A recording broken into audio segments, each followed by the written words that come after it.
be called the scientific establishment, rose in arms not only against the new Velikovsky theories, but against the man himself. Efforts were made to block the dissemination of Dr. Velikovsky's ideas and to even punish supporters of his investigations. Universities, scientific societies, publishing houses, and popular press were approached and threatened. Social pressures and professional sanctions were invoked to control public opinion. There can be little doubt that in a totalitarian society, not only would Dr. Velikovsky's reputation have been at stake, but also his right to pursue his inquiry, and perhaps even his personal affairs. And that's absolutely factual. And one of the major scientists that was put onto the case of Velikovsky to totally try to refute all of his theories was none other than Carl Sagan. That was Carl Sagan's evening job, if you will, was to go around and harass and try to refute all the theories of Immanuel Velikovsky, and he was not able to refute any of them. Alfred A. Wallace, no less the co-founder, who discovered natural selection previous to Darwin, and with him was the founder of the evolutionist theory. But on reviewing the startling differences between Homo sapiens and other mammals, he realized that man was an exception to the rules of evolution. He amazingly wrote, "Some intelligent power has guided or determined the development of man." And other words like that, because the word sol actually means alone or solitary.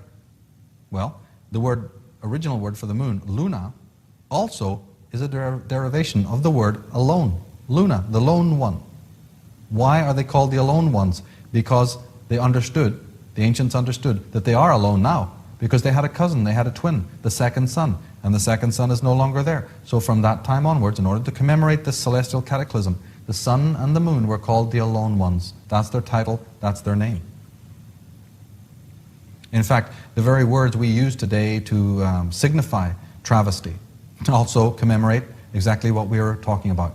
The word disaster comes from the two words dis, which means to be without or to be with loss, and aster is the word for star, no star. Disaster literally means no star. And the word catastrophe also means kata, to break down or to destroy, and strophe, which was star. So the destruction or the breaking up of a star. We use these same terms today to denote when something horrible, calamity has happened to us. Now, of course, it may seem quite far-fetched to accept any of this, and certainly the idea that torrents of water, ice and rain and what have you, is pouring into our atmosphere, into the earth, because to actually accept that is also to accept the fact that before this water presence was felt on our earth, that there may have been substantially much less water and probably no oceans as we know it today. That's a pretty far-fetched concept, is it not? But yet, that's what the ancient mythologies are telling us, that before the waters came down from the heavens, our earth was, relatively speaking, without a lot of water. There's a concept known to geologists as Pangaea. This concept is that the fact that Europe and Africa were originally coterminous with North and South America. That means all the land masses made a supercontinent called Pangaea, the whole earth.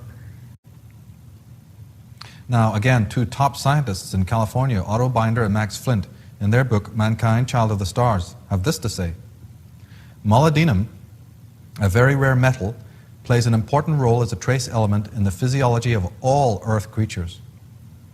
It is surprising, therefore, that life so dependent on a rare metal should arise on a molybdenum-poor world like ours. And Immanuel Velikovsky, the #1 most scandalized, marginalized, and lambasted scholar in the history of the world, has this to say.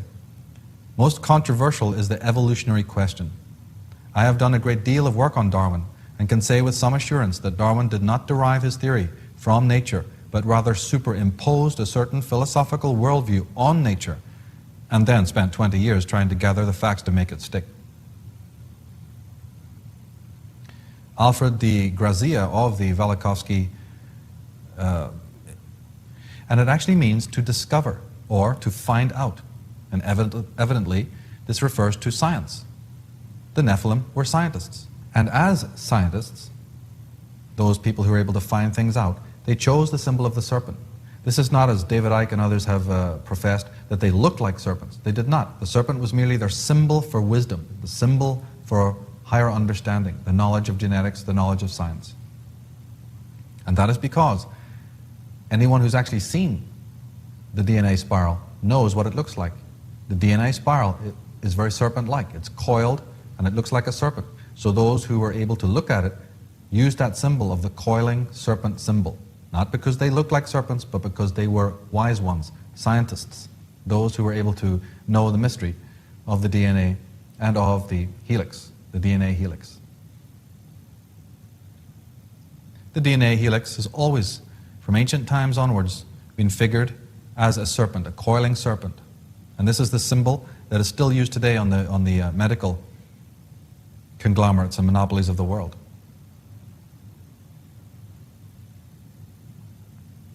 The twin serpents, or the tree, the motif of the tree.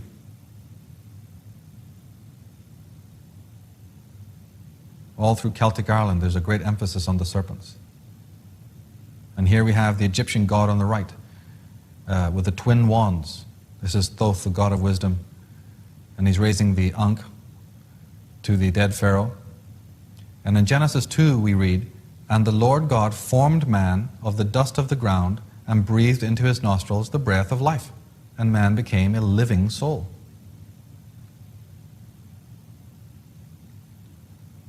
Now, in that picture we saw the Ankh being raised to the dead Pharaoh, or the dead god. Now the word Ankh, A-N-K-H, again, ancient languages did not use the vowels. But this Ankh does not mean what we're told it means. We're told it means the key of life, or breath. No, in fact it refers to a word that is known in Babylon and Sumeria as the Anunnaki. Filling in the vowel sounds, we have the Anunnaki. And the Anunnaki, or the Anunnaki, meant the heavenly serpents, literally the gods. So any of the gods who are always shown holding the Ankh in their right hand. You'll always see, if you open any book on Egypt, or you go to Egypt and study the walls there, the symbols, and the great hieroglyphs, you'll always see the gods holding the Ankh. Holding the Ankh literally meant that they were the ones from heaven, the An-Ki, from heaven to earth, the holy ones, the sacred ones, the heavenly serpents. And of course, we only need to look in today's world to see incredible usage of this serpent. But the serpent is still to this day always used in conjunction with medicine and the science of genetics. So it's old, but it's also used today. It's very new. Here we have the whole thing on Time magazine. We not only have the primal couple, Adam and Eve, but we have the tree of life, and the trees are becoming DNA, helix, the spiral, and then in the middle we have solving the mysteries of DNA. The tree of life and the DNA. Is somebody telling us something here? And the word Adam, Adamic man, the word Adam comes from Adom, which means cut off or divided. There again, implying the idea that cut off and divided. This man is not whole. This man is divided within himself. Part of him has been shut down. There's a difference of agenda than they had with the first progeny. Cut off and divided. Leonard Shlain, recounting Plato's Symposium account, he says, Zeus gathered the gods in council to express his concern that these unusual creatures would one day challenge their hegemony. He was loath to exterminate them with his thunderbolts, though, because there would be no one to bring the gods offerings. He solved the problem by putting each creature into a trance and then splitting it down the middle. Upon awakening, each half only dimly remembered what it had been prior to being cleft in two. Zeus explained to the assembled gods and goddesses the cleverness of his scheme. These creatures would no longer pose a threat to the gods, because they would dissipate their considerable energy by spending the rest of their days searching for their missing halves. Well, it's a good policy if you can manage it. And it started in ancient times. In the apocryphal book called the Apocalypse of Adam, we read this. Then God, the Demiurge, that's Sataniel, the ruler of the aeons and the powers, divided us in wrath. Then we became two aeons, and the glory in our hearts left us. After those days, the eternal knowledge of the God of truth withdrew from me and from your mother Eve. Since this time, we learned about dead things, like men. Then we recognized the God who had created us. for we were not strangers to his powers, and we served him in fear and slavery. When God had created me out of the earth along with Eve, your mother, I went about with her in a glory which she had seen in the aeon from which we had come forth. She taught me a word of knowledge of the eternal God, and we resembled the great eternal angels, for we were higher than the God who had created us, and the powers with him, whom we did not know. So here again, in an apocryphal book, that's a book that was left out of the Bible, they're talking about Adam's awareness that he was divided, cut off, and that there was one or more of gods, and that even he and Eve were higher than the gods. Now, the tree of life is often referred to as the tree of good and evil, but this term does not refer to anything esoteric like a lot of people think. It just simply refers to the tree of the good or the evil, or the tree of the good and or the evil. So the term does not refer to anything esoteric. It refers merely to the two contingents or races in residence upon this planet, both of whom were custodians and utilizers of the knowledge of genetics. So literally, the good or the evil. The Atlanteans or the Lemurians. Take your pick. Professor Auricio Nunes dos Santos, who's an expert on Atlantis, writes this: the dragon represents the two races of Atlantis, who contend for hegemony everywhere. They are the twins of all mythologies, the two contending serpents of the caduceus, which devour each other in endless wars from the primordial ages down to the present day. And we know that if we study the Arthurian legends that King Arthur had that famous vision when he was in a cave beneath the earth. He had the vision of the two contending and fighting dragons, the white dragon and the red dragon. This is a motif that you often see a lot in mythology. And we have it in the caduceus, that strange twin serpents of the two serpents facing each other. Two contending powers, one black, one white, one good, one evil. We can see this motif in the Mosaic as opposed to the Pharaonic, that the sons have to rise up to kill, creating primal guilt, the original sin. But perhaps Freud was on to the subject but not got it quite correct. Perhaps it was the father, the Atlantean fathers, that caused the psychosis. And in fact, if we look at our human fears and phobias, it might make more sense to think of them rather as psychological phobias and fears, but that their origin may be physiological. For why is it that we're scared of thunder and lightning, and of darkness and caves and hollow places? We have fear of water, we have fear of heights, of loneliness, of insects and certain other animals, and of enclosed spaces, and even paranoia against foreigners. And it's always put down to us by the psychologists that these are psychological fears, they just came about. So a man's fear of the ocean, that deep fear, that just came about psychologically. What? From a Homo sapien that's meant to have existed on the planet with oceans for perhaps millennia? Why would you have such an irrational fear? But wouldn't you have that fear if you racially encoded into your DNA, encoded into your racial memory, saw the whole earth torn apart, visited by unimaginable ravages, and it was an historical blink of the eye?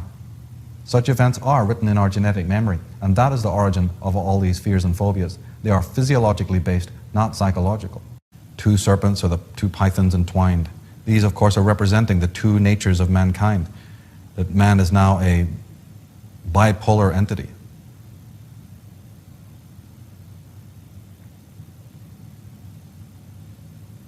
Young children are wont to remark when seeing the deities of India as to why they all possess these 4 arms.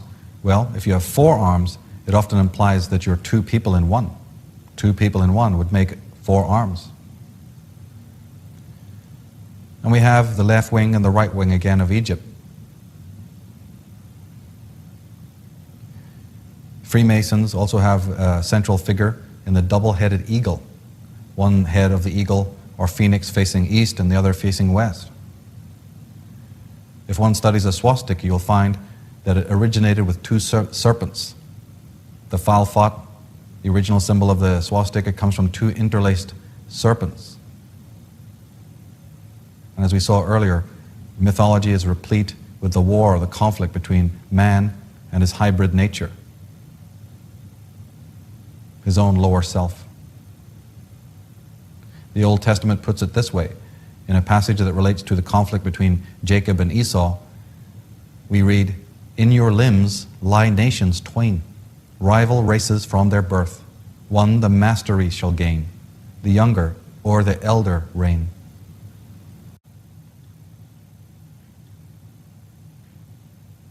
Now, from a scientific point of view, what are we told? We're told, yes, we have an ice age.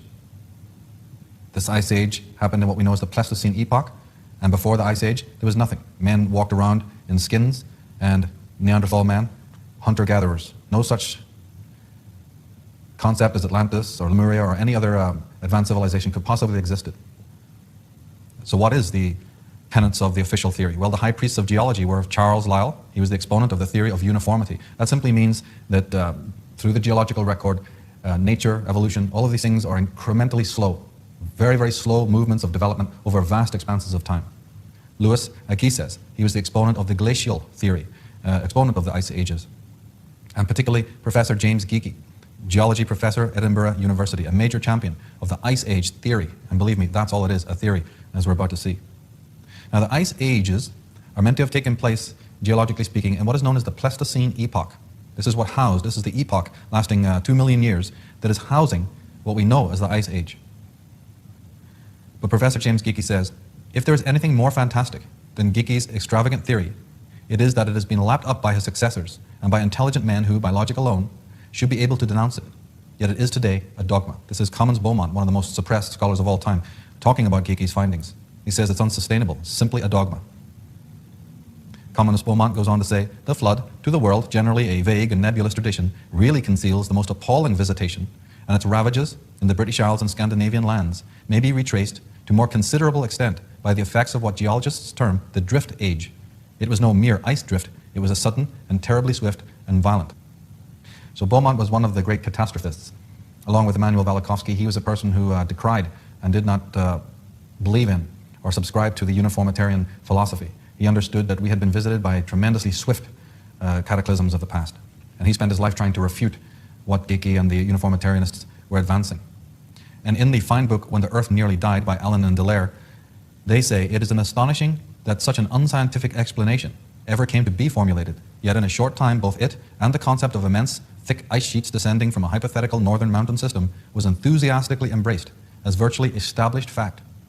They go on to write, the evidence is perfectly unambiguous, along with the removal of an ice age like that which is hitherto commonly envisaged. The evidence suggests that there is something seriously amiss with the last phases of standard geological chronology.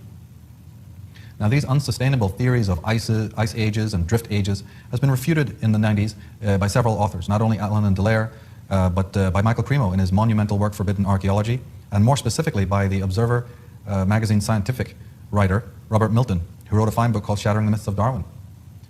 Now, Clifford Wilson, in his book, The Chariots Still Crash, he says, some dates obtained by other radiometric methods are seriously astray, such as the age of millions of years being attributed to volcanic rocks in Hawaii, which are known to be less than 200 years old. This is reported in the Journal of Geophysical Research. It is known that these lava rocks were actually formed in 1800 and 1801 in Hualai in Hawaii.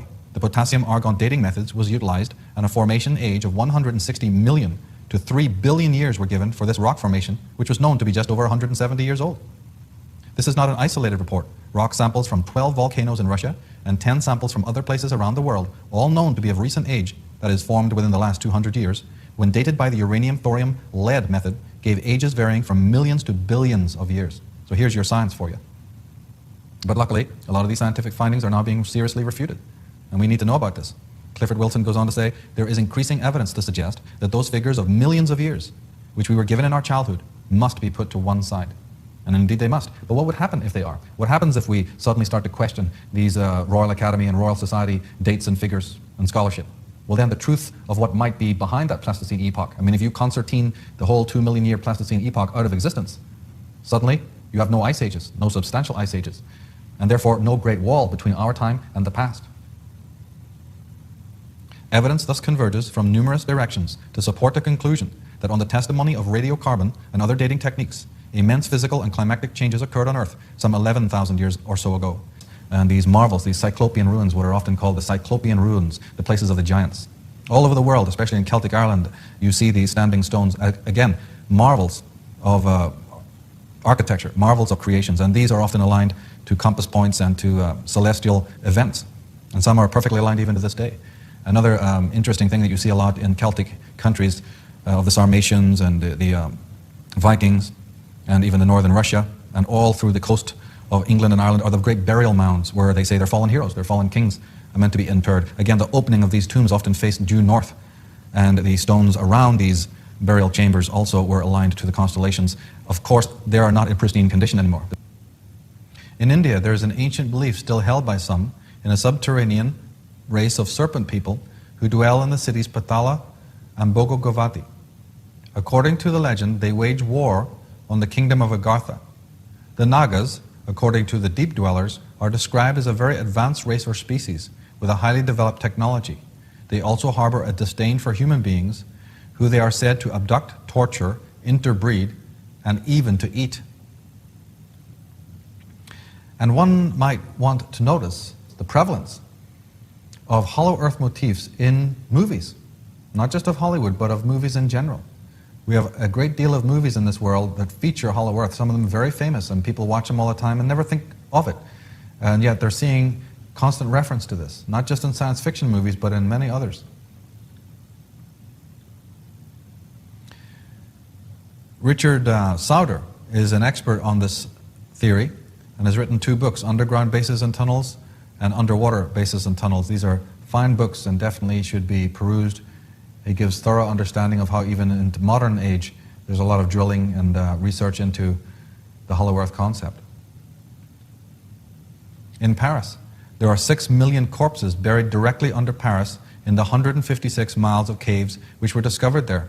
These are said to be limestone caves. However, it is known that many were hand-carved. These caves and labyrinths are 60 feet below the sewers and the metro. The corpses and bones came from the tombs and graves in Paris, which were disturbed at one point. But that was a later problem of the corpses and the graves being opened. The caves have been there for millennia, and nobody can account for how they got there.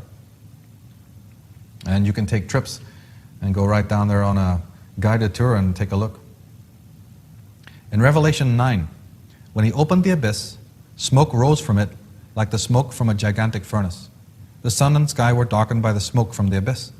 And out of the smoke locusts came down upon the earth and were given power like that of scorpions of the earth. They were told not to harm the grass of the earth or any plant or tree, but only those people who did not have the seal of God upon their foreheads. They were not given power to kill them, but only to torture them for 5 months.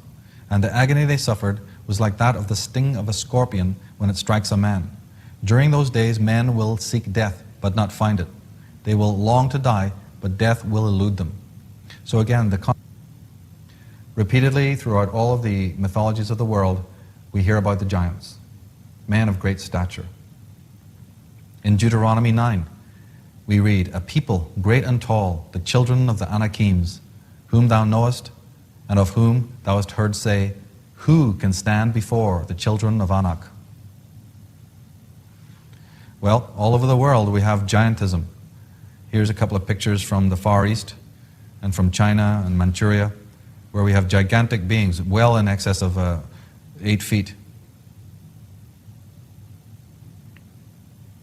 In July 1877, says Charles Berlitz in his book, The World of the Odd and Awesome, 4 prospectors moved through along the hills of the Spring Valley near Eureka, Nevada. Using their picks, the prospectors soon chipped out human legs and foot bones that have been encased in solid quartzite. From knee to heel, the bone was 39 inches long. And Valdemar Valerian, in his Matrix 2, he says a human skeleton 17 feet tall was discovered at Garganyan in the Philippines. And in Australia, Rex Gilroy, incredible researcher into this exact field, has discovered remarkable remains of beings that were on this planet of enormous size. You can get into the internet and do a search on Rex Gilroy and study what this man has discovered down in Australia. In the New Nation magazine, we find that huge corpses and skeletons have been unearthed. Recently, gas exploration is going on in the desert of southeast region of Saudi Arabia. This desert region is called the Empty Quarter, And this body has been found by Aramco exploration team. Saudi military took over this whole area, and nobody is allowed to go into this region except the Saudi Aramco personnel. Saudi government has kept it very secret, but some military helicopters took pictures from the air. And one of them, he runs on the internet there in Saudi Arabia. Here's another picture of the same excavation. In Mesa Verde, in New Mexico, corpses were discovered 9 feet in height, possessing hands of 6 digits. Well, if the myths are right, and if these calamities in the heavens were created by visitors to our planet, we have a question. What's their name and what's their address? Do the myths reveal where these individuals come from or any more information about them? They've been called by many names. Nephilim, Anakim, Anunnaki, the fallen angels, the necromancers, the Nagas. The Celtic people referred to them as the Nadreds. And more recently they've been referred to as the Brotherhood of the Snake or the Serpent people. Cyclopeans and Prometheans, Olympians. One can pick a variety of names depending on what culture you're studying. In the Bible and in the Semitic tradition, they're known as the Nephilim. A word translates as giants, from the root nafal, meaning fallen ones. Most modern translations or versions of the Bible have left this word untranslated. Now, when the Greek Septuagint was made, the Nephilim was retranslated as gegenes, which means the earthborn. The word may also come from nephel, which means bad or strange birth, or from kenephilim, which means the serpents. So there's that serpent connection again. The etymology of Nephilim is uncertain. The following explanations have been advanced with mixed reception. First, it may derive from nifal, of the verb meaning to be extraordinary or extraordinary men. It may be derived from the verb ne nafal or napal, meaning fall or the fallen ones from heaven, i.e. supernatural beings, or could be also morally fallen men.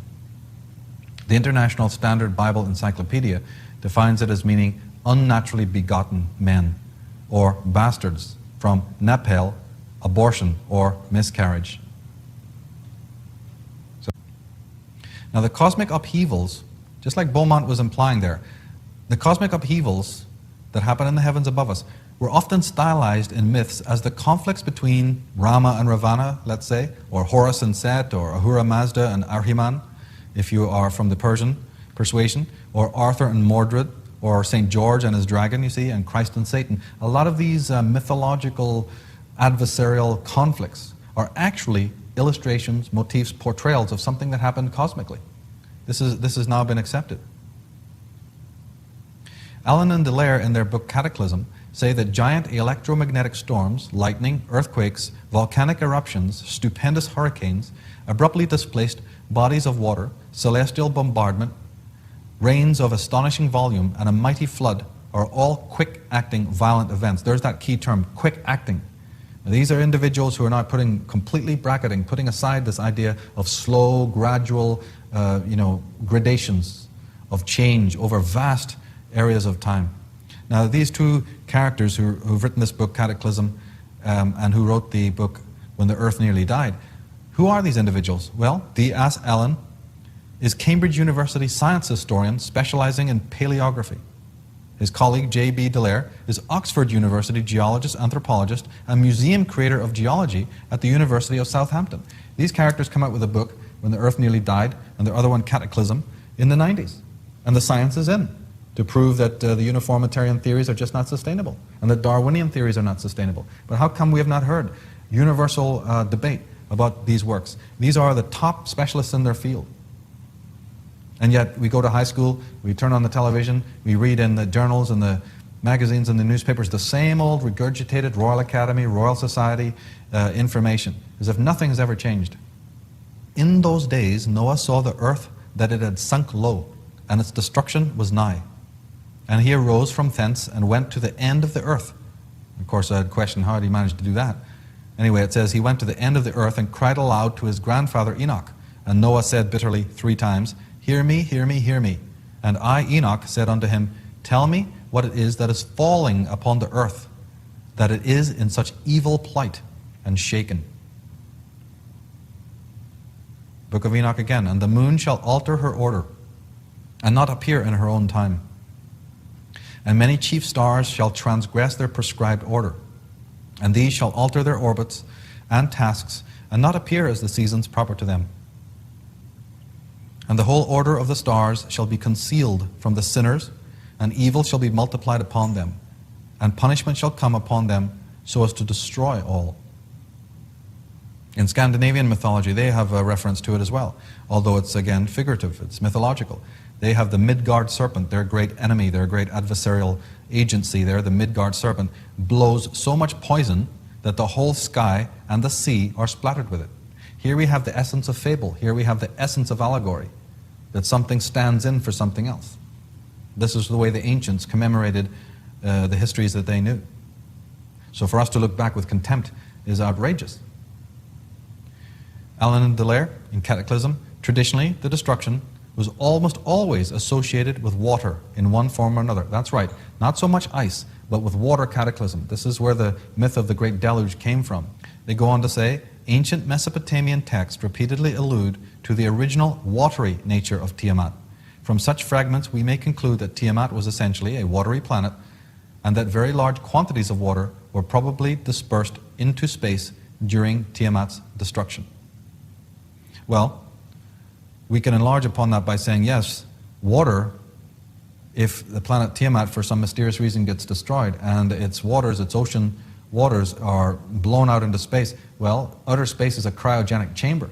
So we can expect a great deal of it also to coalesce as ice and huge fragments of ice, not only as liquid water. And sure enough, if we turn to the myths again, we find that what scientists are only discovering now in the most modern of times, hey, the ancient legends, they were saying it all along. In the famous book of Taliesin, this is a Welsh bard, a Welsh writing, a Welsh scripture. Taliesin was the equivalent of Merlin. A lot of people have heard of Merlin. Well, they had a Welsh equivalent. He was called Taliesin. They had an Irish equivalent, as I said earlier on. There was an Irish bard upon which Merlin was entirely based. But Taliesin, the Welsh version, in the triads of Taliesin, in the poetry of Wales, it has this to say, I have been in the bark of Dylan. A bark means boat. I have been in the boat of Dylan, son of the wave, when the waters rose as lances, falling down from the skies into the exposed abyss. I mean, there you've got it all in one sentence. Now in Revelation, we have this well-debated term, wormwood. Well, taken in context of what I'm presenting here, let's revisit this. Wormwood, the famous wormwood, the bitter waters. Okay, it says in Revelation 8, and the third angel sounded, and there fell a great star from heaven, burning as if it were a lamp. And the name of that star is called wormwood, and many men died of the water because they were made bitter. Bitter waters falling onto the earth. In Cataclysm, we have a passage from the mythologies of the Navajo Indians of North America. Long ago, they say, the Navajo ancestors were surprised one day to see animals of every type running from east to west. 4 days later, they saw a bright light in the east, and those sent to investigate it returned with the news that it was a vast flood of water proceeding in their direction. Next morning, this flood had drawn quite close, and filling the entire horizon, except the west, advanced like a chain of high mountains. Numerous surviving accounts describe the waters advancing like a colossal wave or wall of stupendous height and irresistible power. The relatively abrupt release of the waters, piled up by Kingu and Phaeton's combined gravitational influence, will have inevitably produced a deluge having precisely these characteristics. Now, Allen and Delaire have hypothesized about Tiamat, but they're also more of the persuasion that it was a comet entering into our solar system by the name of Kingu that caused this. So again, it's up to you to do the research and discover which philosophy you believe. Was it an already existing planet in our solar system that destroyed? Or as the Sumerians and Zechariah Sitchin and others are hypothesizing, was it the intervention of a cometary body that shook up our particular solar system? They go on to say the Zen Avesta, this is a very famous book in Persia, Zendavesta mentions that when Tistria assaulted Earth, it sent tremendous rains in which the drops were the size of saucers, or of a man's head, and were sometimes boiling hot. Now in the Norse Edda, during Odin, his battle with the Fenris wolf, the upper heaven is alleged to have been shattered, its wreckage plummeting to earth as hail and huge blocks of ice. So I would challenge anyone to explain what this is. Now you can see why so much of ancient mythology was just shunted to one side. Now you can understand why the marginalization campaign took place, because you simply can't explain it. Or at least you can't explain it with the tools that we've been given by the orthodox, by the official. Eric Fromm says that in addition to sadism, the passion to destroy life and the attraction to all that is dead, that's necrophilia, seem to develop in new urban civilization. Michael Elner says, just look at us. Everything is backwards. Everything is upside down. Doctors destroy health. Lawyers destroy justice. Universities destroy knowledge. Governments destroy freedom. The major media destroy information. And religion destroys spirituality. But the ancient legends also speak about their own demise. Just like the Tuatha De Danann, saying that they came from islands that were destroyed in a great war of the gods and a great calamity of nature. So we have in many of the mythologies of the world this reference to destruction and cataclysm and upheaval. The most famous story, of course, is Noah, the famous patriarch, being literally told by God of a coming flood, and that the whole earth was going to be in tribulation, and that he should build a vessel so that the chosen ones could be saved. But that's not the only area in the scriptures where we read of cataclysm. Yes, there's the deluge, but then we also have the story of the 10 plagues of Egypt. We have the story of the destruction in Sodom and Gomorrah. And we have the story of the walls of Jericho being blasted to pieces. And many other areas through the whole book of Job. There's tumult and cataclysm and stories of great upheaval. In Genesis 6, God is saying, I will destroy man whom I have created from the face of the earth, both man and beast, and the creeping thing and the fowls of the air, for it repenteth me that I have made them.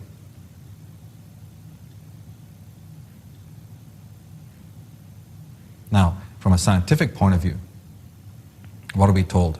We're told, yes, we have an ice age. This ice age happened in what we know as the Pleistocene epoch, and before the ice age, there was nothing. Men walked around in skins, and Neanderthal men, hunter-gatherers. No such concept as Atlantis or Lemuria or any other advanced civilization could possibly existed. So what is the tenets of the official theory? Well, the high priests of geology were of Charles Lyell. He was the exponent of the theory of uniformity. That simply means that through the geological record, nature, evolution, all of these things are incrementally slow. Very, very slow movements of development over vast expanses of time. Louis Agassiz, he was the exponent of the glacial theory, exponent of the ice ages. And particularly Professor James Geekie, geology professor, Edinburgh University, a major champion of the ice age theory. And believe me, that's all it is, a theory, as we're about to see. Now the ice ages are meant to have taken place, geologically speaking, in what is known as the Pleistocene epoch. This is the epoch lasting 2 million years that is housing what we know as the Ice Age. But Professor James Geekie says, if there is anything more fantastic than Geekie's extravagant theory, it is that it has been lapped up by his successors and by intelligent men who, by logic alone, should be able to denounce it. Yet it is today a dogma. This is Commons Beaumont, one of the most suppressed scholars of all time, talking about Geekie's findings. He says it's unsustainable, simply a dogma. Communist Beaumont goes on to say, the flood, to the world generally a vague and nebulous tradition, really conceals the most appalling visitation, and its ravages in the British Isles and Scandinavian lands may be retraced to more considerable extent by the effects of what geologists term the drift age. It was no mere ice drift, it was a sudden and terribly swift and violent. So Beaumont was one of the great catastrophists. Along with Immanuel Velikovsky, he was a person who decried and did not believe in or subscribe to the uniformitarian philosophy. He understood that we had been visited by tremendously swift cataclysms of the past. And he spent his life trying to refute what Geekie and the uniformitarianists were advancing. And in the fine book, When the Earth Nearly Died, by Allen and Dallaire, they say, it is an astonishing that such an unscientific explanation ever came to be formulated, yet in a short time both it and the concept of immense, thick ice sheets descending from a hypothetical northern mountain system was enthusiastically embraced as virtually established fact. They go on to write, the evidence is perfectly unambiguous, along with the removal of an ice age like that which is hitherto commonly envisaged. The evidence suggests that there is something seriously amiss with the last phases of standard geological chronology. Now, these unsustainable theories of ice ages and drift ages has been refuted in the 90s by several authors, not only Allen and Dallaire, but by Michael Cremo in his monumental work Forbidden Archaeology, and more specifically by the Observer magazine scientific writer Robert Milton, who wrote a fine book called Shattering the Myths of Darwin. Now, Clifford Wilson, in his book, The Chariots Still Crash, he says, some dates obtained by other radiometric methods are seriously astray, such as the age of millions of years being attributed to volcanic rocks in Hawaii, which are known to be less than 200 years old. This is reported in the Journal of Geophysical Research. It is known that these lava rocks were actually formed in 1800 and 1801 in Hualai in Hawaii. The potassium-argon dating methods was utilized, and a formation age of 160 million to 3 billion years were given for this rock formation, which was known to be just over 170 years old. This is not an isolated report.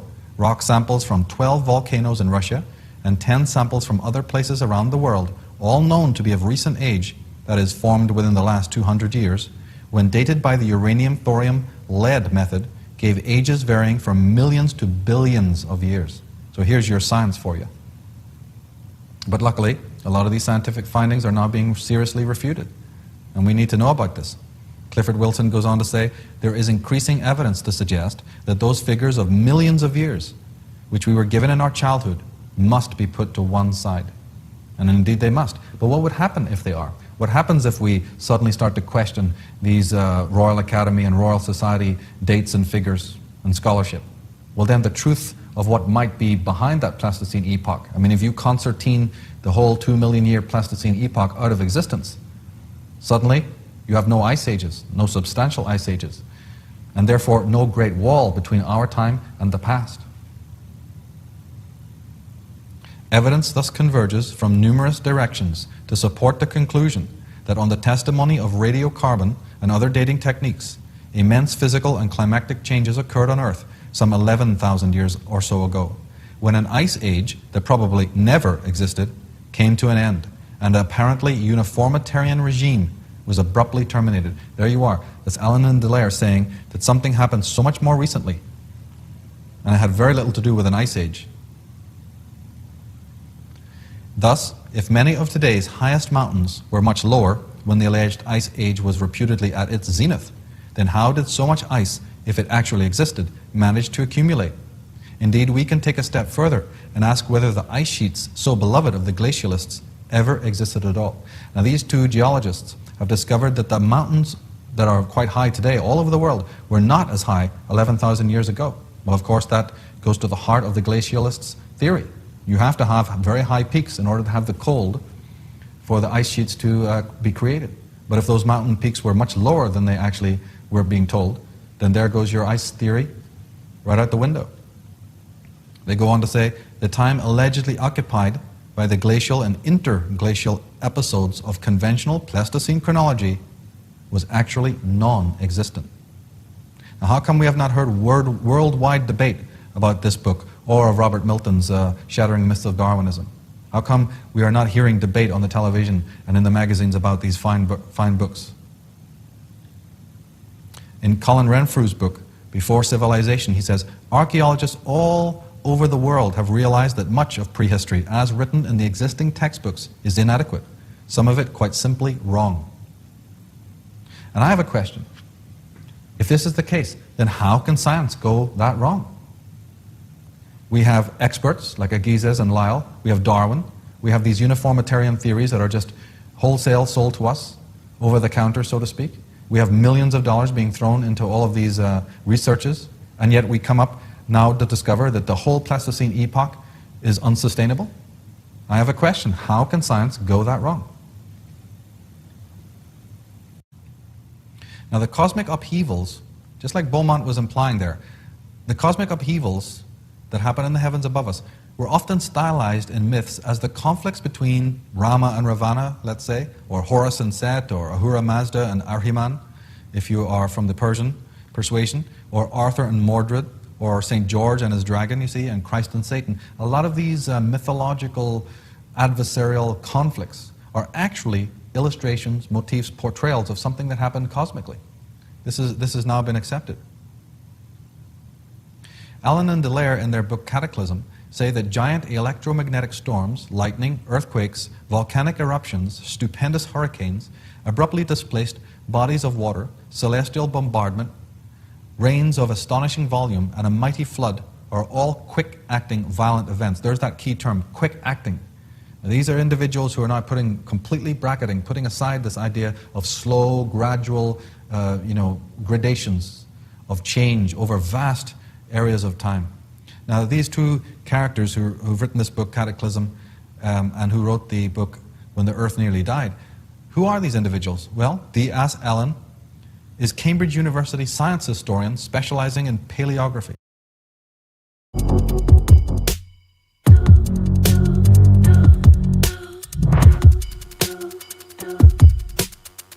A possible ancient crystal radio transmitter or receiver. Archaeologists have discovered some very strange artifacts in the ancient Angkor temple complex by Shashrang Basin in Cambodia. It was here that archaeologists unearthed two stone turtles, but both had one oddity. The first had a square, the second a triangular niche tightly closed on top with perfectly fitted cover. Inside of the rectangular turtle, they found a strange gel, which they took a sample of. Will the ancients ever cease to amaze us? Why was it placed in this stone vessel? Why was it buried in the temple premises? They confirm that these stone turtles are at least 1,000 years old, but maybe much older. The second stone turtle, which was also buried in the mud, has a triangular lid on its body, and what the archaeologists have found inside is shocking. They found neatly polished quartz crystals. Hundreds of neatly polished quartz crystals were placed in the triangular niche in the statue. Once they were discovered, the locals began to come in large numbers. Cambodians are very spiritual people, and they performed all kinds of rituals with these artifacts and crystals. But is it just spiritual energy radiating from them? Or is there a science behind it all? I mean, why did the ancient builders carve hundreds of crystalline quartz stones, polish and cherish them? Today, we use the same material in semiconductors for transistors, integrated circuits. The first radio communication devices we used were made entirely of crystalline quartz. Is it possible the ancient builders used some kind of radio communication device? But before you decide, wait. Inside of the triangular turtle, they found a roll of bronze wire. Archaeologists are confused by this. Mainstream, they simply ignore it, saying that these are just threads for religious purposes. Bronze threads are never used in any Hindu or Buddhist ritual. It is unheard of. These are bronze wires, and the ancient builder used them for a different reason. Bronze is not a metal, it is an alloy made of several metals, such as copper and tin. But wait a second, there's more. Is it just a coincidence that they found crystal quartz and bronze wire side by side? Look at the crystal radios we used decades ago. They were simple devices made from wires and crystal quartz. Only the antenna is missing, and they could make a crystal radio device out of these objects and start receiving signals. But wait, this isn't the end. Archaeologists also unearthed, very close to the turtles, high-quality metal rods with three prongs like a trident sticking out in the air. They could have been used as antennas for radio communications in ancient times. Who could they have talked to? Is it possible? Well, we know that today we get these FRB'S, fast radio bursts, which sound like this.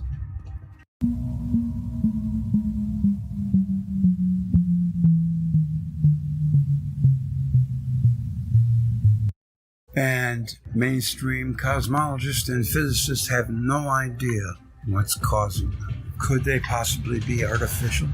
I mean, I don't know. I'm just saying. You think it's possible the ancients could have had a radio in ancient times?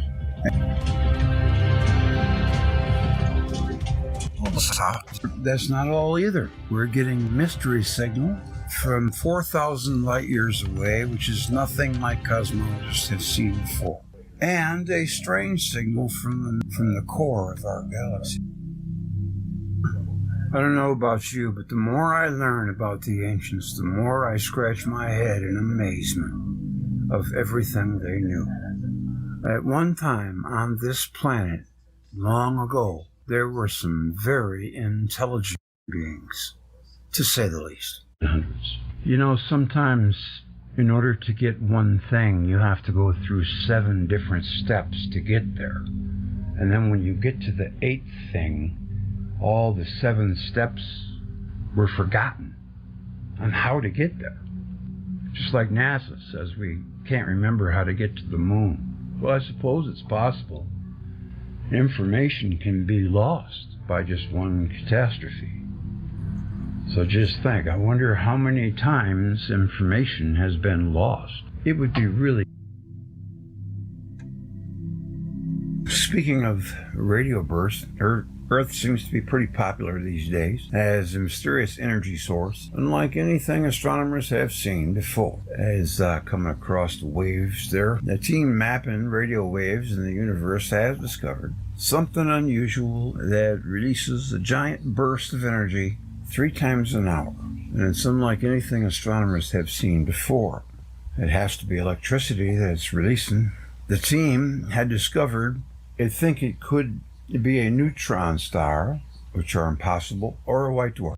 Collapsed cores of stars with an ultra-powerful magnetic field spinning in space. I mean, they just got the greatest imagination when it comes to that. But in reality, we know what it is. It's electricity that's doing it. And cores of stars are probably made of iron. The strange object sends out a beam of radiation that crosses Earth's line of sight. And for 1 minute in every 20 is one of the brightest radio sources in the sky. And it's 4,000 light years away from Earth. So it's in our galactic backyard. There's a self-proclaimed kind of con man / self-proclaimed psychic named Uri Geller. Some of you that name might be familiar to you. He is so serious about it. I think he wrote President Biden a letter saying that this is an alien force on its way to Earth to attack. I kid you not. But anyways, that's another source of radio waves coming in. We also have another one where we're getting a mysterious signal from the core of the Milky Way. And we also are getting a strange radio signal from Ganymede. That's pretty interesting in itself. So yeah, space is pretty busy, with signals. And like this one, it flares 3 times an hour. It's like clockwork too. That's why some think that they're some kind of rudimentary communication device for aliens or extraterrestrial. I don't particularly subscribe to that hypothesis. It does exist though. Now, I'm only a layman, as you know. I'm no expert, but I would imagine what we're seeing is some kind of capacitor going off. Or maybe plasmoid. Plasmoid. It's interesting, but they're not going to ever get it because they're living in the fictitious world of dark energy and gravity. Now, if they find anything reasonably facsimilating a speaker, then it'll be a done deal. But until then, I reserve judgment. What do you say? Ancient radio? Possible? Pure coincidence. There is just one more discovery to report on in this affair, and that is this stone was unearthed with this diagram carved into it. The diagram just happens to be one of the symbols for sound. Still, think it's a coincidence? Thinking back to it. That video is so... Think about it, a perfect story of exactly what happened.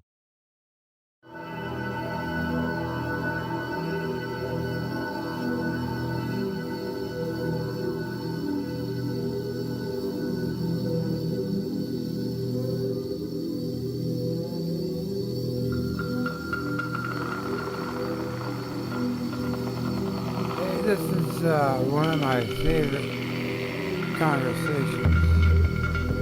We're going to check out a little bit of it, and then I'll tell you my story. It's not all that exciting anyway. It's just freaky. But I feel a lot better.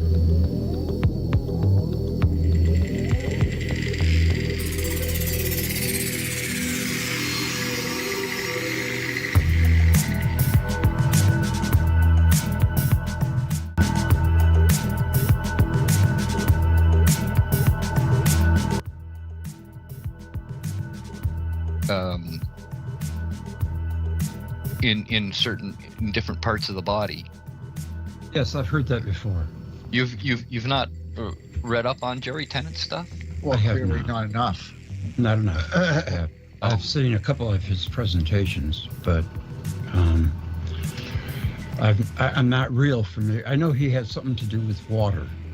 No, lots to do with water. No, that's Gerald Pollack. Ah, Gerald Pollack. Okay, no, I'm not familiar with Tennant at all. Yeah, Tennant's got to do with. No, as a matter of fact, yes, I am. Healing. I saw one of his presentations. Yeah. Yeah, on Thunderbolts. I'm Right. sure you saw it. Yeah.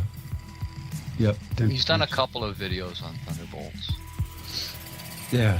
So, what is the state of Thunderbolts these days? Are they still going well? Still going strong? They're still going. I don't know how.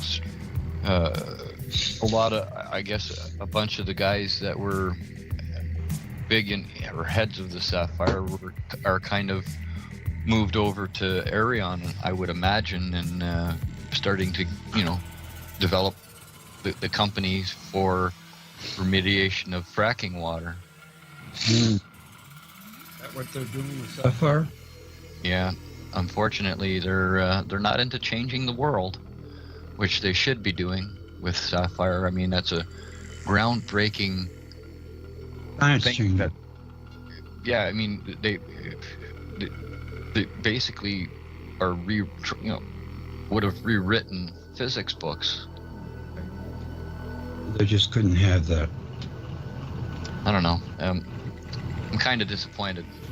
I'm not sure. Something like that, I could see that running power grids. Why wouldn't it? Well, the fuel that they would have to use would have to be electricity, Right. from the power grid. Right. They have to Start the create that machine. somehow. And then I'm not sure that the nuclear reaction,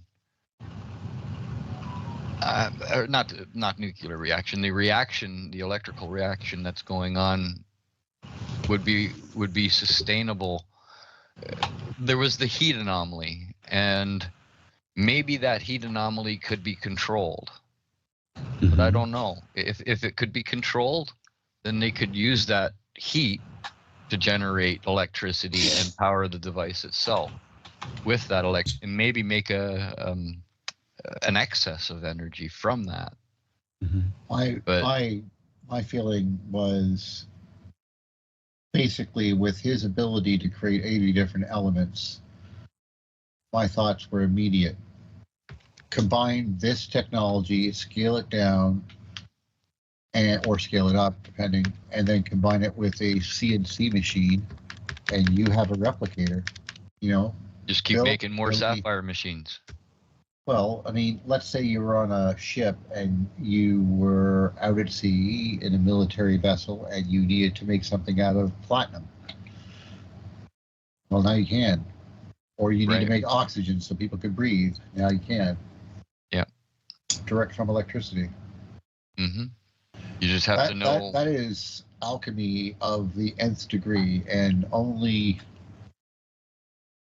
only 2 people have ever really explained it to the point where it starts to make sense, like the structured atom model by Ito Cal, obviously. Right. And of course, just by using a little bit of his knowledge, you end up with an understanding of where Montgomery is when he ends up being able to, not unlike a planet's surface, create things inside the craters, much like we saw in our travels. Yeah, transmutation of elements on the surface of inside the craters. Yes. Yeah. Yeah, I had thought I'd put a little piece of sapphire in here. Let's see. Maybe that's the topic for tonight, Greg. Yeah. Yeah. I don't know. Well, electric universe is always a good topic. But Well, that's all that I want to talk about. I don't want to talk about politics. I don't want to talk about anything else other than the electric universe and their theories and how relevant they're beginning to become. Well, I'll tell you what, I thought that when they instituted that James Webb telescope, that it was going to prove once and for all that we live in an electric universe, but it hasn't happened. No, it has. Not It yet. actually has, because they're seeing more and more filamentary structure out there. I wasn't going to say that. I was going to state very strongly that although that is correct, the issue is that every single prediction they made about this, again, is totally wrong. Of course. Yep. Nothing is right, and it violates all their theories. Well, it's because their theories are wrong and they refuse to accept no for an answer. Mhm. That's it. Simple as that. They want those. They want black holes.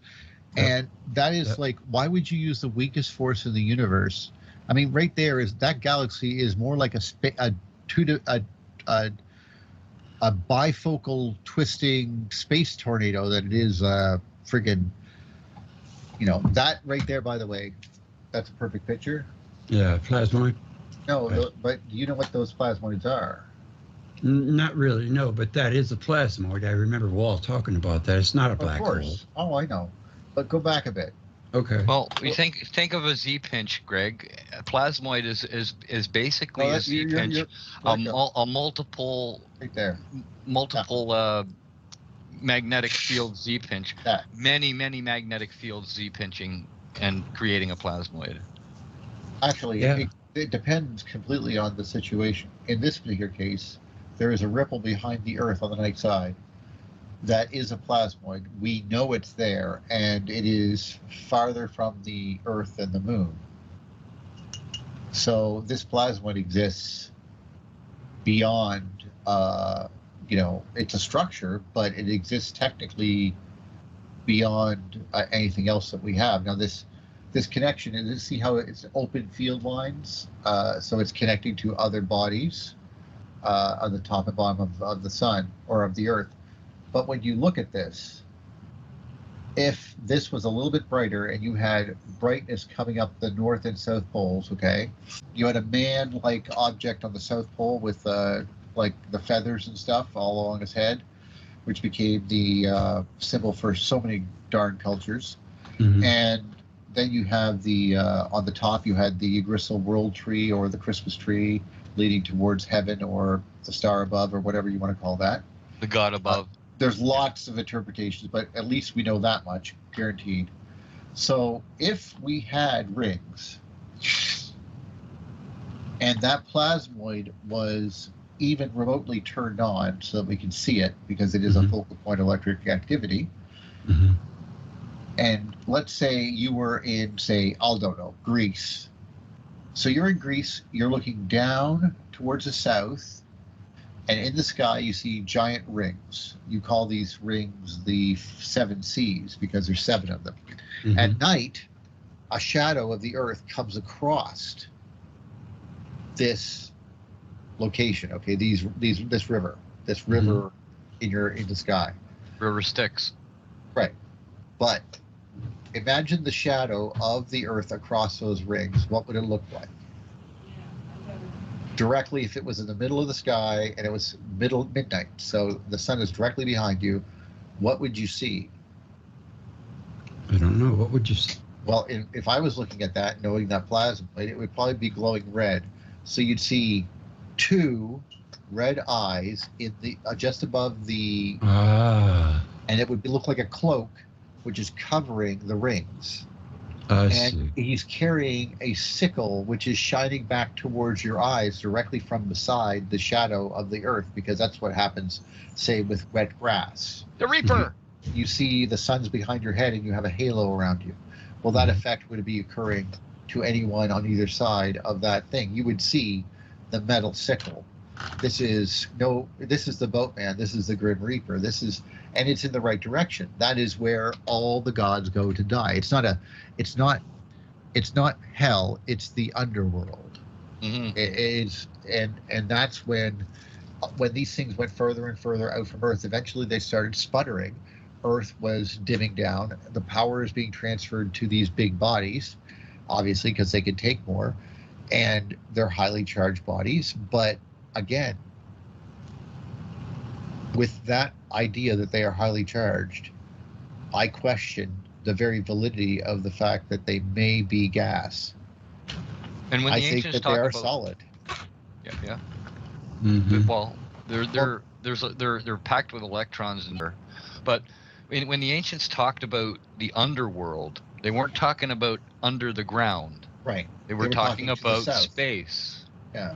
If Out you in were on the space North there. Pole, if you were in the northern hemisphere, then the dead gods traveled out from the Earth and went 5 to 8 astronomical units or further out there.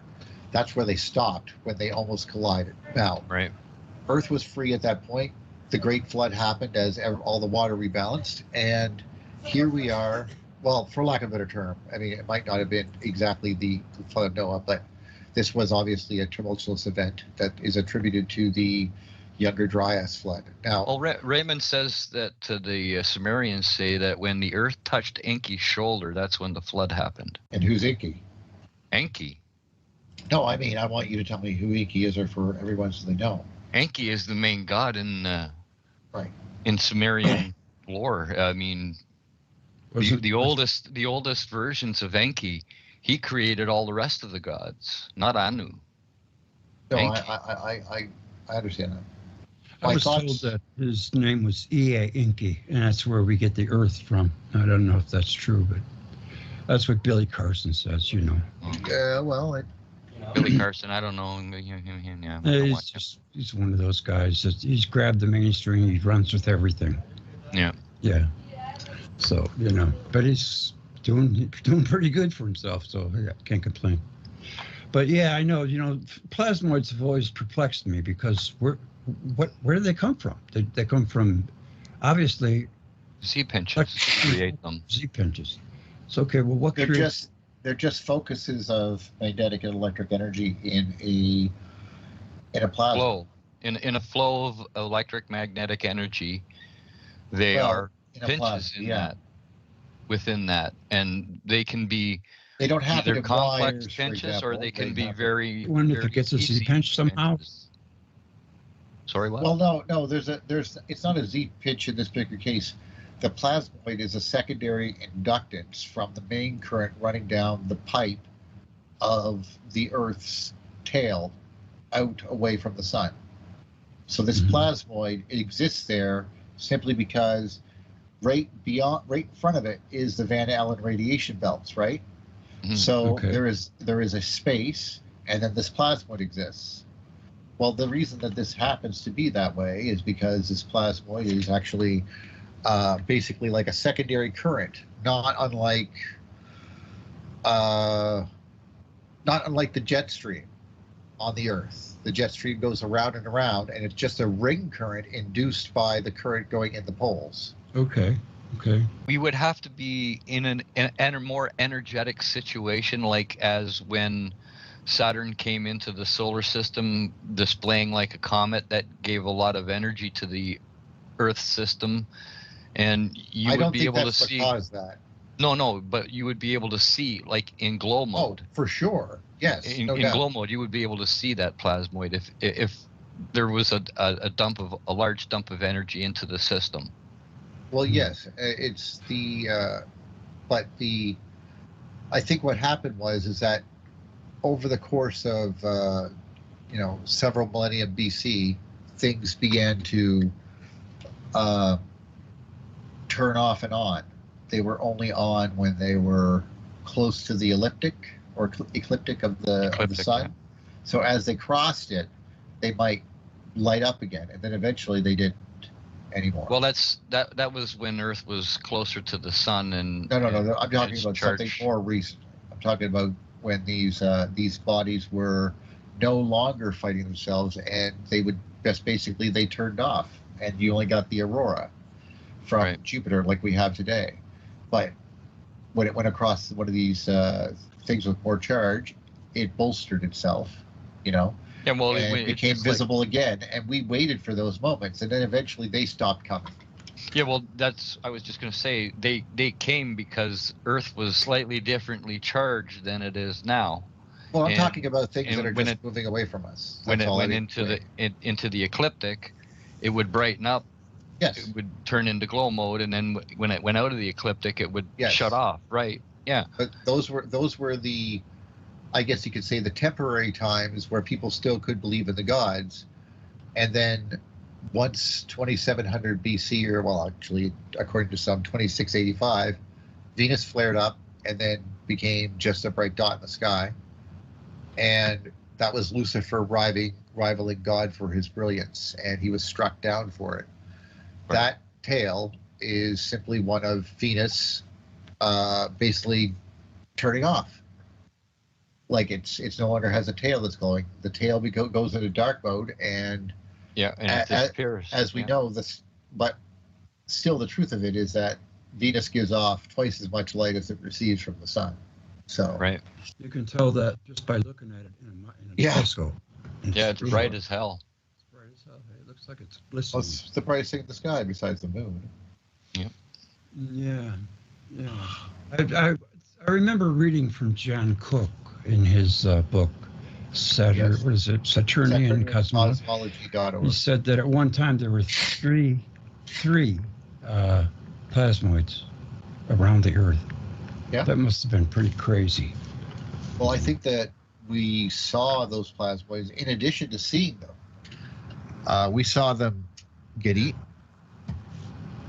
There was 8 plasmoids, I think, above the Earth when Jupiter rolled on through, or Cronus rolled on through.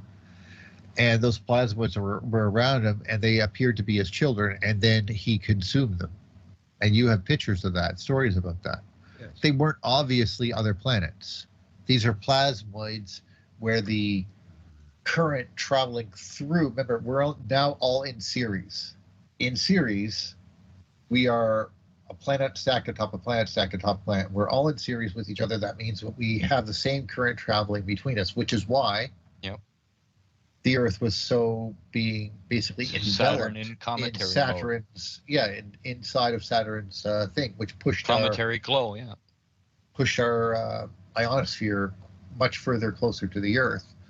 And that was the way that we lived. We lived with a rainbow sky that had flowing creatures and dragons in it that we could see moving around, twisting. First time rainbows were ever seen, right? No.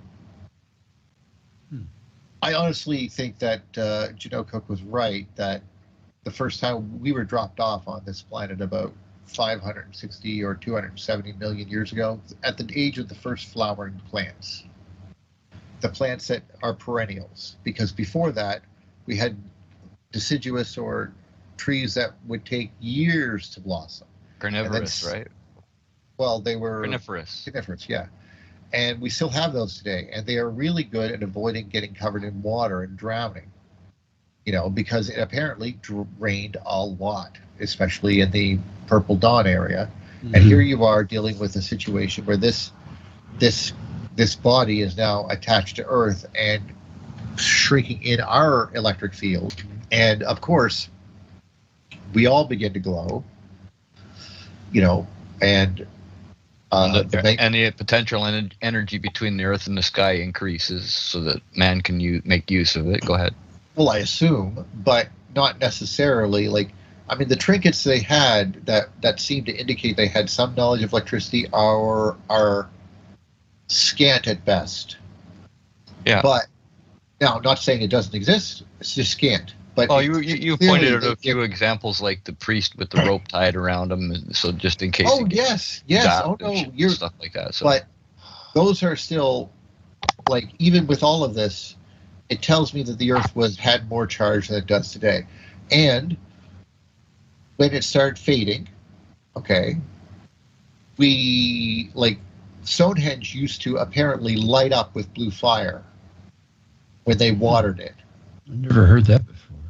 Well, that's why they put blue rocks on top of Stonehenge and then they removed them.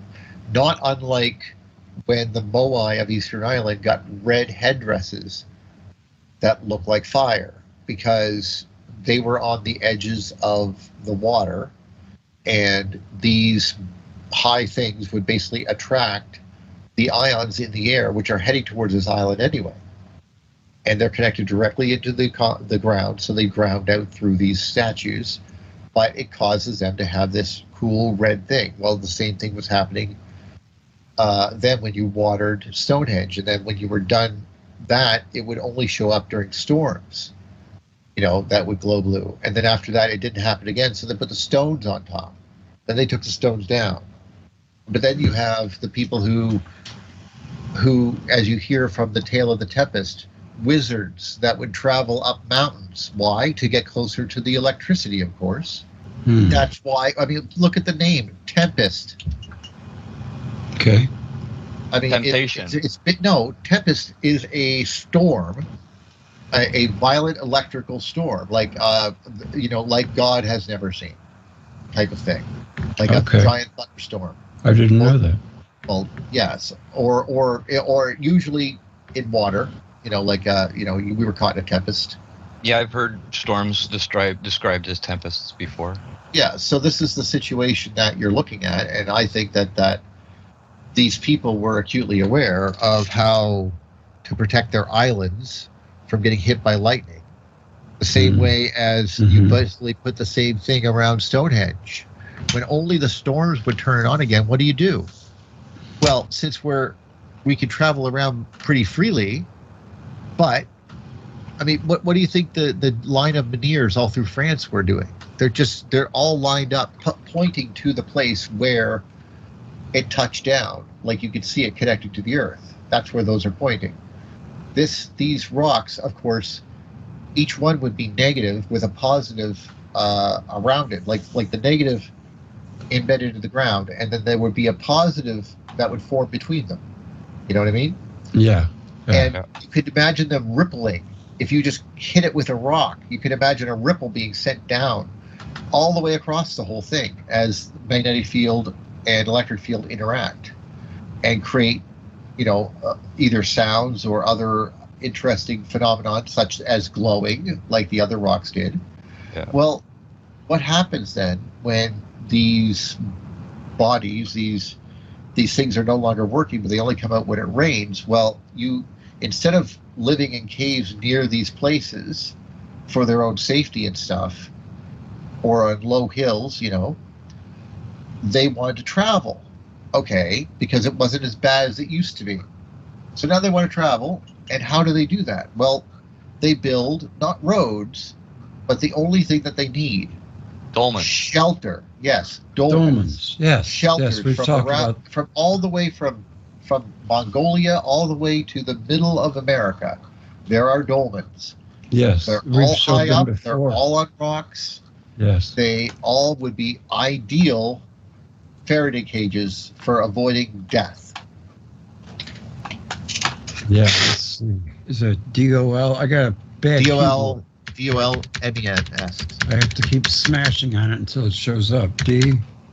I got to get a new OLMENS. E. There's a toughie. N. S. Dolmens. Dolmens. See what this thing says. Poof. And Instant. yeah, lately they've been really not coming up with very good pictures, but this time they did. So these are dolmens. We've talked about them before. Now they say, oh, these were buried and something was buried underneath them. They were covered in dirt, and something was. As far as I could tell, there's no friggin' evidence of that. Yeah, I mean, they had to be constructed because there's just too many of them. And They're it's all just over. a simple process. 3 individual places, okay, Right. and in the center, you're equidistant from all of the hits at once. Some of the Oh, ones in Northern the- Europe are totally enclosed, Yes. only having little holes. You didn't care about the animals. If there was a storm coming, you got in there with your family. It's amazing they stayed up this whole time. You'd think they'd be all falling down from the wind. Well, you know. What you see sticking out of the ground, Yeah. there's probably about the same amount sticking in the ground. Yeah, They were- yeah. they- Well, they- it doesn't. Whatever is making them, it doesn't matter. These are clearly 3 things holding up a flat rock, and these flat rocks are perfect for getting hit with lightning. We want it to hit with lightning. Well, Yeah, to- look to- at the rounded edges, and the top looks more burnt than the other rocks. Chips are blown So- on the side of those rocks, So if you hide inside in the it, middle of it. they don't touch you. Well, how's the lightning going to hit you? Right. Right. Because They You'll be don't know protected much, by the but stone. they know the stone will carry the lightning away. yeah. It's probably not the best thing in the world.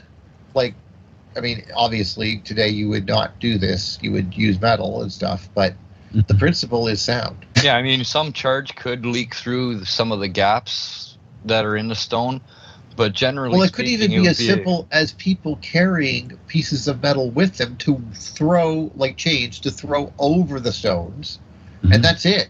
That's all you Yeah. need. Yeah, Because true. the chains would take the hits and it would drown it out immediately before it even got to you.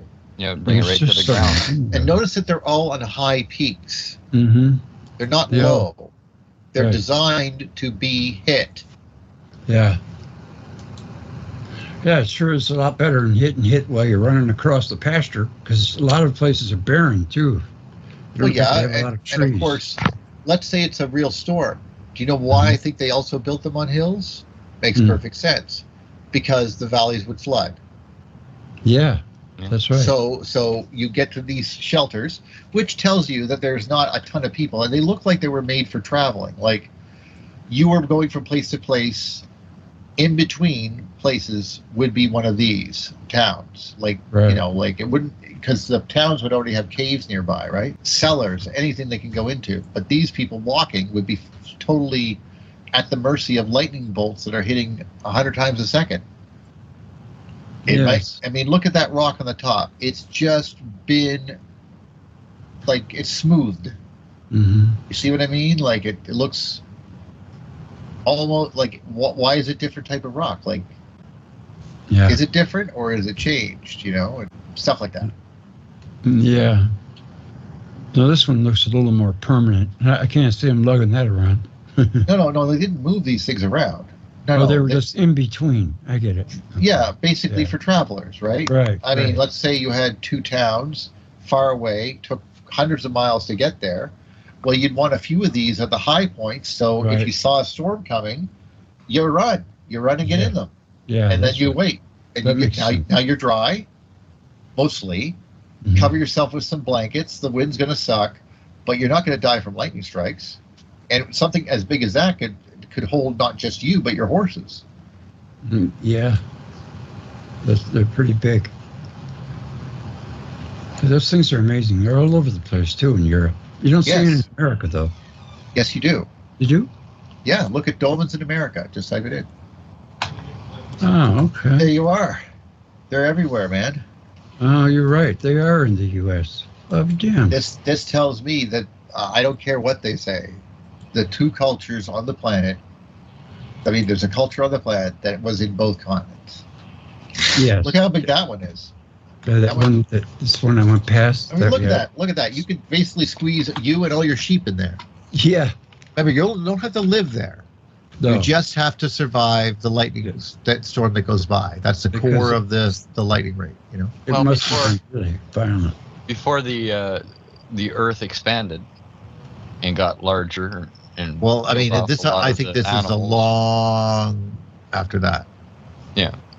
I mean, I mean, sure, maybe it was built millions of years ago, but in my professional opinion, no, I think it was just basically built out of desire to be able to, like, there's no roads. I don't think the dinos died millions of years ago. I don't think so either, but I can't exactly prove it with any certainty. Well, there is evidence. Yes, there is, and I could have a wonderful discussion about it, but it doesn't necessarily mean that everything is true, as much as I might want it to be. I need a little bit more than that, although that is tantalizing.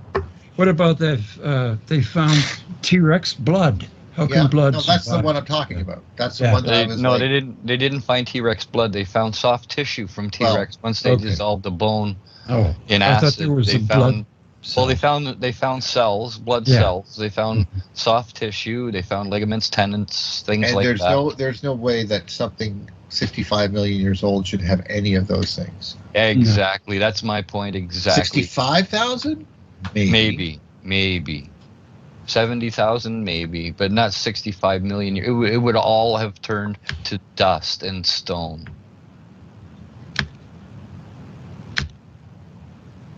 Oops. Does that spell it right? And I missed S. From what you know, Peter, the Australian guy with the instant fossilization. Yes. I think he has something going on there. Yeah. So I mean, these dinosaurs were instantly turned into stone, maybe 20,000, 30, 40,000, 60,000 years ago only, because there's legends of the God or the great father in the sky from the Captain God with the big beard is stomping his foot and killing all the bad animals. Well, so yeah, that was within human memory. Yes, clearly, yes. I mean, that wasn't a polite thing. Remember, if you think about it, a perfect story of exactly what happened is told in King Arthur. King Arthur, the Knights of the Round Table. When the king got sick and was dying, the land got sick, and then he had to go away on a burning boat, which is exactly what happened in the sky. Right. You know, and that's why we see pictures of boats like we have AI on our. Scientists found soft tissue in 75 million-year-old dinosaur bones. Which one do you want me to choose? Doesn't matter? Not the one that says explained, because they're going to try and... right. I get that. Yeah. So... fiber cellular structure. Click on that one. Fibers and cellular structure. Below. Yeah, I got it. Fibers and cellular structures preserved in 75 million-year-old... I don't like accepting cookies. Hold on. Try another one. Oh, no, not explained. Try that one, yeah. Okay. Unlike bones and teeth. Yeah, Mary Schweitzer. Mary Schweitzer? That was the scientist that first found this phenomenon. Mary Schweitzer. Mary Schweitzer of North Carolina University found collagen fibers in the fossilized leg bone of a Tyrannosaurus rex. And she went on to find more than just that. She went on to find blood cells and blood vessels and ligaments and tendons and things like that too. Yeah, can we watch this? I probably can. I don't know if it's going to play though. Well, see, now that says thousands of years, not even that many thousands of years. And that points to what? Instant fossilization, instant electrical fossilization. Right, and that was in my view, anyway. I don't know about how Neil thinks about it. What do you say, Neil? What was his name? Jupe? I think his name was Jupe. Who? His name, the Australian gentleman who brought that out. Jup. Jupe. Yeah, Jup. Peter Mungo Jup. Oh, I thought it was Jupe. Okay. It's Jup. It's tomato. No, it's Jup. Okay. That's funny. Yeah, tomato, whatever. Didn't they first fire the first guy, the first person that found it, and they got the job back or something? I heard something about that. 30 seconds may have made all the difference for the dinosaurs. I just think that they're a lot. They're not 65 million. Maybe they were dinosaurs 5 million years ago. But they didn't. I think it hasn't been that long at all. Do you think humans and dinosaurs coexisted? I honestly, I've seen some interesting ideas and evidence with regarding tracks and stuff, but to say that as 100% proof, when it does seem very convincing, but also, we've been fooled before. So South American carvings of people riding dinos. Sure. Yeah. I'm fine with that too, but except the guy asked for more and more of these things, and so people provided them. If the guy's paying this much money that's going to keep your family fed for a freaking half a year, that's going to be your new industry, making these. It's possible that some of them are fake, but I would assume that some are. Not all, maybe not all of them, of course, especially the beginning ones they found. Yeah, the stuff at the beginning. Yeah. June 1997. What's his name? Father what? I don't know. I don't know his name. At this. Medical pathologist examined dinosaur bone under a microscope and found dinosaur blood inside the bone. Yeah. Yeah, that's the part I was very interested in. Yeah. So, we're talking maybe 4,000 or 5,000 years. Could be as many as 60, Greg. Yeah. But I'm more inclined to 20,000. Like the Electric Universe, Wallace said that the artwork started changing dramatically 20,000 years ago.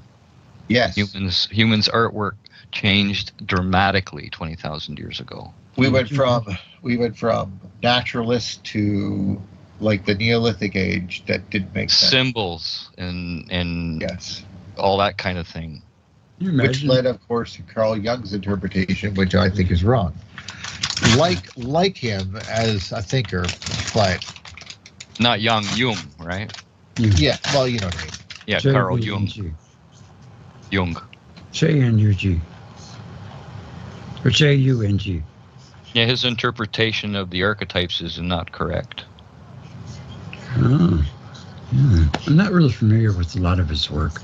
I know a lot of people. Well, he was the big guy that everybody follows with the archetype, with the archetypes. Ah, yes, okay. All the mainstream follow his work on archetypes, but we in the Electric Universe understand that the archetypes were the planets, and the planets did bad things from time to time, and that's why we made them gods. Yeah. We made the planets gods, because they were right in our face, right? Yeah. Saturn was Well, you have no choice. They were right there every morning, every night.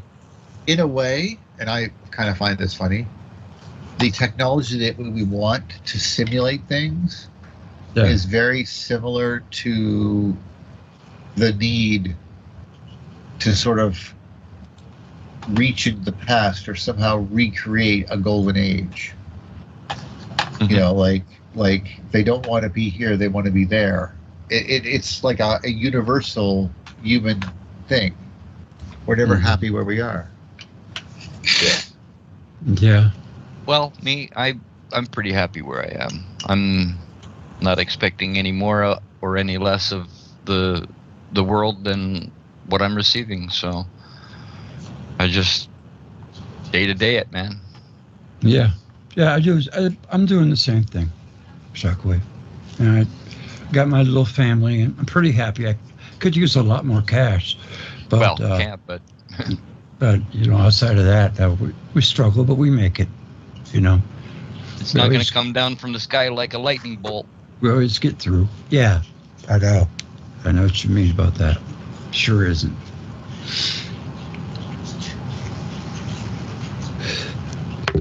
I guess Andy couldn't join us, but yeah, where he's at right now, it's probably like, I don't know, noon. So he's probably out working. Feeding the animals and stuff. Yeah. Isn't he one that keeps animals? Oh, yeah. He keeps cows and horses. And he's got all kinds of stuff. He's got a nice place, nice farm, lots of acreage. You know.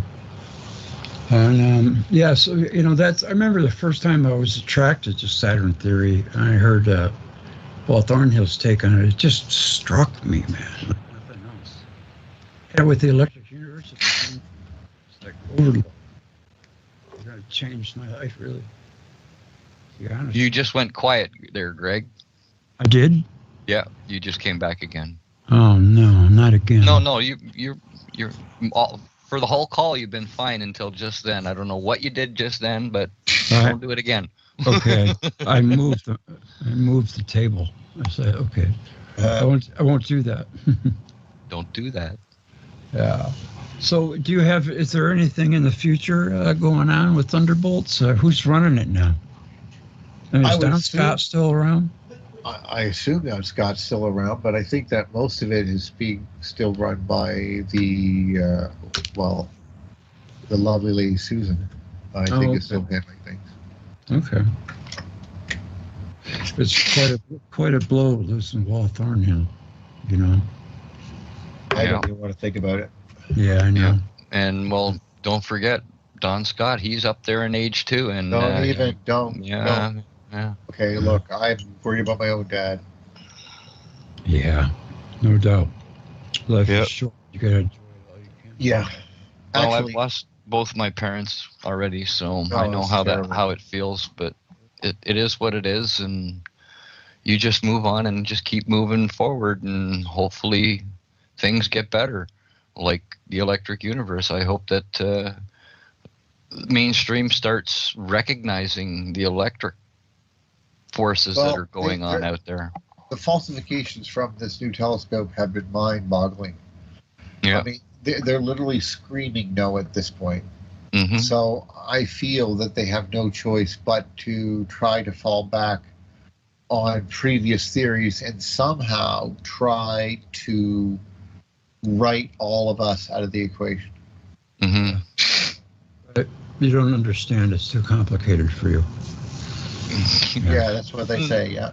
Well, what I think what Neil was getting at is they're probably going to go back to pre-Einstein and look at those theories again, and see what would fit best, and then make their own electric universe out of it. There is no way that dark matter being something that is required to hold a galaxy together because Newton's laws demand it. Mm-hmm. That is a falsification. If your theory is Newton said this and your answer is wrong by a factor of 10 or 100, 100, almost 100, it's then you're 98% of the universe is dark matter. It's completely pointless because you're basically saying this stuff doesn't even exist. They've adjusted that number down. Well, it doesn't really matter. The point is adjusting numbers or anything really is not the point. The point is how is this going to react and what is going to happen when Betelgeuse finally hits its real size. Because what it's doing right now is it's pulling back its glow mode into arc mode. That's it. It's not going to bust into a nova or anything. So it's brightening. Well, it's basically becoming something similar to our sun. Saturn, we were inside its glow. Well, it's quite possible that around Betelgeuse there are a whole whack of planets inside that plasma. And once it shrinks down, then they'll be able to see stars for the first time. If they survive. Well, it's not killed them yet, hopefully. I mean, remember what happened with us. All those ions mixing with the oxygen made it rain. Yeah. For like 200 million years or whatever. Well, I don't think it was just the ions. I think there was a lot of material that was expelled from Saturn, and there is a debate on that. Came through the Saturn's shoulder. In other words, its brand new belt which was salt water, and that's where all our salt water came from. Because the NASA's told us that they've isotopically checked the water in that ice, and it's identical to Earth's isotopically. In Saturn's rings. Yeah. Yes. I'm not arguing with any of that. I'd like to hear more on it, though. But yeah, that's true. I read that article too. I did a show on it. I'm really stuffy, and I'm not holding it well, so I'm going to cut this short if that's okay. No, that's okay, guys. We got a pretty decent show out of this. Do you want to try again? Just for me, I would love to try again, especially even this weekend. I think this was a lovely show. It didn't last long, but it was great information, and we got an hour. So hey. Oh, well, that's good. That's not so bad. I did record, right? Yes, it's recorded. Yeah, it looks like I see Thank a red God. dot. Yes. Thank God, yeah. Well, we With got a an circle. hour. I see a red dot with a circle around it. But I would love Saturn? to come on board. I'm just feeling a little under the weather. So. Well, I love this talk. Sure, let's do it again. When do you guys want to do it? Anytime you want, just give me a couple days in advance, and I'm okay. It's just when it's really recent, I don't know how I'm going to react because I might not be ready. I can do it tomorrow night, but I can't do it on Sunday night because I got to go out scouting. I could probably do it tomorrow night too if you really want to. All right. Well, depends on your family. See how things go tomorrow, and I'll let you know. All right, perfect. Maybe we can get Andy on board too, and Polygirl. I agree, and I miss you all. So I do too. I miss you all. I really love talking to you guys. You bring a lot to the table, and I do appreciate it because you're helping me out. Once a month, let's do a show, Neil. Once a month, let's do a show, Neil. Give me a moment. I'm thinking about it. Okay. Well, you got take your time. There's no pressure. Just a suggestion. That's all. I know. I feel like I'm falling down, but at the same time, I can't let my failure to do things that I normally could do is not my fault. Yeah. And I have to recognize that. It's a burden. I mean, it's hard. It's not a burden, but it's hard. It's hard work. It's not easy. And it's not something I'm used to at all. Like being, not being able to do what I was doing and not being able to keep up. And yeah. Just think of a topic and we'll do a half hour on it. Oh, I know. I'm totally fine with any of this. It makes me feel better. It really does. I just wish I could stay longer. I hope so. Well, let's see how we feel tomorrow, and if not, we'll work out another time. It doesn't matter, but I'd like to. I'll try tomorrow. All right. Okay, yeah, a couple days advance notice isn't bad, Greg. But yeah, tomorrow was awesome. I'm in. Okay, man. Well, I'll see you guys tomorrow then. Miss you all. See you soon. Good night, everybody. Great talk. Bye. Yeah. Other than that, we're going to spend a little time. I'm going to talk to you for a minute. Hold on.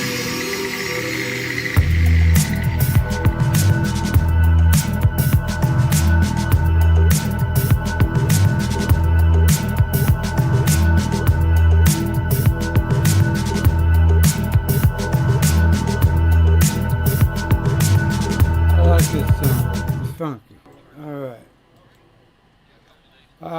Yeah, Sunday night, a couple hours before my live stream, I started hacking up some bloody tissue, like a mass. It was bloody. And it was kind of freaky. Greg said, let's go to the hospital. I said, okay. And I kept spitting it up, and kept spitting it up, kept spitting it up. And when they brought me in, they took me right away ahead of everybody else. They had some code come in. And the next thing I know, I'm under. And they got me tied to the bed, and they got a breathing machine in my mouth. And I remember waking up, and they said, it's impossible. He's on propofol, he can't wake up. And I said, well, he's sitting up, let's look at him.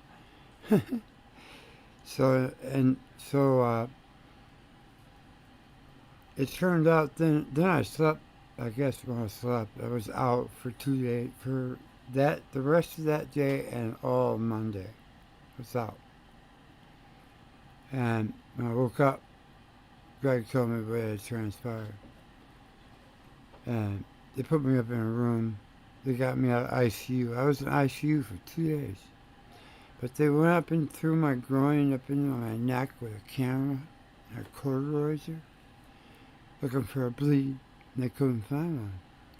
So the only thing that I can ascertain is that that mass and that blood must have been the swelling in my tongue, or it was the tumor, because the tumor had to go somewhere. I don't know where it went. It just disappeared. So it's either the tumor coming out of the hole in my tongue, because that's where the cancer originally formed, was the base of my tongue. I had the same cancer Velikovsky just died of in April. But,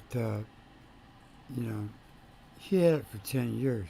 So there must have been a lot going on there. But anyways, 3 doctors came in, they put me up on the 6th floor. I was there for 6 days. The only thing that was anything that was good was I got to watch the Little League World Series. But they all 3 said I'm healing. So, I'm eating again. And my throat seems to be returning back to normal. The only problem is, so I've lost a lot of weight. I'm weak. And my tongue just absolutely is on fire. 24/7. I take oxycodone. It goes away for a little while. But as soon as it starts wearing off, it's on fire again. So I have to somehow eat and maintain my weight with a tongue that feels like, the alligator clips? Well, take an alligator clip, put it halfway up your tongue, and release it, and just leave it there. Or one on each side, maybe. It's so painful. It's unbelievable. But then, I get little breaks. And if I lose any more weight, they're going to put me on a feeding tube, so that ain't going to happen. I got to force myself to eat. And I think I'm healing. I think I beat it. I really do. Once my tongue heals, you can tell that my voice is coming back. So, I feel good about it. I wasn't afraid. I wasn't afraid at all. I thought, well, if this is it, then this is it. I didn't know. It's the closest I ever came. And I don't know, it's hard to explain. You get this strength from somewhere. And maybe, who knows where it's from, but I had strength. It just got me through. And you guys get me through too. With all your warm wishes and love, I feel it. And it really does make a difference. And I know I've got a couple of donations that I need to thank some people for. I got a couple I know I did because I saw my PayPal. But I just haven't been able to log in and get to it yet. But I will. And we're going to listen to a little bit of Jim Garrison's book on the Trail of the Assassins. I'm big into JFK. And it's about it's about the movie JFK. It's about his real-life investigation. We'll listen to a couple of chapters. Then we'll say goodnight with something else. And that'll be about it, okay? I just wanted to say hi to y'all. Taking a look at you now. Jared, Valerie, good to see you. Donnie, Jared, and John Jones. God bless you too, brother. And, I think that we're going to beat this. It's Shockwave, Paige Gray, Myra Maniac, my man. Introduction. This is not just another of the many books analyzing the dry evidence in the assassination of President Kennedy. It is instead a chronicle of experiences of one man who tried to get to the truth about the murder and prosecute those responsible for it. I write not as a critic, but as a participant, a prosecutor, and an investigator. At the time of the assassination on November 22, 1963, I was District Attorney of New Orleans. Because the accused assassin, Lee Harvey Oswald, had resided in New Orleans the summer before the assassination, I was immediately drawn into the case. More than 3 years later, in March 1967, my investigation culminated in the arrest of Clay Shaw, director of the International Trade Mart and fixture of New Orleans high society, on charges of conspiracy to murder John Kennedy. In the months leading to Shaw's trial in 1969, I publicly suggested that members of the United States government's intelligence community, including Shaw, were responsible for the assassination and carried it out in order to stop President Kennedy's efforts to break with the Cold War foreign policy. While the jury accepted my argument that there had been a conspiracy, it was not aware of Shaw's role as a clandestine CIA operative. Unconvinced of his motivation, the jury acquitted him of these charges. History has a way of changing verdicts. 25 years ago, most Americans readily accepted the government's contention that the assassination was a random act of violence. A lonely young man, his mind steeped in Marxist ideology, apparently frustrated at his inability to do anything well, had crouched at a warehouse window and in 6 seconds of world-class shooting destroyed the President of the United States. When that explanation was announced, shortly after the assassination, the country was in profound shock.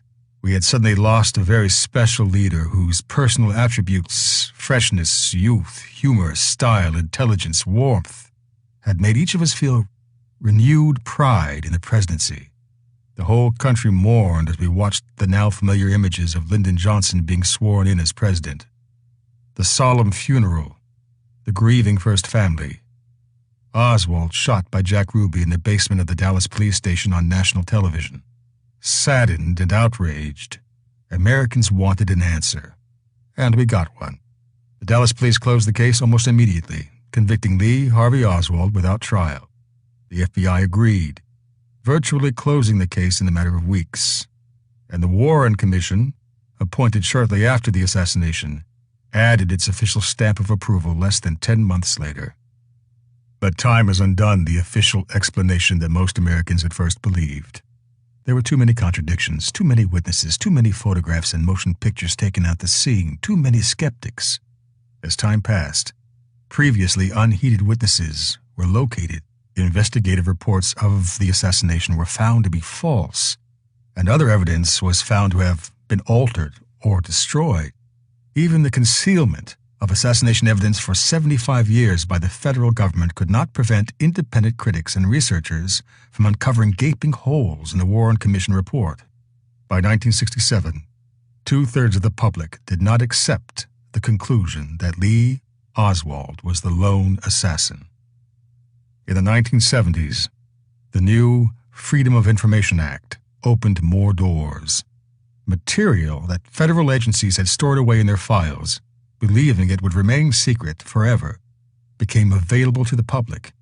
Since that time, able critics have done considerable research.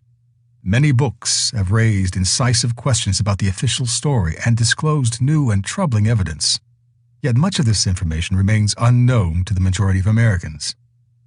For example, 5 days before the assassination, the New Orleans FBI office received a telex warning that an attempt would be made to assassinate the president in Dallas at the end of the week. The Bureau did not pass on the warning to the Secret Service or other authorities. Shortly after the assassination, the telex message was removed from the file drawer of the New Orleans office of the Bureau. The great majority of the witnesses at Dealey Plaza in Dallas heard repeated rifle fire coming from the grassy knoll in front of Kennedy. In the chase that followed, the Dallas police apprehended 3 men and marched them away under shotgun arrest. However, the numerous news photographs of their arrest were never published, and no record remains of their mugshots, their fingerprints, or their names. On the day of his arrest, Lee Oswald was given a nitrate test, the results of which showed that he had not fired a rifle in the previous 24 hours. This fact was kept secret by both the federal government and the Dallas police for 10 months. For more than 5 years, the film of the assassination taken by eyewitness Abraham Zapruder was concealed from the public and kept locked in a vault by Lift magazine. This moving picture showed Kennedy being slammed violently backward, dear evidence of his being struck by a rifle shot from the front. Approximately an hour before the arrival of Kennedy's motorcade, Jack Ruby, the man who later murdered Lee Oswald, was observed alongside the grassy knoll, unloading a man carrying a rifle in a case. The statement of Julia Ann Mercer, the witness to that event, was altered by the FBI to make it appear that she had been unable to identify Ruby as the man. This fraudulent alteration has never been explained or even denied by the federal government. After the president's body was subjected to a military autopsy, his brain disappeared. The brain, which is still missing after 25 years, had been immersed in formalin to harden it and might have shown from what direction the headshots came. Photographs and x-rays of the autopsy, which might also have resolved the issue, were never examined by the Warren Commission. The pathologist in charge of Kennedy's autopsy at Bethesda Naval Hospital burned in the fireplace of his home the first draft of the autopsy report. Such revelations, while not widely disseminated, did eventually force the House Select Committee on Assassinations to conduct another investigation from 1976 to 1979. Its official conclusion, citing acoustical evidence, was that there probably had been a conspiracy to murder President Kennedy, and that more than one man had been shooting at him. However, the investigation was limited and made no further attempt to determine the forces behind the assassination. This book accepts the responsibility that the House Committee bypassed. Based on my experiences as a district attorney who actively investigated the assassination and on my continuing research since then, I offer, in the final chapter, an informed historical speculation about what happened, who killed John Kennedy, and why. I do not claim, however, to have all the answers about the assassination. No individual could. To uncover the whole truth would require an open-ended, honest federal investigation, the kind that has not taken place to date. At the outset, I must underscore the fact that the details of the assassination, who pulled the trigger, from what building, what kind of gun, and so forth, are no longer my primary concerns. The assassination was an enormously important event, but even more important, in my view, is what happened after. Ratification by the government and the media of an official story that is an absurd fairy tale. Immediately after the assassination, the federal government and the major media adopted the posture of two giant ostriches, each unyielding to reason, each with its head firmly lodged in the sand. Having ratified the lone assassin theory, they refused to acknowledge any facts that might discredit it and attacked anyone who offered a different explanation. It was not difficult to figure out what their dilemma was, for the government and the major media to have acknowledged what virtually everyone knew, that Kennedy had been fired at by a number of guns, would have put an end to the sacred pretense that the president's assassination was a chance occurrence. To have acknowledged a conspiracy would have led inevitably to the question of why it had occurred. There then would have followed recognition that there had been a powerful opposition in the government to President Kennedy's efforts to end the Cold War. His desire to withdraw from Vietnam, for example, would have been revealed. Correspondingly, the role of those who dragged us into 9 years of war in Vietnam would also have become clearer. When I tried to bring some of these profoundly disturbing connections to the light, the United States government and the major media came down hard on me. Both before and after the trial of Clay Shaw, I was denounced by government officials and the mass media for suggesting that members of our own intelligence agencies might have conspired to kill the president. I was vilified in the press as a publicity-seeking politician, a charlatan, and a communist. The federal government brought false charges of corruption against me while I was in the midst of a re-election campaign for district attorney. Although I was found innocent in court, I narrowly lost the election. Thus, the government succeeded in its attempt to remove me from office. In the hostile climate of that time, it was impossible to communicate my view of all that happened. Nearly 20 years later, that has changed. We have been through the Vietnam War, Watergate, and the Iran-Contra affair. We have learned much about our intelligence agencies and what they have done in our name. Assassination by our CIA is no longer inconceivable. It is established historical fact. The existence of off-the-shelf covert government operations is acknowledged in congressional hearing rooms and on national television. In this more open atmosphere, it is time, for history's sake and for the sake of the future, for me to tell the full story of my investigation and allow a new generation to consider it. As a result of my investigation of the Kennedy assassination and my experiences afterwards, my life and consciousness were changed forever. This book is really about that process of change, of growing disillusionment, anger, and knowledge. My experience as a prominent player in historical events prevents it from being typical. But our entire country shared, to varying degrees, my change of consciousness. A quarter century later, it is possible to see the assassination and cover-up by the government and the media were watershed events for this country. They represented the loss of innocence for post-war Americans, the beginning of the current era of discontent and distrust in our government and our most fundamental institutions. I hope this book will help the younger generation to understand better the political, social, and historical consequences of the assassination and subsequent cover-up. Today we still live with those consequences. A continuing and ominous Cold War, a deceptive secret government, a docile press, pervasive cynicism and corruption.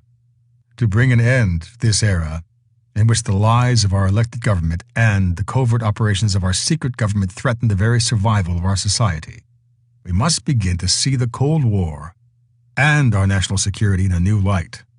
Our relationship with the Soviet Union and other communist nations must be reconsidered and put into a realistic perspective that looks forward to a new century rather than backward to the 1950s. In his short 3 years as president, John Kennedy had already begun to change our attitudes and fundamental assumptions about the Cold War. His adoption of a more enlightened, less polarized view of the Earth and its inhabitants, I believe, may have led John Kennedy to his death. However, it also showed us a way to avoid global catastrophe. In re-examining his tragic assassination 25 years after it occurred, we should not forget his enduring legacy, articulated so eloquently at American University in June 1963. If we cannot end now our differences, at least we can help make the world safe for diversity. For in the final analysis, our most basic common link is that we all inhabit this small planet. We all breathe the same air. We all cherish our children's future, and we are all mortal. Chapter 1. The Serenity of Ignorance. I was working at my desk in criminal court as district attorney of New Orleans when the door flew open and my chief assistant rushed in. "The president has been shot," he yelled. It was just past 12:30 p.m., Friday, November 22nd, 1963.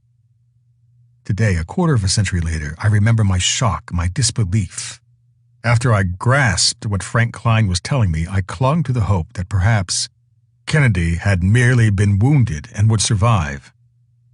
Frank and I headed for Tortorich's on Royal Street in the French Quarter. It was a quiet, uncrowded place where they kept a television set in the dining room. On the way, the car radio announced that John Kennedy had been killed. The remainder of that trip was spent in absolute silence. At the restaurant, the midday customers were staring solemnly at the television set mounted high in the corner of the room. I felt a sense of unreality as the unending reportage flooded in from Dallas. There was very little conversation at the tables. A waiter came up, and we ordered something for lunch. When it arrived, we toyed with our food, but neither of us ate anything. The information coming in from the television was inconclusive.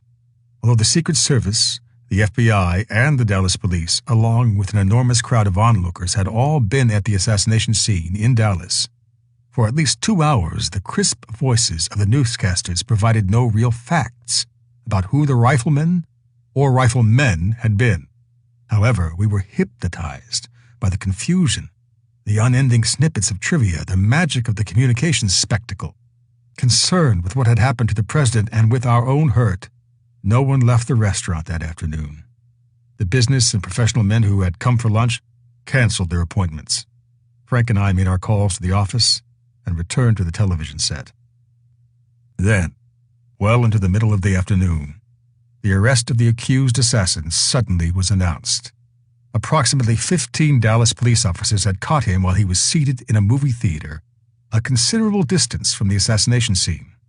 The delayed arrest burst like a bomb on the television screen, and the long silence in the restaurant ended. You could feel the sudden explosion of fury, the outburst of hate against this previously unknown young man. His name was Lee Harvey Oswald.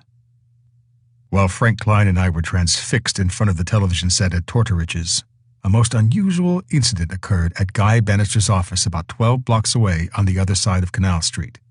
At least it was unusual for Bannister, a former special agent in charge of the Chicago office of the FBI, a deputy superintendent of police in New Orleans, and a man who had a lifetime reputation as a rigid exponent of law and order.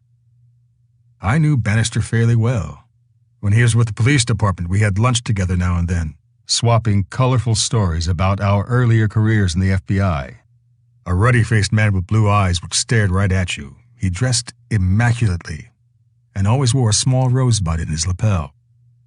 Although he enjoyed an occasional martini at the International House, Bannister had never been known to drink heavily during the day. He was an austere, highly composed individual. However, on the long afternoon of television coverage of the assassination in Dallas, the ex-FBI man made a noble effort to polish off all the liquor in the Katzenjammer bar on the 500 block of Camp Street. As the sun was setting over the nearby Mississippi River, he made his way back to his office with Jack Martin, who had been drinking with him. There, Bannister became embroiled in a heated argument with Martin, a sometime private detective and hanger-on at Bannister's office. The imbroglio erupted after Martin made an injudicious observation. He informed Bannister during the course of their quarrel that he had not forgotten certain unusual things that had been happening at the office during the summer. At this point, Bannister whipped out his .357 Magnum pistol and began to massage Martin's head with it. A .357 Magnum is not an ordinary handgun. It is extraordinarily heavy in order to support its increased muzzle velocity. The brief altercation converted Martin, in a matter of a minute or two, into a bloody, battered mess, and a police patrol car carted him off to Charity Hospital on Tulane Avenue. Like a tiny seed, the planting of which went unnoticed at the time, that unusual and explosive act by Guy Bannister ultimately would lead to the only prosecution ever brought in the case of President Kennedy's murder. Stung by the pain and outrage of his injury, Jack Martin, within a day or so, would confide to a friend his murky suspicion that David Ferry, an associate of Guy Bannister's, and a frequent habitué of his office, had driven to Dallas on the day of the assassination to serve as the getaway pilot for the men involved in the assassination. As Jack Martin sat groggily in the hospital on Friday night, the news scarcity from Dallas abruptly ended. Bulletins were cascading out of the television set. By the following day, the name of Lee Harvey Oswald had been repeated so relentlessly in the media that it had become a household name throughout the world. His resume was proliferating almost as swiftly, including more and more details about his stay in New Orleans through the summer preceding the assassination. Although I personally had no argument with the official lone assassin scenario so rapidly taking shape in the media, I was not free to ignore Lee Harvey Oswald's unexplained 3 months in the city. The New Orleans connection meant that, however peripheral the effort might turn out to be, my office had to inquire into Oswald's possible associations in our jurisdiction. I immediately arranged for a special meeting of a half-dozen key members of my staff. On Sunday afternoon, the senior assistant district attorneys and investigators and I gathered in my office. Such weekend meetings had become our custom whenever a crime on the national scene had leads trailing to New Orleans. In the course of checking out all possible associates of Oswald's in the city, we discovered that the alleged assassin had been seen during the summer with a man named David Ferry. I got my people on the telephones right away to investigate a possible Oswald-Ferry relationship. I had met David Ferry once. The encounter had been casual but unforgettable. Shortly after my election as district attorney, I had been walking across Carondelet Street near Canal. Half conscious that the waiting traffic was about to head my way, I began to quicken my step. Just then, a man grabbed me by both arms and stopped me cold. The face, grinning ferociously at me, was like a ghoulish Halloween mask. The eyebrows, plainly, were grease paint, one noticeably higher than the other. A scruffy, reddish homemade wig hung askew on his head as he fixed me with his eyes. The traffic was bearing down on us as he gripped me, and I hardly could hear him amidst the din of horns. I remembered that he was shouting congratulations on my recent election. As I dodged a car, at last escaping his clutch, I recall his yelling that he was a private investigator. Our brief street encounter had taken place sometime in 1962, the preceding year. This recollection stirred up others. I remembered Ferry's reputation as an adventurer and pilot, because I had been a pilot myself during World War II. The legend that he could get a plane in and out of the smallest of fields had stuck in my mind, and so had other vague fragments. His involvement in the abortive 1961 Bay of Pigs invasion of Cuba, his anti-Castro activities, and his frequent speeches to veterans groups about patriotism and anti-communism. The name of David Ferry was well known in New Orleans. Soon, one of my assistant DAs, Herman Coleman, came in with some startling news. He had learned that Ferry had made a precipitate journey to Texas just 48 hours before, on the very day of the assassination. The source, whom Coleman verified as thoroughly reliable, was the man to whom Jack Martin had confided after he had been pistol-whipped by Guy Bannister. Martin had told this source of his dark suspicions about Ferry's sudden Texas trip. A routine review of our files revealed a police report based on a complaint against Ferry. The complaint, a misdemeanor, had been refused for prosecution, but the report led us to Ferry's present address on Louisiana Avenue Parkway. I sent Frank Klein and a team of investigators to the place. In Ferry's unkempt rabbit hutch of an apartment, they found an assortment of Army rifles, ammunition clips, military canteens, and web equipment, and, on the wall, a large map of Cuba. Adding to the general confusion were two young men awaiting Ferry's return. They said that Ferry had headed for Texas in his car early Friday afternoon, approximately an hour after the assassination. Their account of the timing was confirmed later by other witnesses who had seen Ferry in New Orleans as late as midday on November 22nd. This meant that Ferry probably had not been a getaway pilot as Jack Martin believed, but it did not mean that we could regard him as clear of any connection with the assassination. I left a round-the-clock stakeout at his apartment to await his return. On Monday morning, Ferry appeared and was brought to my office for questioning. He was dressed, as usual, as if he had been shot by cannon through the Salvation Army clothing store. He looked every bit as disconcerting as when I had last seen him on Carondelet Street in 1962. He denied ever having known the Oswald, but admitted that he had driven to Houston early Friday afternoon. Considering his exuberant confidence at our last encounter, he was distinctly ill at ease and nervous, and the more he talked, the less his story held together. For example, when I asked him the reason for his departure from New Orleans only 1 hour following the assassination, he responded that he had driven to Houston to go ice skating. When I then asked him why he had chosen one of the heaviest thunderstorms in many years as the occasion for his ice skating trip, he had no adequate reply. Later we would learn that at the skating rink, he never put on ice skates, but had spent all of his time at a paid telephone, making and receiving calls. We also learned later that Ferry continued on from Houston to Galveston, Texas, where he happened to be when Jack Ruby called there the night before he shot and killed Lee Oswald. Needless to say, these details hardly were forthcoming from Ferry when I questioned him. From his answers, I did not find anything directly connecting Ferry with the assassination, but I concluded that further investigation of this odd individual and his curiously timed junket was necessary. I ordered my investigators to take him to the 1st District Police Station. They had to be booked and held in jail for questioning by the FBI. I was confident that an FBI investigation of David Ferry and any other matters even remotely related to the president's murder would be exhaustive. That faith probably was typical of most Americans in 1963. However, it was particularly strong in my case because of my background. My father had been an attorney, as had his father before him. Thus I had, through osmosis or acculturation, acquired a reverence for the law. Thomas Jefferson Garrison, my paternal grandfather, had been general counsel of the Northwestern Railway, headquartered in Chicago. One of the members of his staff, a young lawyer named Clarence Darrow, had caused my grandfather much displeasure with his inclination to rebel against some of the more rigid strictures of the law. I had been told that Grandfather Garrison was vastly relieved when Darrow resigned from the railroad's legal staff to represent the socialist leader Eugene Debs. Darrow, as is well known, went on to become one of America's greatest trial attorneys.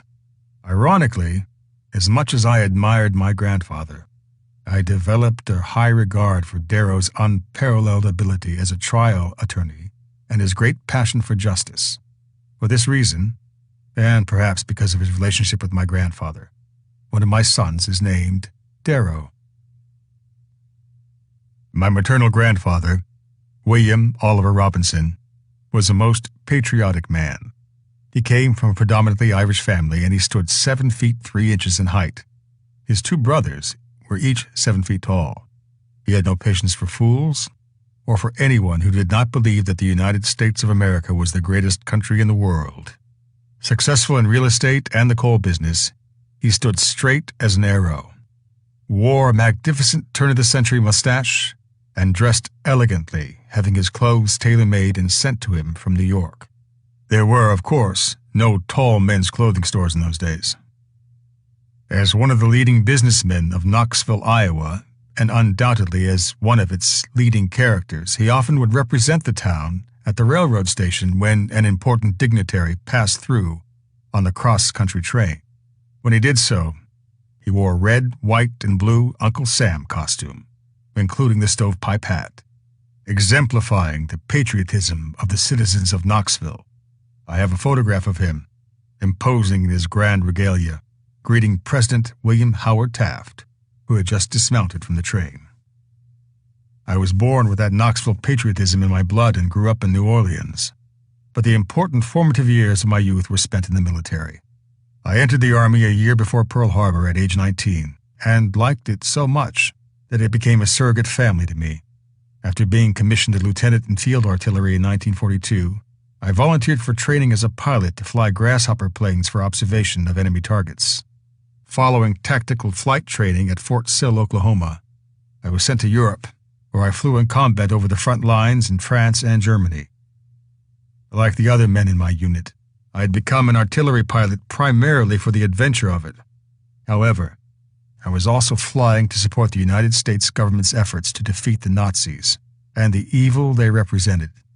I was never so conscious of this as when I arrived at Dachau the day after the infantry, supported by my military unit, took that Nazi concentration camp and saw the gaunt, starved bodies of the dead inmates piled high alongside the waiting crematorium with its great, heavily sooted black chimney stacks. During my 5 years in the Army in World War II and another 18 years as a field artillery officer in the National Guard, I never encountered deception of any kind. To me, the Army was synonymous with the United States government. I should add that I was still in the National Guard and still equating the Army with the United States government when President Kennedy was assassinated and I arrested David Ferry. Upon my return to civilian life after World War II, I followed my family tradition and went to law school at Tulane, obtaining both Bachelor of Law and Master of Civil Laws degrees. Shortly thereafter, I joined the FBI. As a special agent in Seattle and Tacoma, I was very impressed with the competence and efficiency of the Bureau. However, I was extremely bored as I rang doorbells to inquire about the loyalty and associations of applicants for employment in a defense plant. So I decided to return to the law profession. My arrival in the position of District Attorney of New Orleans was something of an accident. Richard Dowling, the incumbent in the late 1950s and early 1960s when I was in private practice as a trial lawyer, had been an excellent attorney in civil and domestic litigation. However, the administration of his prosecutor's office left a great deal to be desired. As a former assistant district attorney, a job I held from 1954 to 1958, I felt a strong concern about that particular office. When Dowling ran for re-election in 1961, I ran against him, along with a number of others. I was given no chance of winning. However, I thought my participation in the election might help one of the others who would produce a better office. For my campaign, I did not go through the streets shaking hands and slapping backs. I did not attempt to have rallies organized for me. I did not have circulars handed out in my behalf. I did not solicit the support of any political organizations.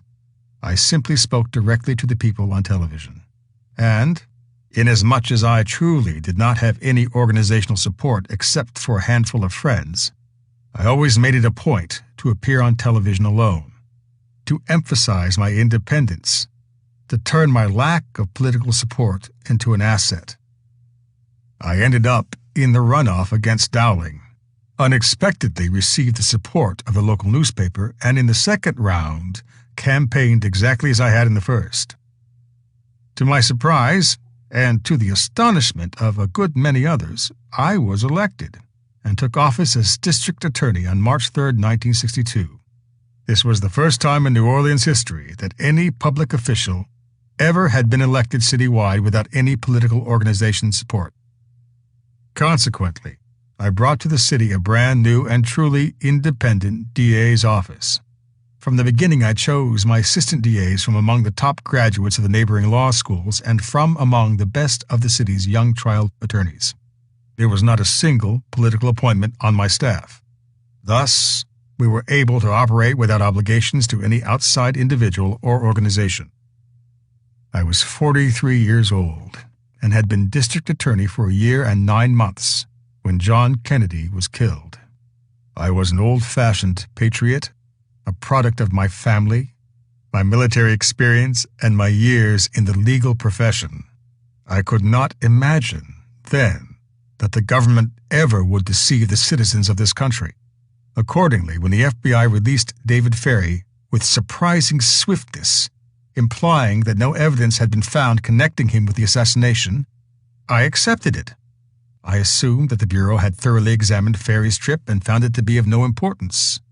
It irked me a bit that the special agent in charge of the New Orleans office had issued a gratuitous statement saying that the arrest of Ferrie had not been the FBI's idea, but that of the district attorney. It was an unprecedented comment for one law enforcement official to make about another. I might have expected such an observation from Ferrie's attorney, but hardly from another government official. I had assumed that the federal government and I were on the same side. However, I ignored the comment and turned my attention back to the prosecution of burglaries, armed robberies, and other local crimes. Chapter 2. The Awakening. Nearly 3 years passed. These were years of great satisfaction for me. We had rebuilt a bucolic DA's office into a crackerjack operation. The office had gone 3 years without losing a homicide case, and it would be 8 more years before we lost our first one. The pink walls and green pipes of the old office had been replaced with walnut paneling. I regularly attended the National District Attorneys Association conventions at interesting locations such as Phoenix or Las Vegas or Los Angeles. More often than not, I was able to get away from the office once a week for lunch at Brennan's, or Moran's, or Antoine's. By this time, our military was deeply engaged in the war in Southeast Asia. Like most Americans, I took it for granted that our government had our troops over there to bring democracy to South Vietnam. Like most Americans, I also took it for granted that our government had fully investigated President Kennedy's assassination and found it to be indeed the result of a random act by a man acting alone. Certainly, it never crossed my mind that the murder of President Kennedy and the subsequent arrival of 500,000 members of the American military in Vietnam might be related. Of course, I was aware of some of the odd contradictions about the assassination. It was public knowledge that most of the crowd in Dealey Plaza thought they had heard and even seen shooting from the grassy knoll in front of the president. Some of them had run up the knoll, behind the wooden fence on top of it, into the railroad yard and back, and had been stopped by men identifying themselves as Secret Service agents. Undeniably, there had been some real sloppiness in the security system for the president. Everyone knew that the protective bubble had been removed from his limousine and had seen the photographs of the numerous wide-open windows overlooking Dealey Plaza. But these, I reasoned, were the first things that any investigation would have dug into. The FBI most certainly had done just that, and, as if that were not enough, the Warren Commission staff had inquired extensively into the matter for 10 months. The conclusion of these two weighty bodies, that all the shooting had been done by one man aiming from behind the president, satisfied me that the allegations about activity up front around the grassy knoll and in the railroad yard behind it were so much speculation. That was my view as of late 1966. I was happily married, the father of 3 children with 2 more to come, and I had a great job. I was quite content with the way my life was going and with the world around me. In retrospect, it would have been more accurate to say that I was tranquilized by the very world in which I lived. Then one day that autumn, I had a chance conversation with Russell Long, the United States Senator from Louisiana. The subject of Kennedy's assassination arose. To this day, I recall his words. Those fellows on the Warren Commission were dead wrong, he said in his blunt fashion. There's no way in the world that one man could have shot up Jack Kennedy that way. I was surprised to hear this from one of the most intelligent members of the U.S. Senate, a man I knew personally and deeply respected. This was the first sign I had encountered that doubts persisted about Kennedy's assassination in such high quarters. The force of Senator Long's words aroused my curiosity. I immediately ordered the entire set of the Warren Commission volumes, the hearings, the exhibits, and the Commission's report. While I waited for the books to arrive, I did some research at the library about how the Warren Commission had come into being. 5 days after the assassination, Representative Charles Goodell of New York proposed that a joint congressional committee conduct an investigation. The committee was to consist of 7 representatives and 7 senators. 2 days later, before Congress had taken any action to follow up on Goodell's proposal, President Lyndon Johnson announced that he already had formed an investigative commission and chosen 7 members. To avoid any possible criticism that he was taking the investigation out of the hands of Congress, he included 2 representatives from each chamber. I looked up biographical information on each of his selections. It was apparent that his investigative group was notably weighted with men whose backgrounds were pro-intelligence or pro-military. Allen Dulles had been the director of the CIA for 9 years.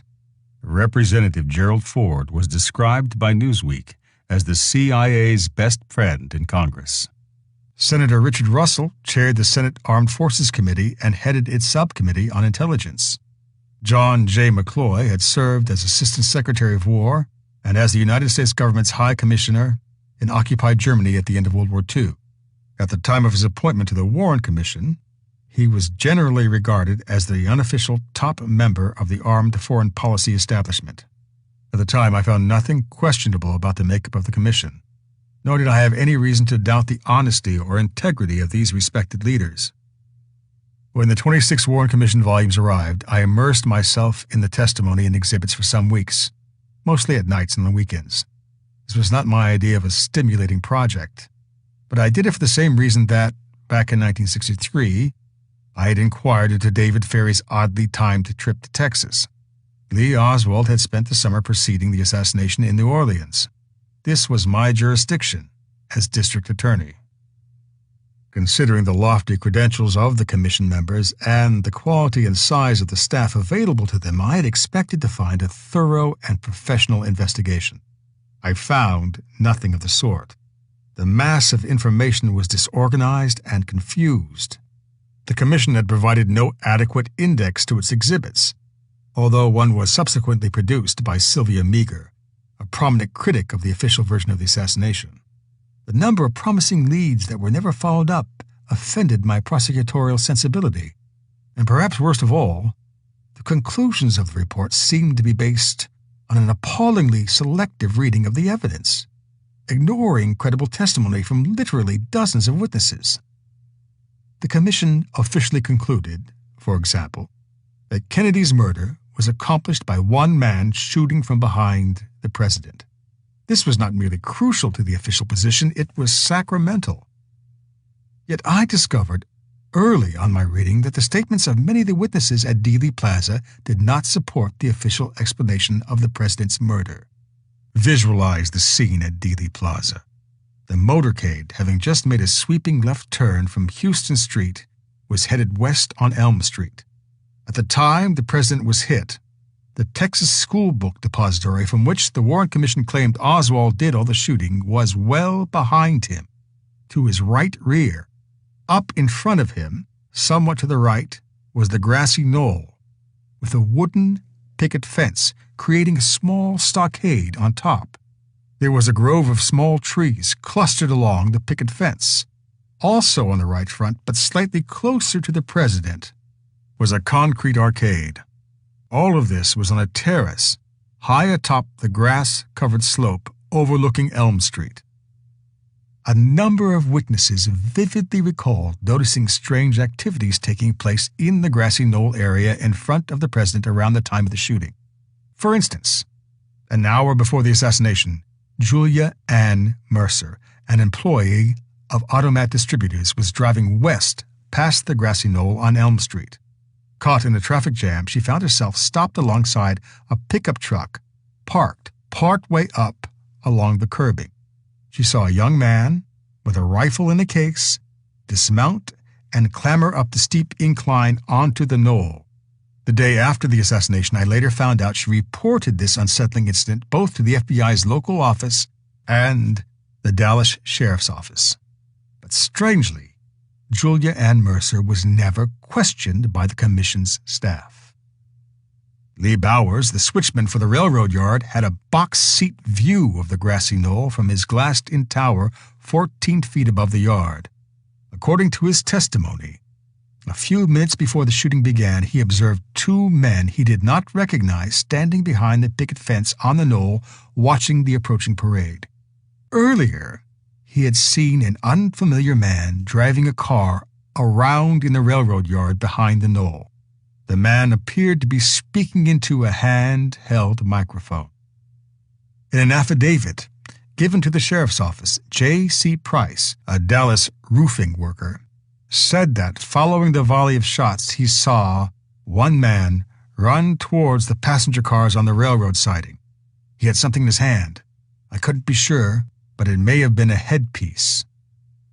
Some of the witnesses, contrary to the Warren Commission's conclusions, not only heard shots coming from the picket fence, they saw smoke from rifle fire drifting up through the cluster of trees. Like J.C. Price, an even larger number had the impression that men had run from the knoll after the shooting, heading into the railroad yard behind. Joseph Smith, a police officer who had been a motorcycle escort alongside the president's car, ran up the high grade of the knoll towards the fence. S.M. Holland, the signal supervisor for the Union Terminal Railroad, described the shooting this way.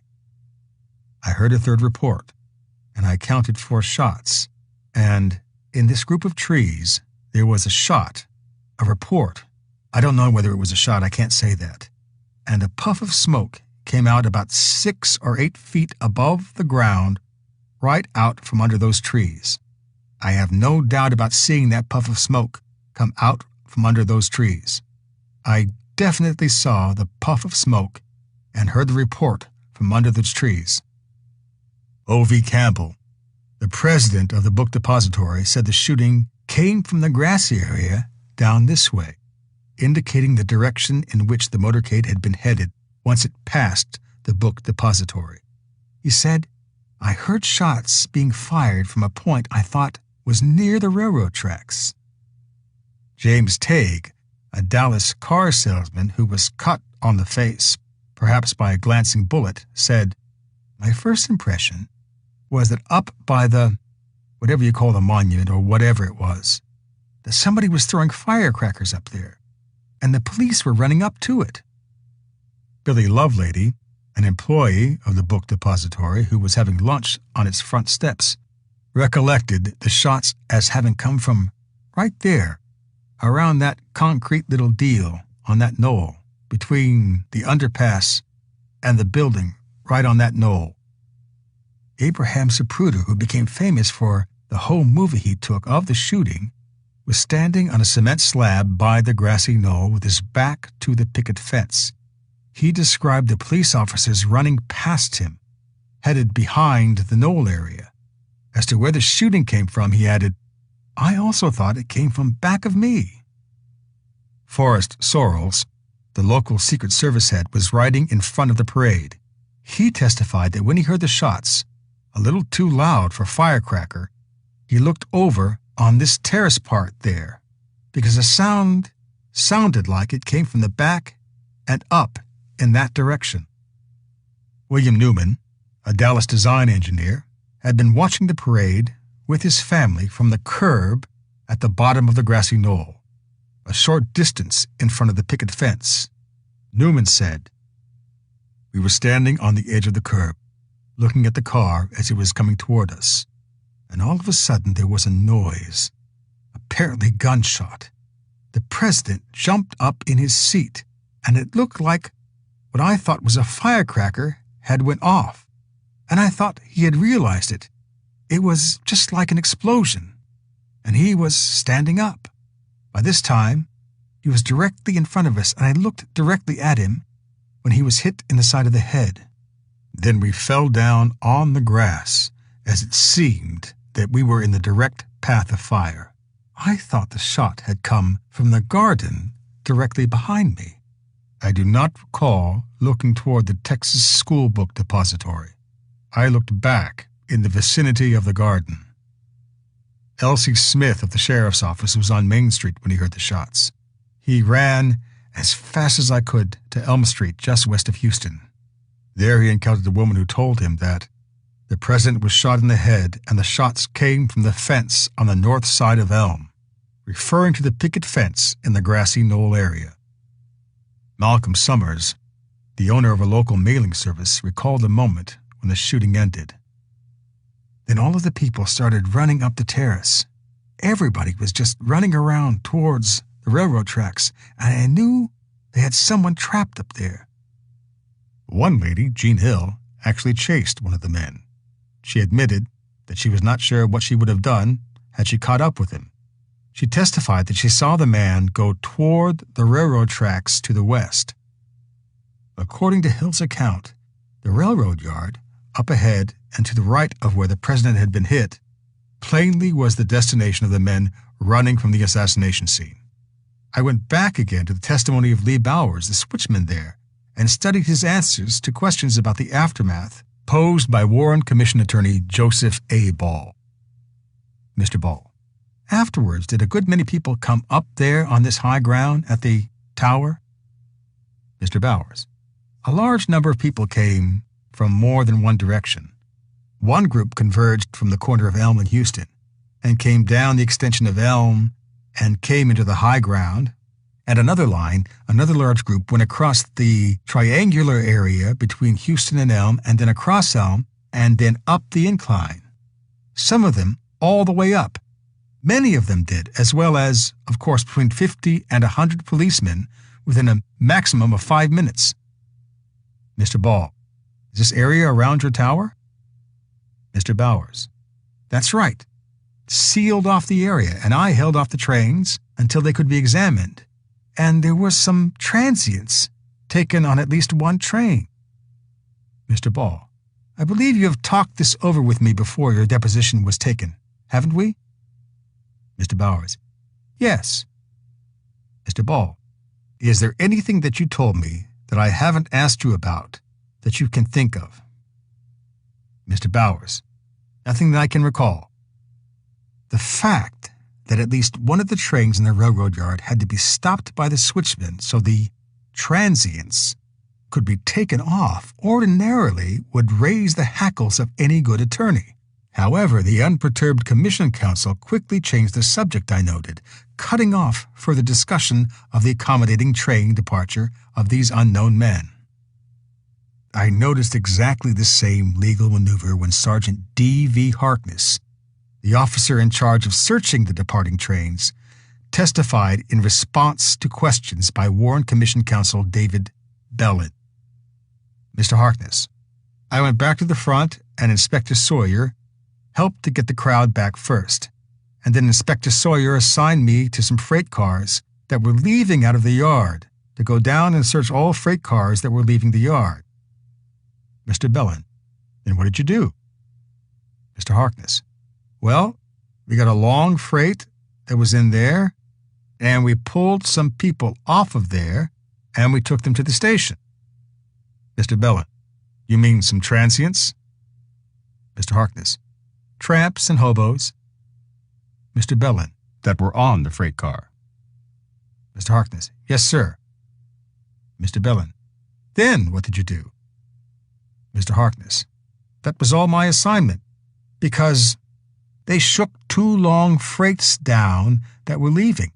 To my knowledge, in all the area there, we had several officers working in that area. Mr. Bellin, do you know whether or not anyone found any suspicious people of any kind or nature down there in the railroad yard? Mr. Harkness, yes, sir. We made some arrests. I put some people in. Mr. Bellin, were these what you call hobos or tramps? Mr. Harkness, yes, sir. Mr. Bellin, were all those questioned? Mr. Harkness, yes, sir. They were taken to the station and questioned. Mr. Bellin, any guns of any kind found? Mr. Harkness, not to my knowledge. Mr. Bellin, I want to go back to this Amos Ewens. Do you remember what he said to you and what you said to him when you first saw him? This exchange struck me as remarkable. Here, Counsel Bellin had just been told about several strangers using a departing train to leave the area where the president had just been murdered, and, rather than ask more than a couple of cursory follow-up questions, he changes the subject. Amos Ewens, another witness, had no connection whatsoever with the activity around the grassy knoll and the interesting occurrence of the timely departing trains. Bellin never asked Sergeant Harkness for further details about the arrested men, particularly who had seen to it that they were taken to the station and questioned. Neither at the Dallas Sheriff's Office nor at the Dallas Police Department was there any record of their arrest or questioning, nor was there, so far as I could find, any mention of their names anywhere in the 26 Warren Commission volumes. Also never followed up was the equally intriguing evidence indicating that there may have been men impersonating Secret Service agents around the railroad yard area. Joe M. Smith, the traffic officer at the intersection of Elm and Houston Streets, who was told by a woman that the shooting was coming from the bushes, left the area where he had been stationed and went up the knoll behind the stockade fence on top. His account, responding to questions from the Warren Commission Counsel Wesley J. Liebler. Mr. Smith, there was some deputy sheriff with me, and I believe one Secret Service man when I got there. I felt awfully silly, but after the shot and this woman, I pulled my pistol from my holster and I thought, this is silly. I don't know who I'm looking for, and I put it back. Just as I did, he showed me that he was a Secret Service agent. Mr. Liebler, did you accost this man? Mr. Smith, well, he saw me coming with my pistol, and right away he showed me who he was. Mr. Liebler, do you remember who it was? Mr. Smith, no, sir, I don't. However, according to the Warren Commission report, all of the Secret Service agents assigned to the parade had gone along with it en route to the hospital. The Secret Service was on record that not a single one of its agents was at the scene of the assassination, other than those passing through in the motorcade, and all of them were gone in minutes. This meant either that the Secret Service was lying or mistaken, or the man Officer Smith encountered was not really a Secret Service agent. Sergeant Harkness's testimony revealed that when he first arrived at the rear of the book depository, even before his search of the railroad yards, there were some Secret Service agents there. I didn't get them identified. They told me they were Secret Service agents. From Harkness, therefore, it became apparent that there was not just one, but a number of people purporting to be Secret Service agents in an area where supposedly there were none. It did not end with Officer Smith and Sergeant Harkness. I found that Gene Hill, who chased a man running from the scene, was halted in the parking lot behind the fence on the knoll. The man, who was wearing a business suit, held out his Secret Service identification for her to see. By the time the interruption was over, her quarry was gone. Despite these indications that several men may well have been falsely representing themselves as Secret Service agents, or that the Secret Service had no idea where its agents actually were, the Warren Commission and its staff had simply dropped the matter. As I read, I realized that the Warren Commission and its staff were not alone in their unorthodox handling of the investigation. The Dallas Police Department, which closed its books on the case almost immediately, also conducted a highly irregular inquiry. For example, after his arrest, Lee Harvey Oswald was questioned while in the custody of Captain Will Fritz, head of the Dallas Police Homicide Division. As a prosecutor, I know that recording of such questioning is routine, even in minor felony cases. Yet, according to what I read in the Warren Commission hearings, the alleged murderer of the President of the United States had been questioned for a total of 12 hours without any taping or shorthand notes by stenography. Nor was any attorney present. The absence of any record of interrogation of Oswald revealed a disregard for basic constitutional rights that was foreign to me. This could not be mere sloppiness, I realized.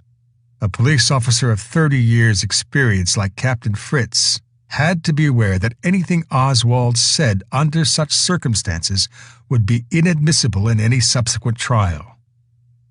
In my reading, I was also surprised to find how quickly the FBI had wrapped up its investigation, reaching its conclusion that Lee Oswald was the lone assassin within weeks.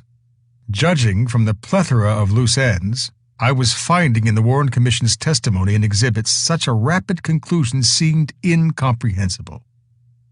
The more I read, the clearer it became that all the official government investigations of the assassination had systematically ignored any evidence that might lead to a conclusion other than that Lee Oswald was the lone assassin. At first, I did not know what to make of this, so I just kept reading. Then, one Friday night, I found myself reviewing the testimony of Lieutenant Colonel Allison G. Folsom, Jr., who was reading aloud from Oswald's training record. He described the grade that Oswald had received in a Russian examination at El Toro Marine Base in California, shortly before his highly publicized defection to the Soviet Union. Russian examination? My ears went up. In all my years of military service during World War II, and since, I had never taken a test in Russian. Never mind Colonel Folsom's additional testimony that Oswald had done poorly on the exam, getting only 2 more Russian words right than wrong. I would not have had any Russian words right. In 1959, when Oswald was taking that exam, I was a staff officer in the National Guard in a battalion made up of hundreds of soldiers. None of them had been required to show how much Russian they knew. Even on that night in 1966, when I read Colonel Folsom's testimony, I was still in the military service. By now, a major, and I could not recall a single soldier ever having been required to demonstrate how much Russian he had learned. Soldiers ordinarily are not taught Russian any more than they are taught philosophy or art or music, not if they are really members of a combat branch to which they are assigned. The government's witnesses and exhibits had described Oswald as a Marine assigned to anti-aircraft duty. A soldier genuinely involved in anti-aircraft duty would have about as much use for Russian as a cat would have for pajamas. I read no farther that night. I had to digest this first indication that Lee Oswald, in 1959 at least, had been receiving intelligence training. I knew, as did anyone with military background, that Marine intelligence activity was guided by the Office of Naval Intelligence, ONI. Wondering what possible connection there might have been between the ONI and Lee Harvey Oswald, I went to bed. I did not sleep much that night. The next morning, I headed downtown to the seedy, faded sector of town where 544 Camp Street was located. I had jotted down this address some weeks earlier while reading the exhibit section of the Warren Commission volumes. It had been imprinted with a small hand stamp on some of the material which Oswald had been handing out on the streets of New Orleans in the summer of 1963. Oswald had been spotted participating in several pamphleting incidents. In one, on August 9, he was involved in a scuffle on Canal Street with several anti-Castro Cubans and was arrested. The Warren Commission had concluded from this and other evidence that Oswald was a dedicated and ostentatiously visible, if lonely, communist who had joined the Fair Play for Cuba Committee to support Fidel Castro. Because of several inconsistencies, this facile explanation had never sat quite right with me. To start with, I knew that Oswald had stamped the 544 camp address only on his public handouts of August 9th. It no longer appeared on the subsequent pamphlets he gave out. So now, I wanted to look at the place firsthand. Catty corner from Lafayette Square, I found 544 Camp to be located in a small, mousy gray structure built from a conspicuously unsuccessful imitation of blocks of granite. This modest edifice was called, I was later to learn, the Newman Building, after its current owner. The entrance at 544 Camp opened onto stairs leading to the second floor. There was something familiar about the building, and it took me a moment or two to refresh my memory. Then I went around the corner, past where Mancuso's, a small restaurant, used to be, and walked a few steps down Lafayette Street to the other entrance of the building. There I found myself looking at the door of what I knew had been, back in 1963, the entrance to the upstairs private detective office of Guy Bannister. Located at 531 Lafayette Street, the door had borne the designation Guy Bannister Associates Incorporated, Investigators. So both entrances, 544 Camp and 531 Lafayette, led to the same place, and curiously, the name of Guy Bannister, which had come up 3 years before, had surfaced again. Bannister had died in 1964, about 9 months after the assassination, but now it occurred to me why 544 Camp Street appeared on Oswald's material for only 1 day. Somebody, presumably Bannister or an associate of his, had stopped Oswald from using the address on later circulars. And small wonder. Guy Bannister hardly could have been enthusiastic about the young ex-Marine stamping his address on pro-Castro literature. Even though no longer in the FBI, Bannister had shared the sentiments of J. Edgar Hoover. I knew he was heavily involved in anti-communist endeavors of all kinds. A young attorney I frequently played chess with at the New Orleans Chess Club had told me how Bannister had hired him when he was a college student to find radical or even liberal organizations on the campus and to join and penetrate them. I knew further that Bannister was a leader of the Anti-Communist League of the Caribbean. I had heard about this far-right group from a partner of his in the organization, an attorney named Maurice Gatlin, who lived at the Claiborne Towers apartment building at the same time I did. Knowing now that Guy Bannister's office was the headquarters out of which Oswald had operated, I began to understand some of the things I had learned about the Marxist-oriented pamphleteer. Whenever Oswald was going to hand out pro-Castro leaflets, for example, he regularly had gone to a local employment office and hired men to help him in his leafleting work. I found this out when I noticed that one of the young men shown in local news photos handing out flyers with Oswald looked very much like the son of one of my fellow artillery officers in the National Guard. I called Charles Steele and learned that indeed it was his son, Charles Jr. We interviewed young Steele and discovered that Oswald had paid him and others $2 an hour to hand out pamphlets with him. Oswald had told them that they had to do this until the news photographers departed, after which they were free to go. This recruitment method was highly improbable for a true Marxist group. Most such groups had members to do their leafleting but almost no money.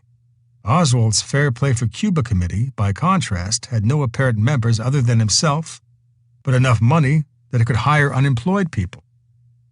This was the first evidence I encountered that Lee Oswald had not been a communist or a Marxist of any kind. What appeared to be considerably more probable, now that I had seen the setup at 544 Camp, was that Guy Bannister, or someone associated with him, had been using Oswald as an agent provocateur. For what purpose and under whose auspices remained a mystery. If Oswald had been working that summer under Bannister, I reflected, that would help explain some other oddities I had discovered in my reading. According to the Warren Commission report, when Oswald was arrested on August 9 on Canal Street and brought to the police station, he immediately asked to see an FBI agent. Oswald was separated from the other arrested men and brought into a private room where he talked with Special Agent John Quigley of the local bureau office. Later, Agent Quigley burned the notes he had taken during this interview. This is contrary to the standard bureau procedure. Customarily, such notes are placed in the office file along with the report of the occasion. Such special treatment for a vociferous communist seemed inexplicable, unless Oswald was actually working with Guy Bannister, a former high-ranking FBI official, who could have easily arranged it. About a week after Oswald's Canal Street arrest, I recalled someone arranged for him to participate in a radio debate on station WDSU. The subject was, essentially, capitalism versus communism. Oswald represented the left-wing position and duly portrayed himself on the taped program as a Marxist. After Kennedy's assassination, and less than a week after Oswald, in turn, was murdered, copies of the tape were sent to members of Congress as proof positive that a communist had killed the president. Could it have been Bannister or one of his associates, I wondered, who had arranged for the debate and taped it? Could it have been Bannister who sent it to Congress? If Oswald was working under Bannister's direction that summer, it was clear that neither his pamphleting nor his radio debating were intended to convert anyone to the cause of Marxism. Rather, they were designed to accomplish only one thing: to create a highly visible public profile for Lee Harvey Oswald as a communist. I turned away from Bannister's old office and looked across Lafayette Street, where the U.S. Post Office building loomed.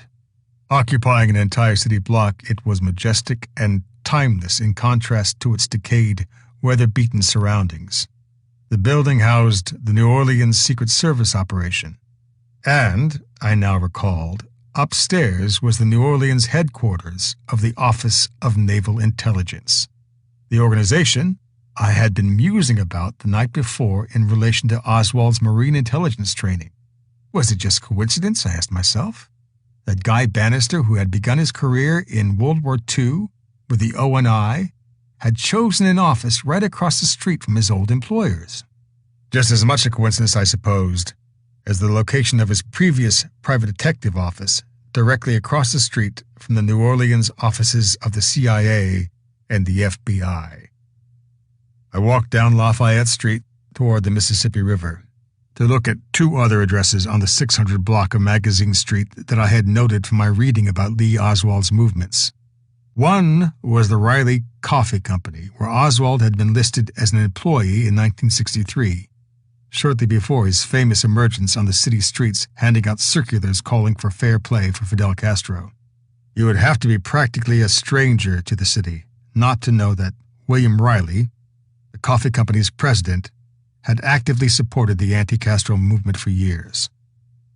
As I walked around the small coffee company building, I wondered whether Lee Oswald actually had labored there as a second oiler, as company records had indicated, or whether the firm simply had been his nesting place until it was time for him to fulfill his ill-fated assignment as an agent provocateur for Guy Bannister. I strolled next door to the other address I wanted to check out, the Crescent City Garage. According to its operator, Adrian Alba, Lee Oswald had spent a great deal of time there, when it appeared to Alba that Oswald should have been working at Riley's. In his testimony before the Warren Commission, Alba described Oswald's interest in the rifle magazines there. It was not too surprising that there were plenty of gun magazines for Oswald to thumb through. This garage was not exactly a young socialist's meeting hall. Very much to the contrary, for years it had been the official parking lot of the local headquarters for the Federal Bureau of Investigation. Now, since the Bureau had recently moved to new offices on Loyola Avenue, the Crescent City Garage was still the parking garage closest to the Office of Naval Intelligence and the Secret Service. Furthermore, the Central Intelligence Agency offices, located in the dark gray building known as the Masonic Temple on the 300 block of St. Charles Avenue, stood but a few blocks away. Considering their proximity its members maintain with one another, it is hardly surprising that they refer to themselves as an intelligence community.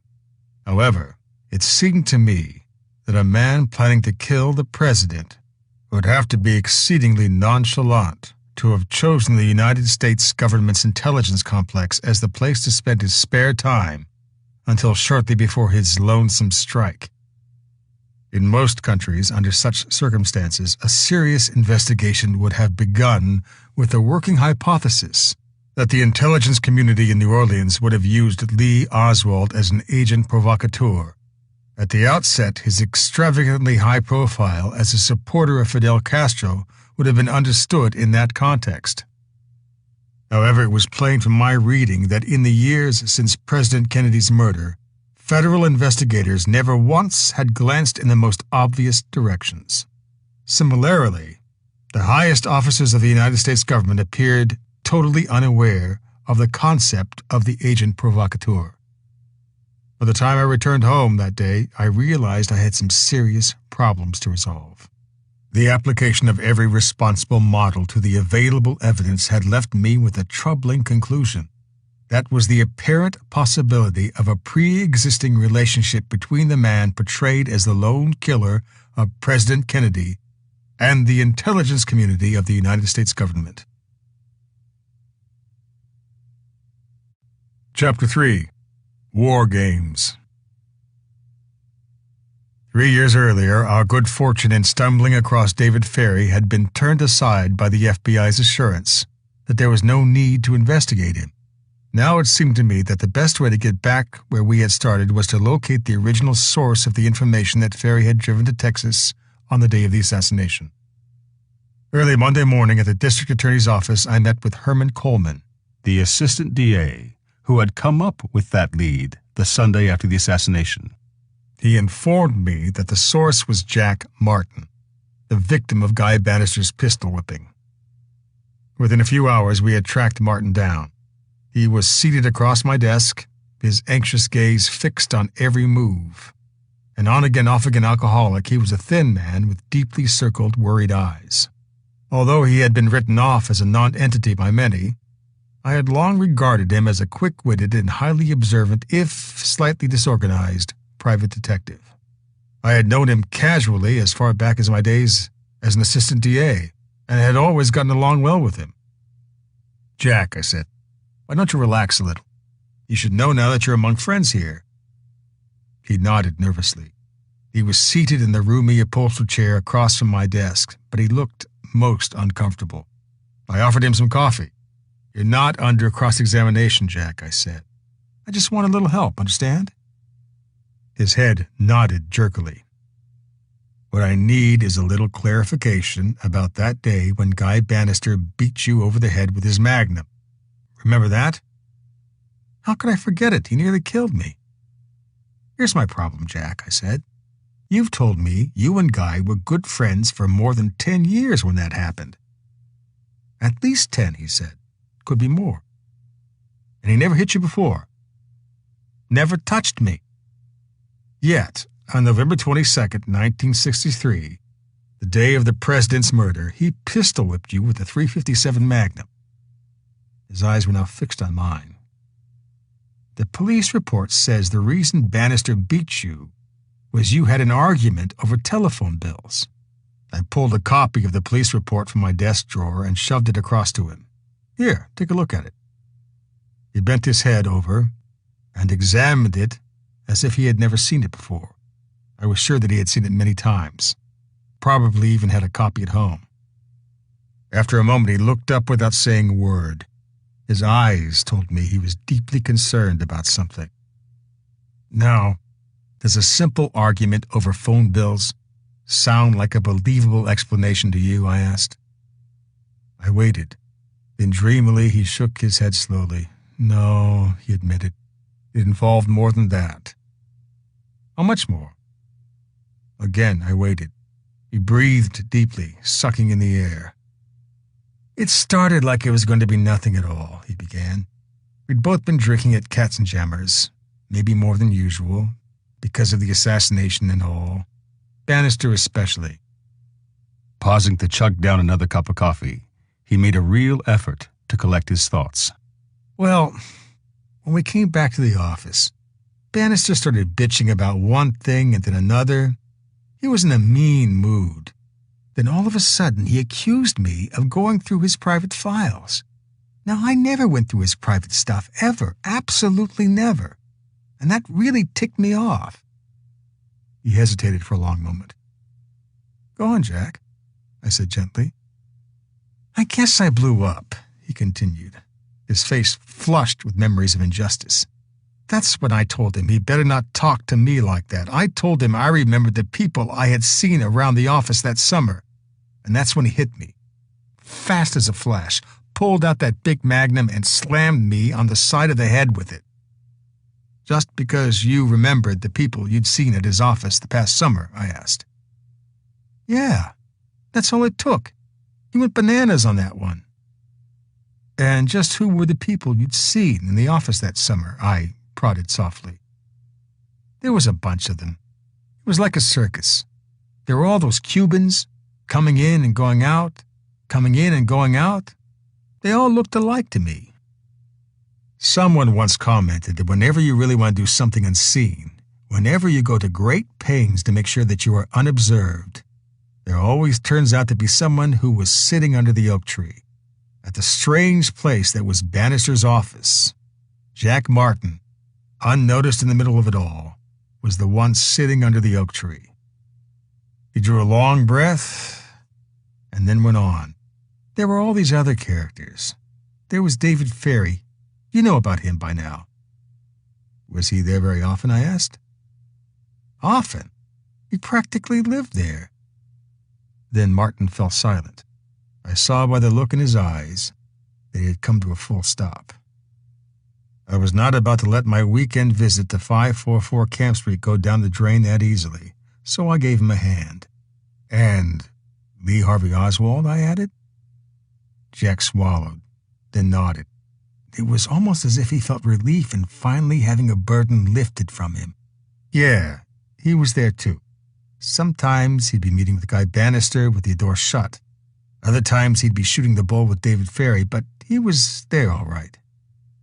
What was Guy Bannister doing while all this was going on? Hell, he was the one running the circus. What about his private detective work?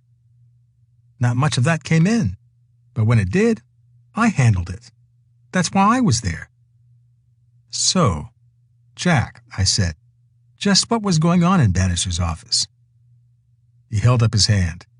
I can't answer that, he said firmly. I can't go into that stuff at all. Unexpectedly, he stood up. I think I better go, he said. Hold on, Jack.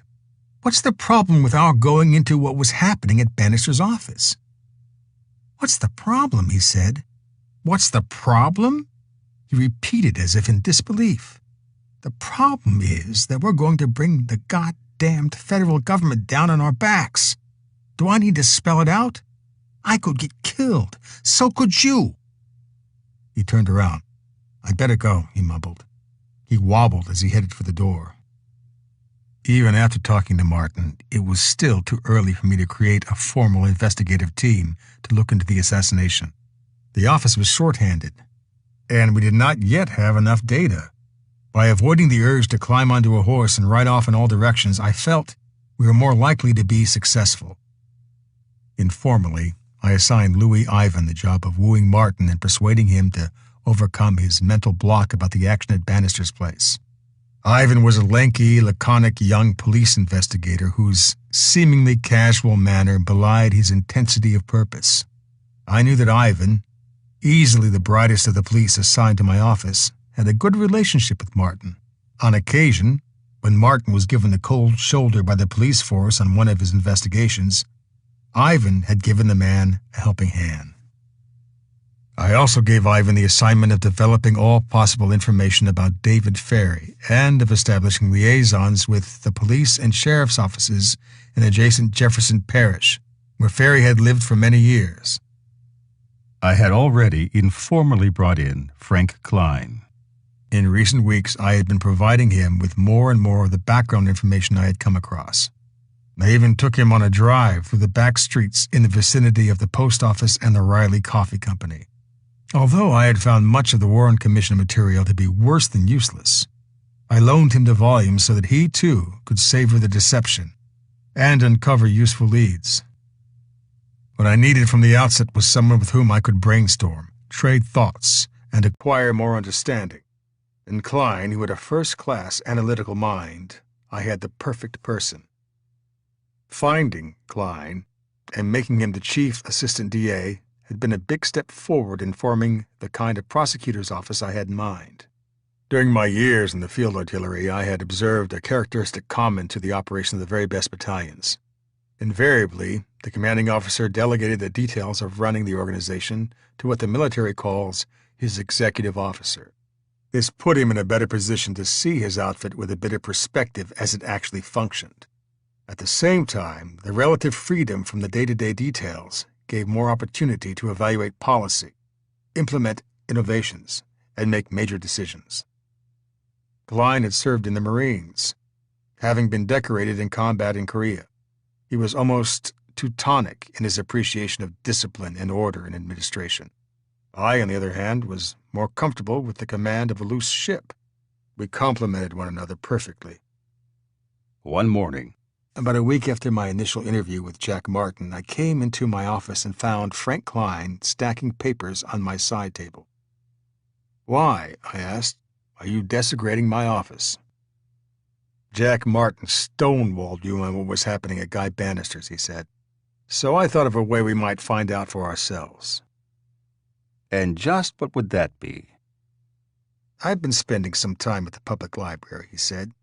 "These piles are photocopies of the front pages of the Times-Picayune for June, July, and August of 1963. "And what are we going to do with them?" I asked. "Well," he said, "we might get some idea of what's bothering Martin, of what Guy Bannister was up to that summer." "Seems to me that any operation Bannister was running would have too low a profile to show up on the front pages of the paper." "Maybe so," Klein said, "but I think I found something interesting." He laid in front of me a photostat of the front page of the Times-Picayune, dated Thursday, August 1st, 1963. The heading on the right side story read, "Cache of material for bombs seized. Probe of St. Tammany case continues."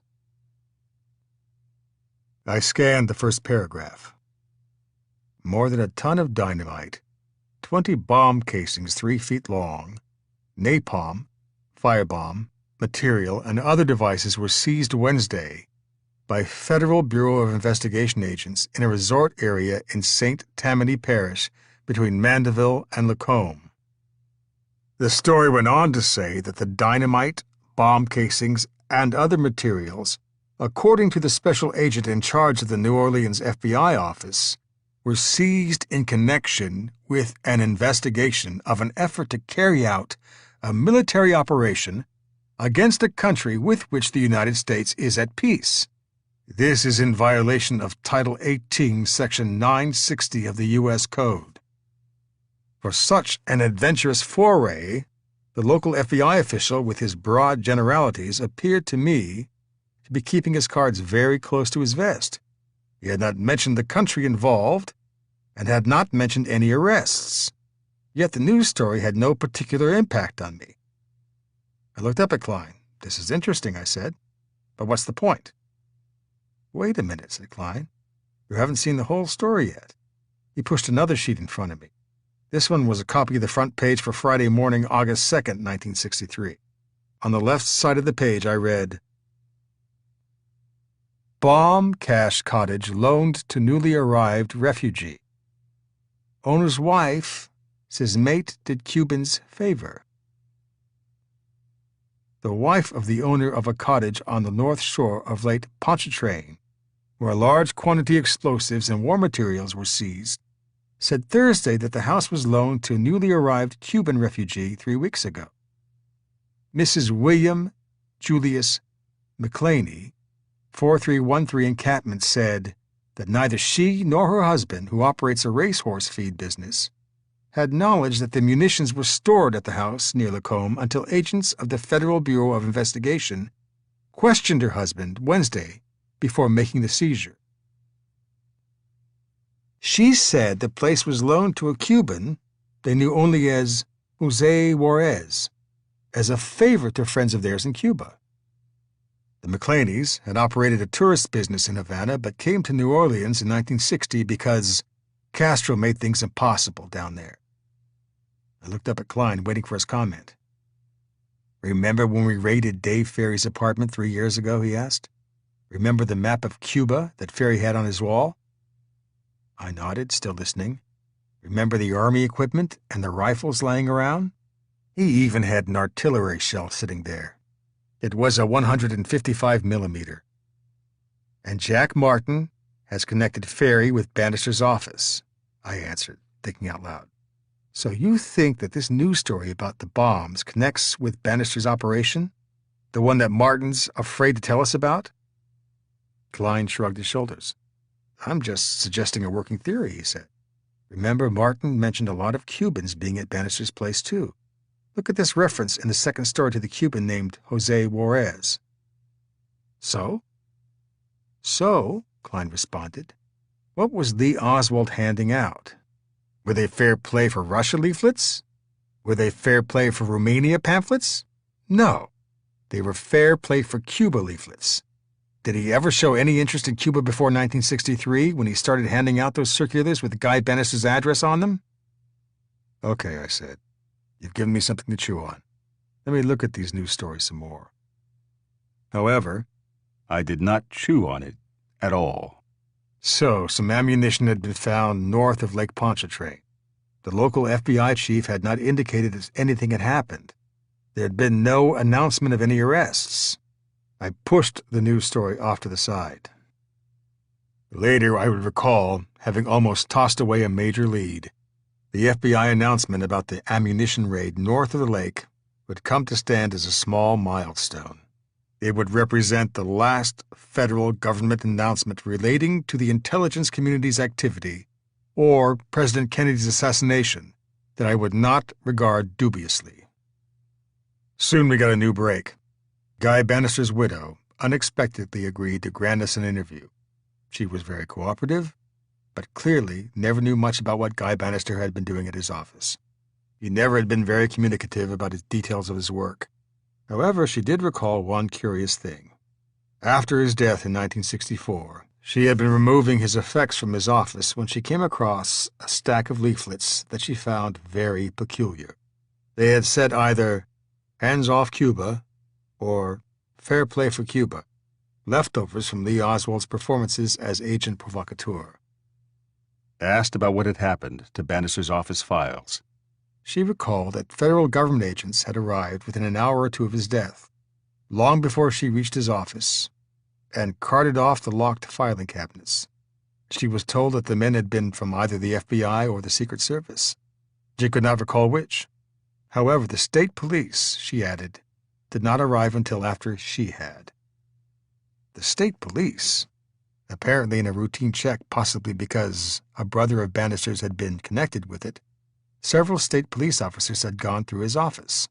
They departed with the index cards to Bannister's files, which the federal agents, incomprehensibly, had failed to take with them. I had Lou Ivan on the road to Baton Rouge, the state capital, within an hour. That afternoon he returned with a small handful of file cards.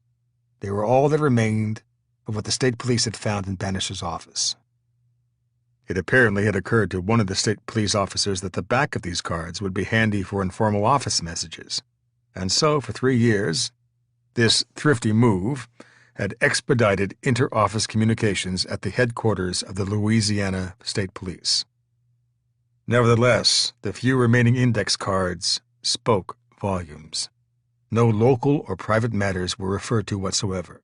The subjects covered were national and even international in scope. From this index list, we were able to determine the general nature of the Bannister files seized by the federal government. American Central Intelligence Agency, 20 through 10. Ammunition and Arms, 32 through 1. Anti-Soviet Underground, 25 to 1. B-70 Manned Bomber Force, 15 through 16. Civil Rights Program of JFK, 8 through 41. Dismantling of Ballistic Missile Systems, 15 through 16. Dismantling of Defenses, U.S., 15 through 16.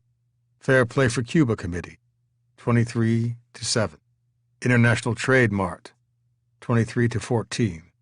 Italy, U.S. bases dismantled in General Assembly of the United Nations, 15 through 16. Latin America, 23 to 1. Missile bases dismantled, Turkey and Italy, 15 to 16. Thus ended the myth of Guy Bannister's private detective agency. Meanwhile, Jack Martin had resurfaced. He had been out of town, and on his return, Ivan brought him to my office. After we'd had some coffee, I shoved the August 1, 1963 news story across the table. "Jack," I said, "is this part of the business Guy Bannister was involved in?" He glanced at the Times-Picayune story and nodded. "You already know the answer to that," he said, "or you wouldn't have this newspaper on your desk." He read another paragraph or two while I recovered from my pleasant surprise. "Yeah, that was part of Bannister's deal." He looked up. "Can I read the whole story?" he asked. I nodded and handed him the follow-up story as well. Martin slowly read through both news stories. Finally, he looked at me, a curious frown on his face. "What's the matter?" I asked. He shook his head. "It doesn't say anything about the Maine raid, and it doesn't say a damn thing about all the Cubans who were arrested." Arrests?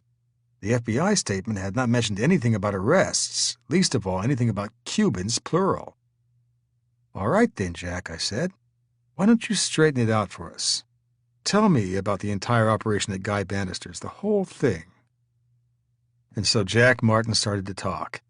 This was the beginning of many long talks, each with frequent interruptions for coffee, upon which he appeared to subsist. The talks took place over a period of weeks. There were days when I was tied up with other witnesses, there were days when we could not locate Martin, and there were even days when he had found himself a client. I had to assure him that I would never connect his name with what he told me. Aware of the importance of finally obtained access to the sanctum sanctorum that secretly had harbored Lee Harvey Oswald, I observed this agreement scrupulously. Now that Martin has passed away, I feel released from that vow of silence. Jack would put nothing in writing, nor would he sign his name to anything, but he did tell whatever he could recall about the business at Guy Bannister's, although only to me. There must have been occasions later when my staff thought I was psychic when I was able, time and again, to describe the inside workings of Bannister's office. As it turned out, Martin, the tarnished alcoholic, had told the complete truth about the training camp and the arrests made by the FBI. It was the vaunted Federal Bureau of Investigation that had been lying and concealing the full story from the American people. The actual FBI raid included not only the ammunition described in the news story, but also the nearby undescribed training camp at which trainees had been arrested, 9 of them Cuban exiles and 2 of them Americans. This group, later aptly described by 2 of the better-informed journalists as the Pontchartrain 11, was preparing for future CIA-sponsored attacks on Cuba. The FBI raid had come in response to pressure from President Kennedy, who wanted the Bureau to stop the CIA's unending violations of the Neutrality Act. In addition to what Martin told me, we learned the full truth about the raid from a supplementary report that the Bureau had sent to U.S. Customs, apparently a matter of course when suspects were arrested for violating the Neutrality Act. A private detective, whose firm worked closely with Customs in its patrol of New Orleans docks, obtained a copy of the report naming all of the arrested men and turned it over to my office. The apparent intended effect of the FBI's public pronouncements about the raid was to protect and continue to conceal the curious activities at Bannister's office. The Bannister apparatus, as Martin described it, was part of a supply line that ran along the Dallas, New Orleans, Miami corridor. These supplies consisted of arms and explosives for use against Castro's Cuba. The security control was so careful that ammunition was kept far-flung in outlying areas. Dispersal was the rule. On the occasions when such explosives were held in New Orleans, only small amounts were kept in Bannister's office at any one time. As we later learned from one of the participants, a former CIA employee named Gordon Novel, it was on just such a mission to acquire combat ammunition that David Ferry, one of the leaders of the local Cuban Revolutionary Front, and a handful of others from Bannister's office, drove down one night to the blimp air base at Halma, a town deep in southern Louisiana. They entered one of the Schlumberger Corporation's explosives bunkers and removed the landmines, hand grenades, and rifle grenades stored there. The Schlumberger Corporation was a huge French-owned company which serviced oil producers worldwide by using explosives and geological measuring devices to determine the probable geology underground.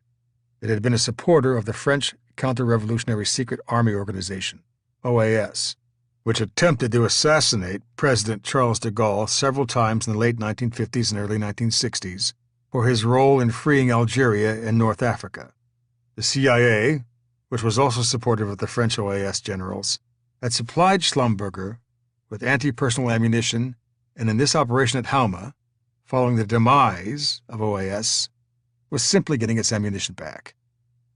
The expedition, consisting of a car, followed by a large laundry truck, returned to New Orleans with its explosive haul, which was then divided equally between Ferry's apartment and Bannister's inner office until the time arrived for its transport to Miami.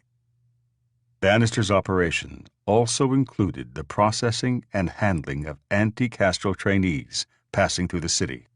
Some wearing green combat outfits with black boots, and others wearing civilian clothes. They arrived and departed in a steady stream. However, they always were taken in and out of the city in small numbers, so that there never would be a conspicuously large gathering at the office. Many of the exiles were recruits from the West arriving for guerrilla training at the camp north of Lake Pontchartrain. Others were sent on to Florida for similar training being conducted by the CIA there. Occasionally, a handful of graduates of the Florida training program would stop at Bannister's, a road stop as well as a headquarters, for lodging and eating arrangements to be made on their way back to their homes in the vicinity of Dallas or points west. As my informal team talked it out in our brainstorming sessions, we were most conscious that Bannister's hidden war games had been played out directly across the street from the offices of the ONI and the Secret Service. Furthermore, across Lafayette Park and a short walk down St. Charles Avenue was the headquarters of the Central Intelligence Agency. It seemed to all of us that by the late summer of 1963, the parade in and out of Guy Bannister's place would have been hard for these intelligence agencies to ignore. We put ourselves in the position of the federal agents in the vicinity and visualized the scene. To begin with, there was David Ferry, the defrocked novitiate priest and defrocked commercial pilot, a raffish adventurer with a crudely cut, homemade thatch of reddish mohair and large grease-paint eyebrows which never quite matched. Ferry suffered from alopecia, a rare disease that renders its victims completely hairless. Constantly in and out of the office, except when he was across Lake Pontchartrain supervising the guerrilla training of the Cuban exiles. He frequently was garbed in his green combat outfit and combat boots. There was Guy Bannister himself, the austere and downright regal former chief of the Chicago FBI office, would necessarily have known a good number of his intelligence community cousins and frequently would have been greeting them, if not stopping to chat. Then there was the ill-starred Lee Harvey Oswald, a thin young man still ramrod straight from his Marine years, periodically marching out of Bannisters with a handful of leaflets sufficiently inflammatory to make the average federal agent's hair stand straight up. Anti-Castro Cubans, many unshaven, wearing green combat garb and boots, regularly tramped up the stairs to Bannister's office. More often than not, they were talking to each other in Spanish. On their way to and from the guerrilla training camp north of the lake, some of them, no doubt, dragged army duffel bags with them. And as if all this was not enough, the Secret Service and naval intelligence agents across the street must have grown bored witnessing the movement of ammunition boxes to and from Bannister's office. Rifles, hand grenades, landmines, whatever had been collected for the secret war against Cuba. During that long, busy summer of 1963, it must have been all that the Secret Service and ONI agents could do to concentrate on their business at hand, whatever that might have been.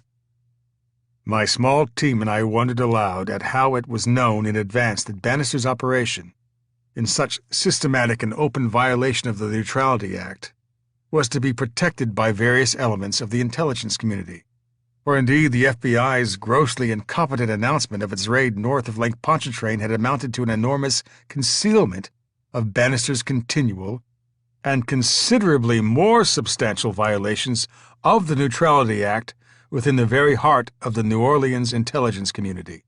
It seemed clear to me that the FBI, in its well-publicized raid on the ammunition pile supposedly owned by one Jose Juarez, who never materialized, was going through the motions of giving President Kennedy what he had ordered while its heart continued to belong to the missions being carried out by Guy Bannister.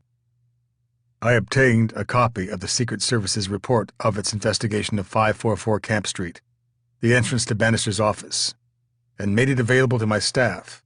The synopsis of the report, dated December 9, 1963, indicated that extensive investigation had revealed that no one at that address ever recalled seeing Lee Harvey Oswald. It went on to indicate that nothing of any consequence had been found at that address. Even a layman, across from whose house Barnum and Bailey was operating a circus, would not have to see too many elephants before he realized that this was not an ordinary neighbor. It was the consensus of my informal team that the circus at 544 Camp Street could not have been as invisible as the Secret Service report sought to make it seem. We did not yet realize it, but we were encountering the first signs that there was a force in this country that, no matter what the cost, wanted the Cold War and the hot war in Vietnam to continue. Chapter 4. The Social Triumphs of Lee Harvey Oswald. The more I thought about it, the more the great disparity gnawed at me. There had been the Lee Harvey Oswald who, the government told us, was close to being the most rabid communist since Lenin. On the other hand, at our very doorstep, there had been a flesh-and-blood Oswald, who used as the headquarters for his pamphleteering the office of Guy Bannister, formerly of the FBI and Naval Intelligence, and more recently, the Anti-Communist League of the Caribbean. As if that were not enough, Oswald had been on a first-name basis with that swashbuckling anti-communist soldier of fortune, David Ferry, a man who had trained anti-Castro pilots for the Bay of Pigs in 1961, and by 1963 was giving guerrilla training to more Cuban exiles for some new venture against the island. Which one had been the real Lee Harvey Oswald? It seemed to me that the best way to find out was to go back and study Oswald's short but varied career. In its conclusions, the Warren Commission had seemed particularly taken with the idea that Oswald had a commitment to Marxism. Just how deep that commitment had been was what I was after. I began with El Toro Marine Base in California, where Oswald was stationed from November 1958 to September 1959. I figured his fellow soldiers should have had a pretty good look at Oswald in those close quarters of military training. Of all the Marines, Nelson Delgado had lived closest to Oswald and for the longest period, so I headed straight for his testimony. I found that Delgado, who bunked next door to Oswald for the better part of 11 months, had no recollection whatever of Oswald's Marxist leanings. Under oath, Delgado swore that Oswald never said any subversive things, and he didn't show no particular aspects of being a sharpshooter at all. Delgado went farther than that. He volunteered that Oswald had been terrible when it came to shooting a rifle on the range, and had difficulty meeting the minimum standard for qualifying. It was a pretty big joke, Delgado testified, because he got a lot of Maggie's drawers, you know, a lot of misses, but he didn't give a darn. Oswald, he added, wasn't as enthusiastic as the rest of us. We all liked, going to the range. The following colloquy between Delgado and the Warren Commission attorney Wesley J. Liebler reinforced the fact that Oswald was inept with a rifle. Mr. Liebler, you told the FBI that in your opinion Oswald was not a good rifle shot. Is that correct? Mr. Delgado, yes. Mr. Liebler, and that he did not show any unusual interest in his rifle, and in fact appeared less interested in weapons than the average Marine. Mr. Delgado, yes. He was mostly a thinker, a reader. He read quite a bit. At one point, the attorney switched away from Oswald's lack of proficiency as a rifleman, only to end up more deeply in the mire. Mr. Liebler, this FBI agent says that you told him that Oswald became so proficient in Spanish that Oswald would discuss his ideas on socialism in Spanish. Mr. Delgado, he would discuss his ideas, but not anything against our government or nothing socialist, mind you. Daniel Powers, who had served with Oswald at the Naval Air Technical Center in Florida and Keesler Field in Mississippi and El Toro Marine Base and in Japan, was questioned closely about Oswald. His response is summed up in the following dialogue with Warren Commission counsel Albert E. Jenner, Jr. Mr. Jenner, did he ever express any sympathy toward the Communist Party? Mr. Powers, none that I recall. Mr. Jenner, toward communist principles? Mr. Powers, none that I recall. Mr. Jenner, or Marxist doctrines? Mr. Powers, none that I recall. No, sir. I examined the testimony of John E. Donovan, who was a first lieutenant at El Toro when Oswald was there. His testimony about Oswald's leftist leanings was explicit. I never heard him in any way, shape, or form confess that he was a communist, or that he ever thought about being a communist. The statements of Oswald's other associates at the Marine base were almost uniform in their agreement that he had no inclination in the direction of communism or anything left-wing. Only one man who had been at the Marine base with him testified that Oswald had exhibited Marxist leanings. This man, Kerry Thornley, had not served with Oswald as long as a number of the others, and had not even lived on the same part of the base at El Toro. That seemed odd to me. Moreover, Thornley's testimony was heard directly by the Warren Commission and subsequently was given great attention by the media. I noticed, however, that in the commissioned volumes it was separated from the affidavits of the other Marines. This made me wonder if any members of the Warren Commission had actually read the other Marines' affidavits, which overwhelmingly contradicted Thornley's claims. I thought about the Russian examination Oswald had taken at El Toro and began to look into his earlier Marine service for hints of possible intelligence work. By now I knew that Oswald possessed the characteristics the military looks for in its intelligence recruits. He was from a military family, One brother also had joined the Marines, another the Air Force. He was very dose-mouthed by nature and was well above average in intelligence. Oswald's assignment at Japan's Atsugi Air Base in 1957 before he came to El Toro was consistent with the possibility that he had been working in military intelligence. Atsugi, I discovered, was the base for all of the daily super-secret U-2 intelligence flights over China. Oswald's anti-aircraft unit, which required a highly classified security clearance, had the duty of guarding a U-2 hangar. It was surrounded by a high, heavily wired fence. Even the mail truck could not enter without a sergeant on foot in front of it, giving the password for the day. I thought Oswald's possible intelligence role at Atsugi might be confirmed by two Central Intelligence Agency documents mentioned in the Warren Commission report. CD 931, Oswald's access to information about the U-2, and CD 692, reproduction of CIA official dossier on Oswald. Unfortunately, these documents, along with many other CIA files, were classified as secret following the Warren Commission inquiry, and I could not gain access to them. But now I was curious to know just which subjects the government wanted the public to know the least about. I had one of my assistants get together a list of those files concerning Oswald that the government had classified as unavailable. Here's the list. CD 321, Chronology of Oswald in USSR, secret. CD 347, Activity of Oswald in Mexico City, secret.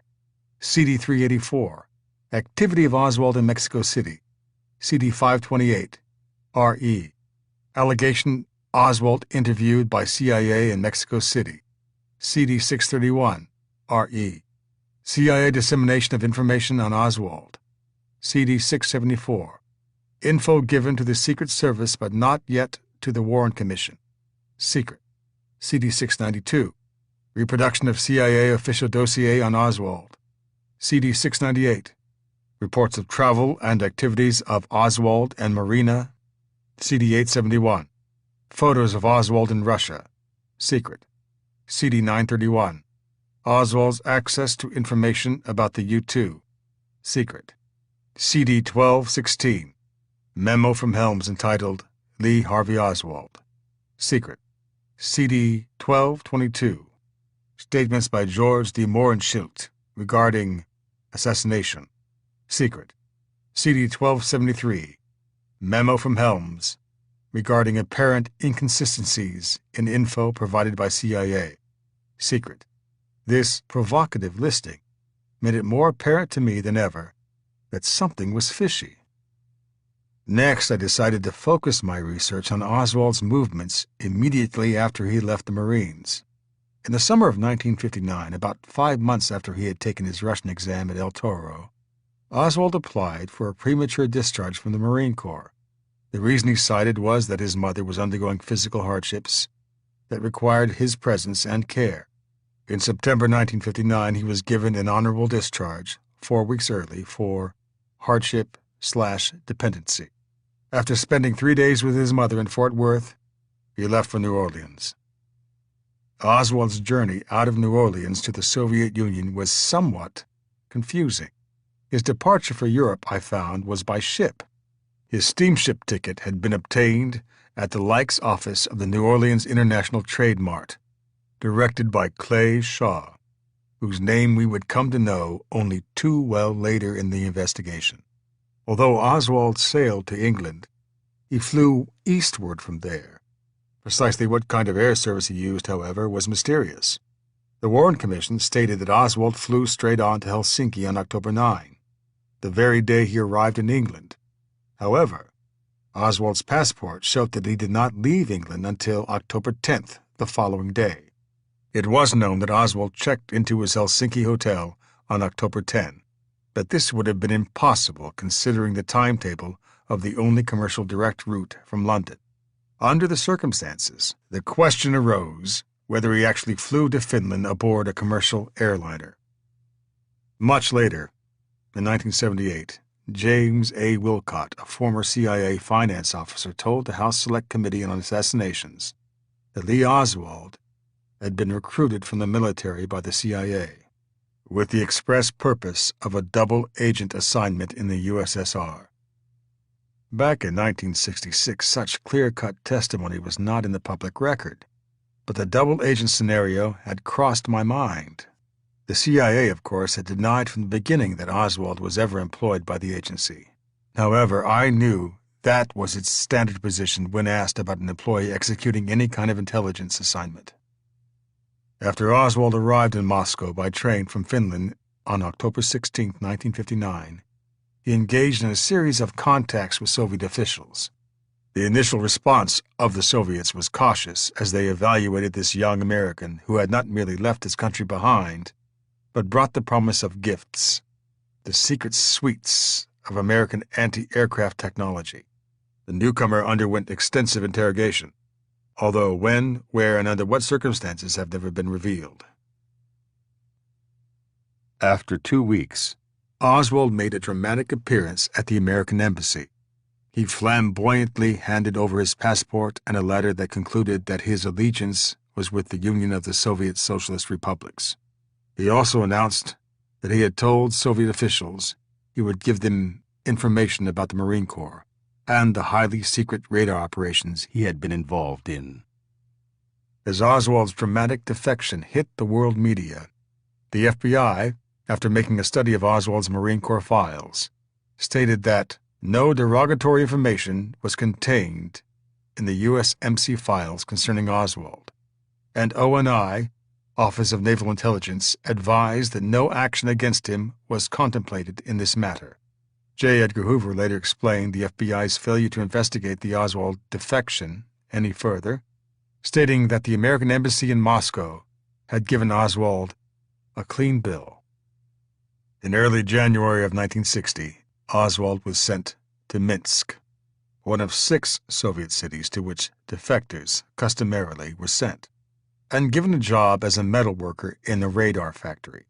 In a clear demonstration that the Soviet system looks kindly upon defectors, he was given a number of privileges not available to the average Russian worker, including a comfortable apartment and a relatively high salary.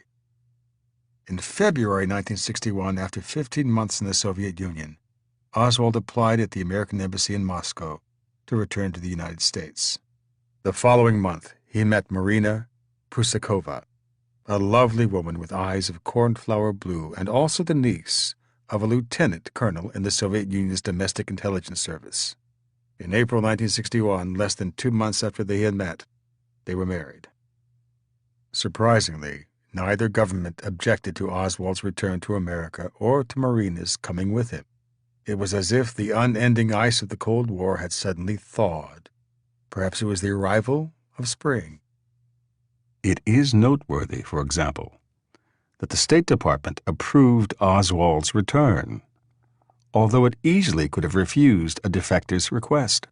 The department's report stated that Oswald had not expatriated himself by his actions upon arriving in the Soviet Union in 1959. It added that there was no indication in FBI reports that Oswald was a communist. It authorized the American Embassy in Moscow to lend him the money on behalf of state for his return. Such a repatriation loan, according to State Department regulations, cannot be made unless the recipient's loyalty to the United States has been established beyond question. Considering that Oswald had supposedly defected and handed military secrets to the Soviet Union, his loyalty hardly would appear to have been beyond question. Yet the loan of $436 was granted after a few months' delay. Similarly, the State Department's passport office found no reason why Oswald's passport should not be renewed and authorized the American Embassy to renew it in August 1961. Ordinarily, when a U.S. citizen goes abroad and commits an act indicating allegiance to another country, particularly the Soviet Union, the passport office automatically prepares a lookout card in case the party ever attempts to renew his passport. No such lookout card ever was prepared for Oswald. Like the American Embassy, the passport office gave this defector a clean bill of health. These United States government actions, demonstrating almost paternal solicitude for Lee Oswald's welfare even while he was in the Soviet Union, comprised, to my mind, a steady, uninterrupted pattern.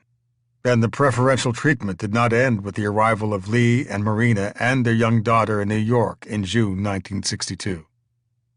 Meeting the Oswalds at the New York pier were no agents of the FBI or any other law enforcement agency. There was only Spas T. Rakin, the Secretary General of the American Friends of the Anti-Bolshevik Nations Incorporated, a private anti-communist operation with extensive intelligence connections. Rakin was also employed by the Travelers' Aid Society, under whose aegis, according to the Warren Commission, he had been asked by the State Department to meet the returning Oswalds and give them any help they needed. The government never prosecuted Oswald for his alleged defection. Immediately upon his return to the U.S., Oswald, along with Marina and their daughter, moved to Fort Worth, Texas. There he worked at the Leslie Welding Company until October 7, 1962, when George de Mohrenschildt and his wife came over from Dallas to spend the evening as guests of Lee and Marina at their modest apartment. Anyone aware of the comparative lifestyles and personal histories of Lee Oswald of the Leslie Welding Company and Baron George de Mohrenschildt of the Dallas Petroleum Club would have to see that scene as discordant, an anomaly. While Oswald was quite able to take care of himself intellectually in almost anyone's company, it was also plain that he and de Mohrenschildt had mutual interests, not yet officially revealed, that caused them to find each other's company interesting. The following day, October 8th, Lee packed up and moved to Dallas, 30 miles away, where de Mohrenschildt lived. Oswald wasted no time in seeking a new job at the Texas Employment Office in Dallas. Oswald's visit to the employment office may well have been an obligatory gesture in accordance with the golden rule of the intelligence community that the pre-existing economic circumstances of an individual entering clandestine intelligence work are rigidly maintained in appearance after he becomes an intelligence agent. For example, if a newly recruited, previously poor deep-cover agent were to abandon his long, familiar, threadbare wardrobe overnight and begin wearing Brooks Brothers suits and driving, perhaps, a new Chrysler LeBaron convertible, he never again would be the same fellow so undeserving of a second glance and, consequently, so productive to clandestine operations. In any event, before October 1962 was over, Oswald had obtained a job that, for a former defector to the Soviet Union, seemed quite unlikely. Jagger Stovall Childs, under contract with the Pentagon, was engaged in the production of charts and maps for military use. Writer Henry Hurt has observed that part of the work appeared to be related to the top-secret U-2 missions, some of which were making flights over Cuba. This job required an extremely high security classification. Lee Harvey Oswald not only was given the job within 1 week of his arrival in Dallas, but also had access to a variety of classified materials. October 1962 was the famous month when, as former Secretary of State Dean Rusk put it, our government and the Russians were eyeball to eyeball. Our U-2s were making frequent flights over Cuba, and an Air Force plane was even shot down. If Oswald truly had no connection with our intelligence community, if he truly had leanings toward communism, as our government had assured us, then the nonchalance of the security clearance operation of Jagger Stovall Childs, which even then may have been setting the type for names used on maps used by U-2s looking for Soviet missile sites in Cuba, represented great comic movie material gone to waste. Socially, despite his defection and his ostensibly vocal allegiance to communism, Oswald and his family were welcomed with open arms by the white Russian community of Dallas. It should be noted that most of the white Russians shared a political philosophy somewhat to the right of the late Tsar Nicholas. A number of them were blue-blooded Russian nobles or large landholders who had been forced by the Bolshevik government to leave their ancestral states. They lived for the day when the communists would be driven from Russia and they could return to their homeland. Others were of less patrician background, being simple émigrés who had fled from the communists, but their loathing for communism was just as bitter. Strangely, though, these were the people who helped Lee and Marina find lodging. They saw to it that there was sufficient milk for the baby, and that it was taken to the hospital when its temperature was too high. From time to time, they bought pretty dresses for Marina, and made her the object of their attention in every way.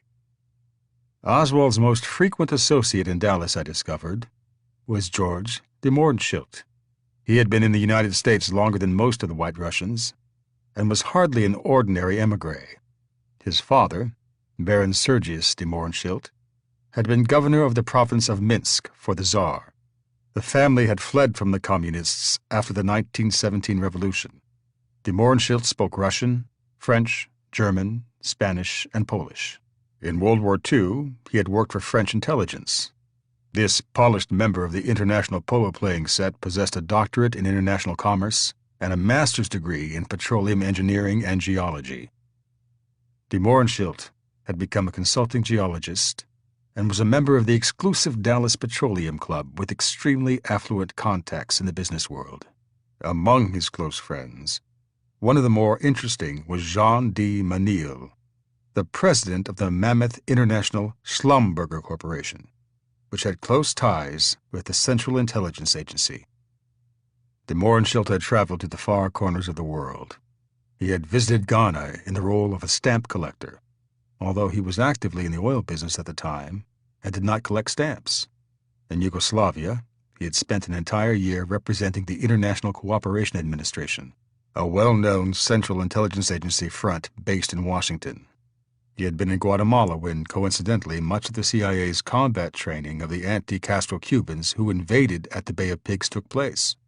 And later he moved to Haiti, where he became involved in a government-oriented, to borrow the Warren Commission report's phrase, business venture.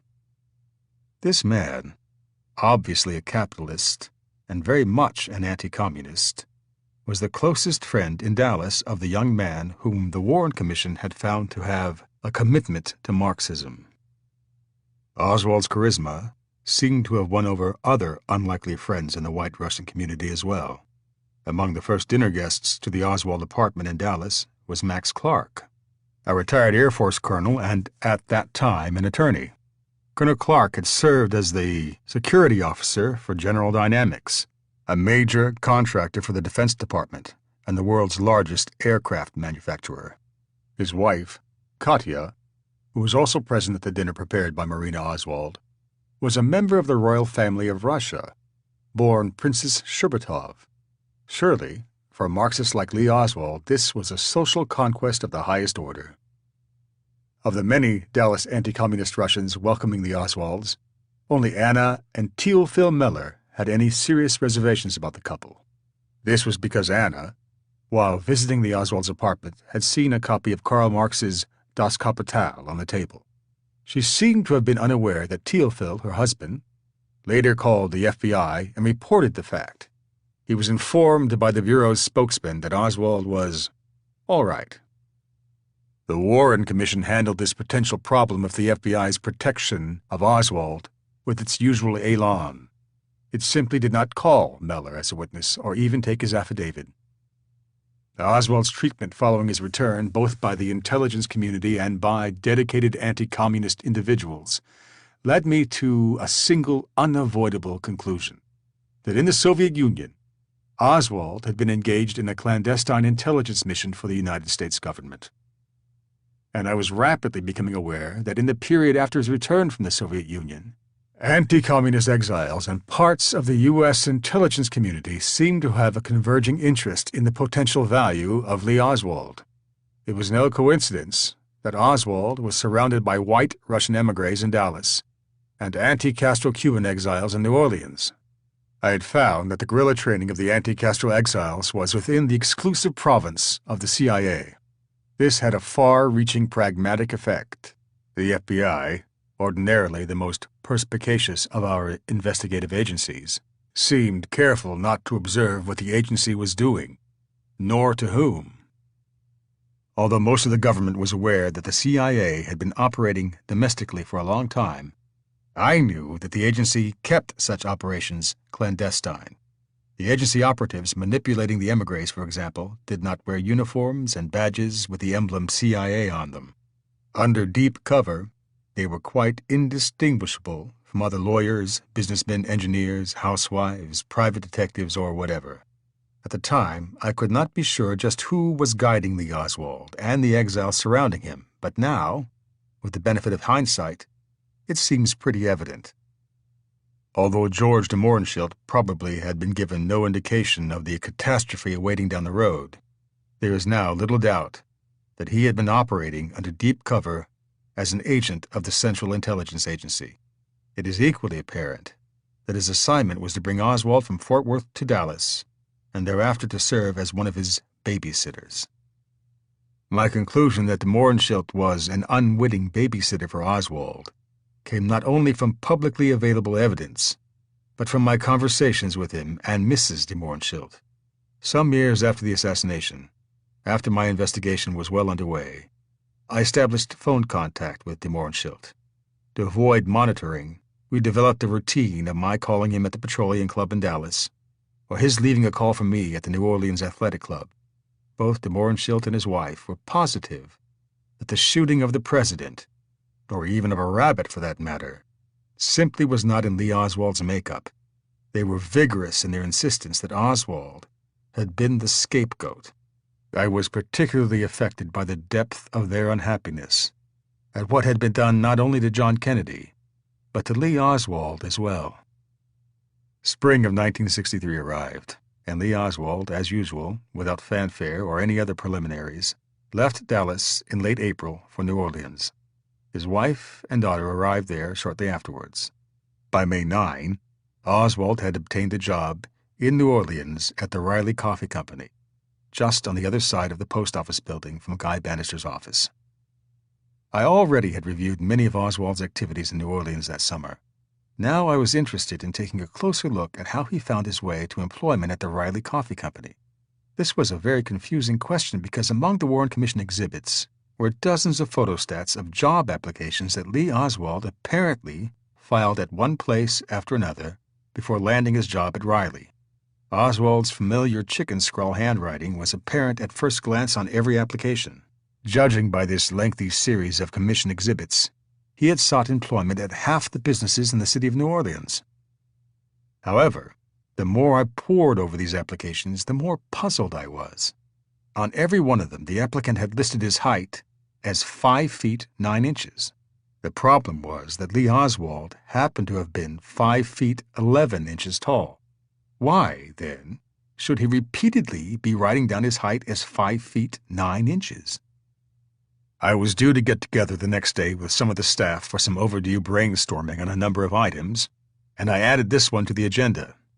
The next morning I had hardly arrived at the office when Lou Ivan came in with a lead, picked up by one of his police investigators on the street, that Oswald had visited the Bolton Ford dealership on North Claiborne Avenue. We followed this up, as we did even the thinnest of leads, and, although the rumor turned out to be false, we ended up finding something potentially more important. As we later learned from salesman Fred Sewell and Oscar Deslate, 2 men claiming to represent an organization called Friends of Democratic Cuba arrived at the Bolton dealership on January 20th, 1961. This was only 3 months before the abortive Bay of Pigs attempt to invade Cuba, the great turkey that Kennedy had inherited from the preceding administration. One of the men was a powerfully built Latin with a thick neck and a distinct scar over his left eyebrow. The other was a thin, young Anglo-Saxon who obviously was in charge. The 2 men indicated that they wanted to buy 10 Ford pickup trucks. They wanted a bid from Bolton Ford on the price. The Latin identified himself as Joseph Moore, but said the bid had to be in the name of Oswald. The young Anglo-Saxon confirmed this, explaining that Oswald was his name and that he was the one with the money. Instead of asking the buyers to sign, Deslate himself printed the name Oswald on the form. Of course, as all the world now knows, the real Lee Oswald was in the Soviet Union that day, and would be, for more than another year. Following President Kennedy's assassination, Sewell and Deslate remembered Oswald's visit and called the FBI. When the FBI agents saw the bid form with Oswald's last name on it, according to the two salesmen, they picked it up carefully with solenoid tongs. After hearing of the Bolton Ford incident, I became very interested in Friends of Democratic Cuba. I obtained a copy of its Articles of Incorporation. There, among the organization's incorporators, was the ubiquitous name of Guy Bannister. I pondered the implications of this staggering information. In the very month that John Kennedy was inaugurated, an intelligence project being run by Guy Bannister was using the name Oswald and bidding for pickup trucks for apparent use in the Bay of Pigs invasion. More important, the thin young American who had done the bidding either knew the Oswald or knew his name. In either case, Oswald was far off in the Soviet Union at the time. At the very least, this strange incident seemed to make Oswald's actual appearance at Guy Bannister's operation in the summer of 1963 something less than sheer happenstance. I called Frank Klein into my office for a long overdue brainstorming session. I summarized the facts of the Bolton Ford incident, and Klein said, "You don't think Sewell and Deslate were lying, do you?" "No." "But the story doesn't make sense," he continued. "Oswald was in Russia in January 1961. He couldn't possibly have been at Bolton Ford." "Someone was playing Oswald's part," I said. "Playing Oswald's part?" said Klein. "But why?" "I don't know yet," I replied. "But the important point is, we now know that whoever was behind the assassination was inclined to have someone impersonate Lee Oswald." "You're headed somewhere," said Klein, "but I don't know your direction yet." I pushed the thick volume of commission documents forward and showed him the job applications. "Notice anything odd?" I asked. He leafed through them a while, then looked up. "That's the wrong height," he said. "And every one of these applications, he's got the wrong height down." "Exactly," I said. "If they'll impersonate you in 1961, they'll impersonate you in 1963. "But why would someone fill out these applications at all these places and continually put down the wrong height?" Klein asked. "Because the impersonator was only 5'9", I said. Since he was being interviewed in person, he had to put down his real height or close to it. Just because someone could imitate Oswald's handwriting perfectly doesn't mean he could stretch himself to Oswald's real height." Frank agreed with me on the probability of Oswald's impersonation in the job applications. What it amounted to, of course, was that Oswald had been destined from the outset to go to work at the Riley Coffee Company, close by Guy Bannister's office. All these applications by someone impersonating him were intended to obscure that. "You know," said Klein, "you haven't mentioned the most significant thing of all." "What's that?" "The time of the visit to Bolton Ford, using Lee Oswald's name as early as January 1961. That was the month of Kennedy's inauguration." I paused, considering the enormity of what Frank was suggesting. "You're asking me if I think the plan to eliminate John Kennedy had begun as early as January 1961, I said. Frank nodded. "I would find that hard to believe," I said. "My answer would have to be no." Many years after that discussion with Frank, I happened to come across a fascinating book about the U.S. intelligence community called The Armies of Ignorance, published in 1977. In it, I stumbled upon a fact that stunned me. According to the book's author, William R. Corson, shortly after Kennedy's election in November 1960, the CIA quietly began to put together a dossier analysis, including a psychological profile of the president-elect. Its purpose, among other things, was to predict the likely positions Kennedy would take if particular sets of conditions arose. The existence of this study was not made public. Nowadays, I often think back to Frank's question about the implications of the 1961 impersonation of Oswald, and when I do, I wonder if I had known then about the CIA's remarkably early psychological profile of Kennedy, whether my answer would have been the same. Chapter 5. Setting up the Scapegoat. From our investigation so far, I knew that Oswald could not have shot President Kennedy alone, that some part of the intelligence community had been guiding him, and that someone had been impersonating him. In other words, he had been just what he said he was when he was arrested, a patsy. Precisely what force had set him up still remained to be seen. Part of the intelligence community was involved, but I had no idea how broad the base of the operation might be. It had always puzzled me why Oswald had left Dallas in April 1963 to spend the summer in New Orleans, only to return to Dallas again in October. But given what I had learned, this began to make sense. Clearly, if Oswald was being set up as a communist scapegoat, his close association in Dallas with the anti-communist White Russians had to be severed. Likewise, a summer of ostentatiously handing out pro-Castro leaflets in New Orleans reinforced the image of a crazed communist assassin. In the intelligence community, there is a term for this kind of manipulated behavior designed to create a desired image: sheep-dipping.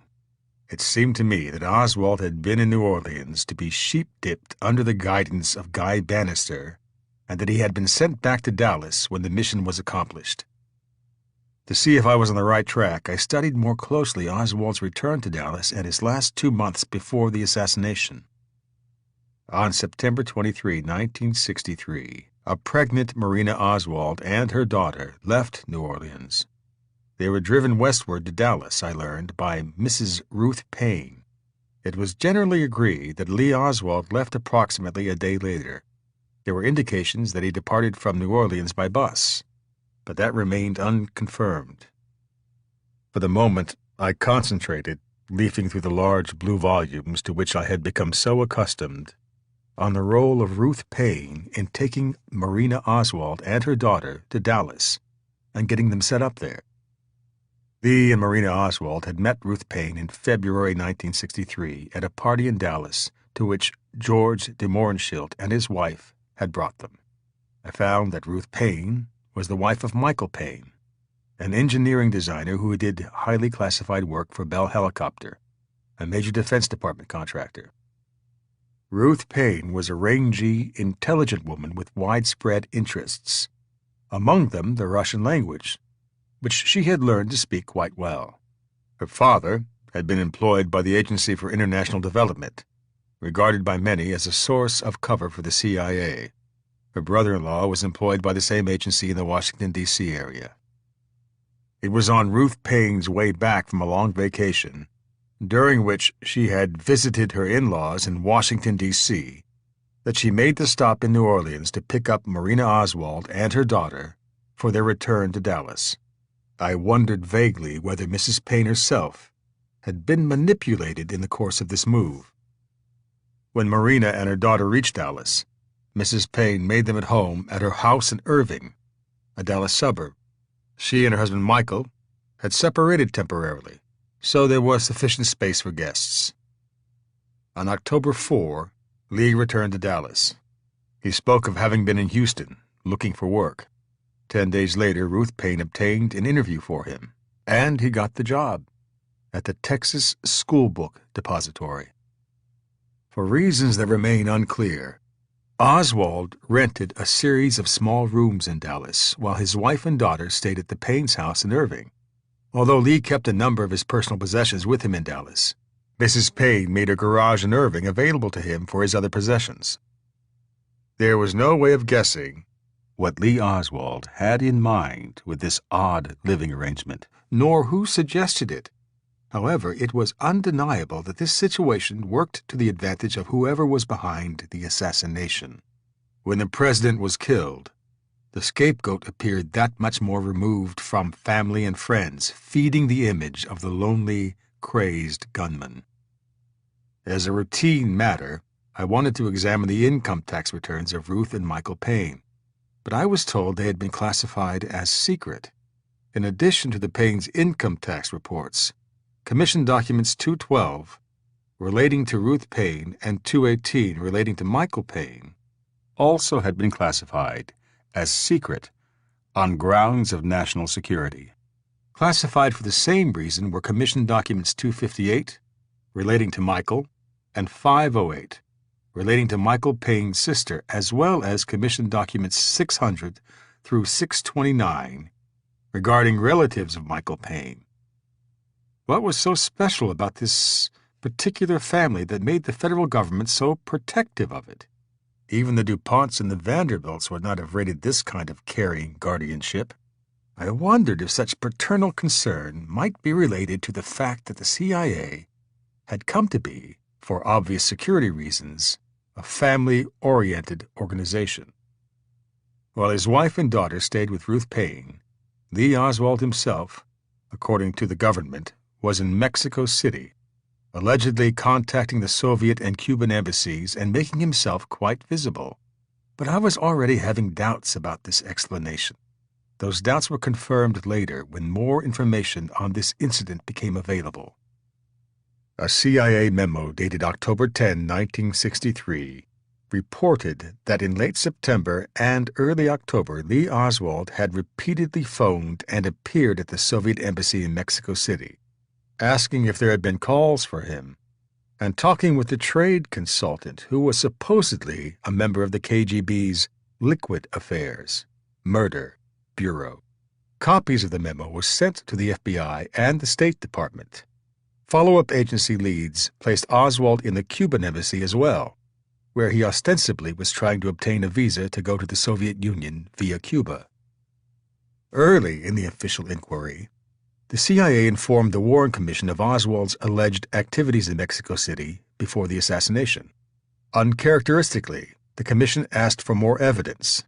Perhaps the commission members, aware that the agency had 24-hour photographic surveillance of the Cuban and Soviet embassies in Mexico City, were hoping for a good picture to shore up their sparsely documented account of Oswald's trip to Mexico. Initially, the agency ignored the commission's request, but after more pressure, the CIA finally handed over a murky snapshot of a portly, graying gentleman, almost old enough to be Oswald's father.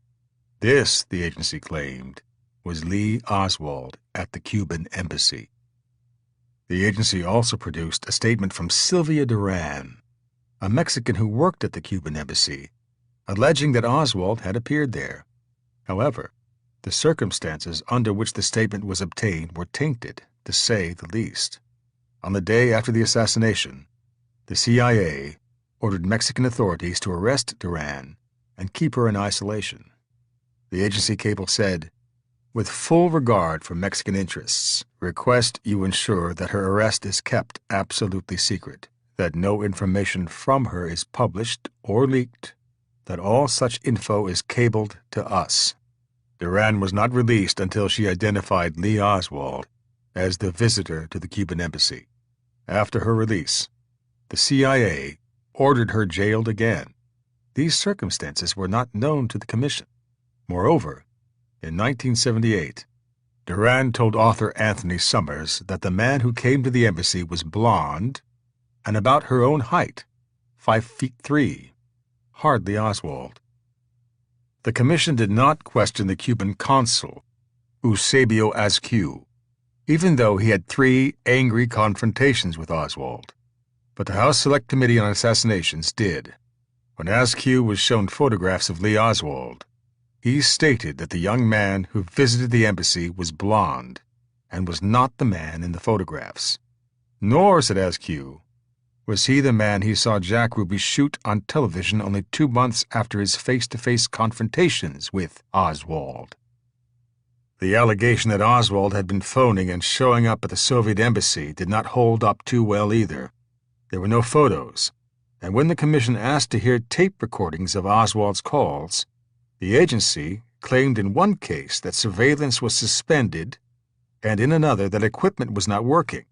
However, the tapes survived long enough for the FBI agents who were present during the infamous 12-hour post-assassination questioning of Oswald to hear them. These agents, according to an FBI memo dated November 23, 1963, and obtained under the Freedom of Information Act, were of the opinion that the above referred to individual, the one on the Soviet embassy tapes, was not Lee Harvey Oswald. This evidence, which came out years after my official investigation was over, suggests to me not that Lee Harvey Oswald had been in Mexico City as the Warren Commission concluded. Rather, it strongly suggests that Lee Oswald was impersonated in Mexico City, as Edwin Juan Lopez, who ran the House Committee's extensive Mexico City investigation, believes. This would be consistent with other impersonations of Oswald in New Orleans and Dallas. They were carried out in an effort to set him up as a patsy. Some of the scenes were so preposterous that only the most gullible could swallow them. One of these tableaux occurred in the Mexican consulate in New Orleans. It was the early afternoon of a mid-September day in 1963. A young man, accompanied by a woman with a scarf tied around her head, appeared at the consulate. On this occasion, Mrs. Fenella Farrington happened to be there to see about getting her family automobile returned from Mexico. It had been left there on a recent visit with her husband. The young man asked the clerk at the desk, "What is the weather like in Mexico City?" "It's very hot," she replied, "just like it is here today." He then asked her, now striking the sinister theme repeated throughout these pageants, "What do you have to do to take firearms or a gun into Mexico?" This was a question that would catch almost anyone's ear. The lady at the consulate asked why he wanted to take a gun, and Fenella Farrington, standing nearby, volunteered that the hunting's wonderful. The man, whom Mrs. Farrington described as tall and very thin, seemed resentful of her contribution, making no effort to show any sign of appreciation. Mrs. Farrington also recalled that he appeared ill at ease and not relaxed, as were the other tourists seeking visas. 4 days after the president's murder, Mrs. Farrington was visiting relatives in Washington, D.C., when the FBI hunted her down. The FBI agent who called her from the Washington office gave her the office phone number so that she could call back for confirmation of his identity. This done, he informed her that the Bureau had located her because of the scene in the Mexican consulate in New Orleans. The scene had been photographed, he informed her, by an invisible camera. It had been set in operation when the young man mentioned firearms, and inasmuch as she was present, the Bureau had traced her from the photograph. The young man, he added, was Lee Harvey Oswald, whose picture had been taken at the same time. The FBI agent suggested to Mrs. Farrington that she had also seen Lee Oswald in Mexico City, even before the scene at the consulate. She replied firmly that she had not seen Oswald in Mexico City. Nonetheless, the agent insisted, despite her repeated denials, that she had met Oswald in Mexico. Mrs. Farrington and her cousin, Mrs. Lillian Morrill, who had been with her in the Mexican consulate, later were questioned again by the same FBI agent and others as well. This time the agents produced photographs of Jack Ruby, and now insisted that Ruby had been present in the New Orleans Mexican consulate earlier that day, when both Mrs. Farrington and her cousin were there. Both Mrs. Farrington and Mrs. Morrill informed the agents that the photographs of Ruby did not depict anyone they saw at the consulate. I heard of her story from Mort Saul and Mark Lane, who were working with us at the time. Lane took a statement from her at my request. He showed her 17 photographs, asking if any of them appeared to be the young man at the consulate in New Orleans. She replied that 2 of the pictures could have been the man. She picked out a picture of Lee Oswald, and she picked out a picture of Carrie Thornley, Oswald's friend from Marine days back at El Toro, who had later moved to New Orleans. The Farrington affair raised obvious questions. Why, for example, was the FBI trying to bully a witness into saying she saw Oswald in Mexico City? And why was there no picture of Oswald at the consulate? The hidden camera there obviously was good enough to take an identifiable picture of Fenella Farrington, and good enough to have the Bureau on her heels in a short time. The FBI agent told her that it had a photograph of the young man who wanted to take a rifle to Mexico, and that it was Lee Oswald. Yet the government had never released that photo. If the photograph had been of Oswald, would the government have been so shy about revealing it? But the scene at the Mexican consulate in New Orleans was only the first of several suspicious incidents in which a highly visible Lee Oswald caught an observer's attention with a provocative action. In late September of 1963, another such incident occurred, this time in Dallas. A Leon Oswald appeared at the home of Sylvia Odillo, an emigre from Cuba, with two Spanish-speaking guerrilla types. One of the two later phoned her, telling her of how crazy Leon was and how he wanted to kill the president. The following month in Dallas, Mrs. Lovell Penn found three men ostentatiously firing a rifle on her property and chased them away. After they left, she found an empty cartridge case bearing the label of Mannlicher Carcano, the archaic and almost useless rifle, which the Warren Commission would announce Oswald used in his historic exhibition of marksmanship at Dealey Plaza. In early November, a young man, using the name of Lee Oswald, applied for a job at a parking lot in the Southland Hotel. During the course of his conversation with the manager, he asked if there was a good view of downtown Dallas from the building. These scenarios were about as subtle as roaches trying to sneak across a white rug. But the most preposterous incident of the bunch took place one afternoon in early November of 1963. A young man arrived at the downtown Lincoln Mercury dealership, which happened to be just across the way from where the assassination soon would occur. He announced his intention of test driving and buying a car. The salesman, Albert Bogard, showed him a red Mercury Comet, and in short order they were cruising along the Stemmons Freeway, the customer at the wheel. After they got on the freeway, he revved up the speed to 60 and 70 miles an hour and began driving like Mario Andretti at the Indianapolis 500. He had the car taking even the tightest turns at high speed.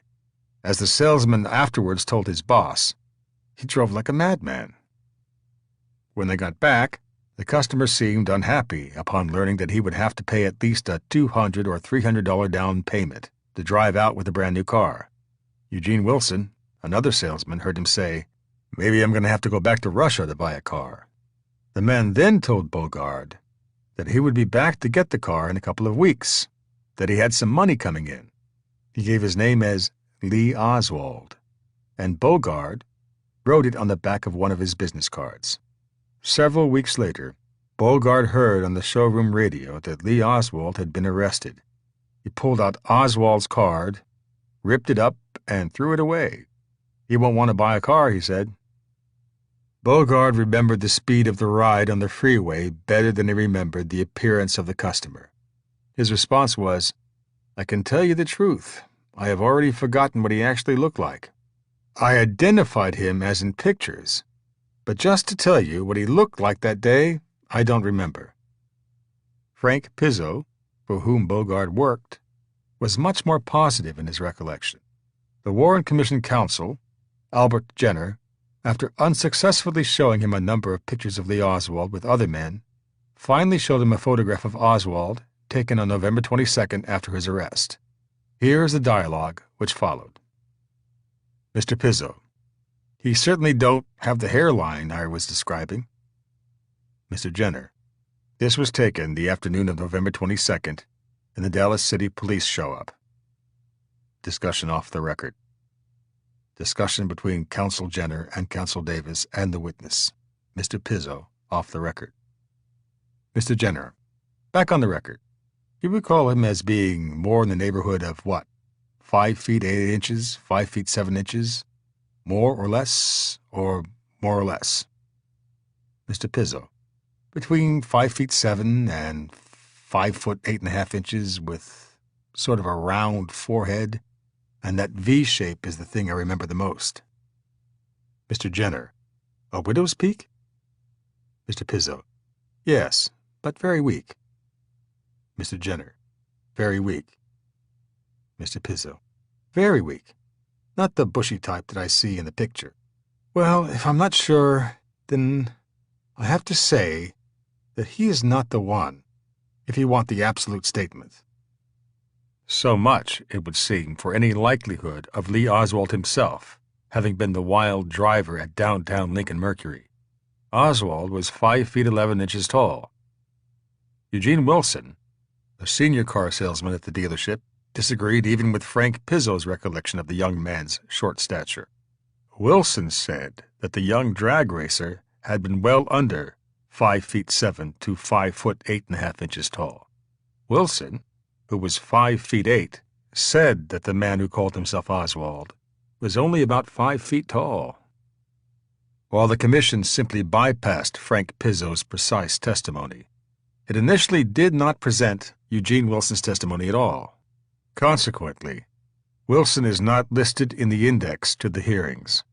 Later, just as the commission's report was about to go to press, Wilson was discovered, presumably by accident. The belated FBI interview of Wilson, then a car salesman with another Mercury dealership, clearly bothered the interviewing agents. It not only eliminated the possibility of Oswald being the young visitor, but underscored the probability of a pretender using Oswald's name. The FBI report emphasized that Wilson had a problem with his vision because of glaucoma.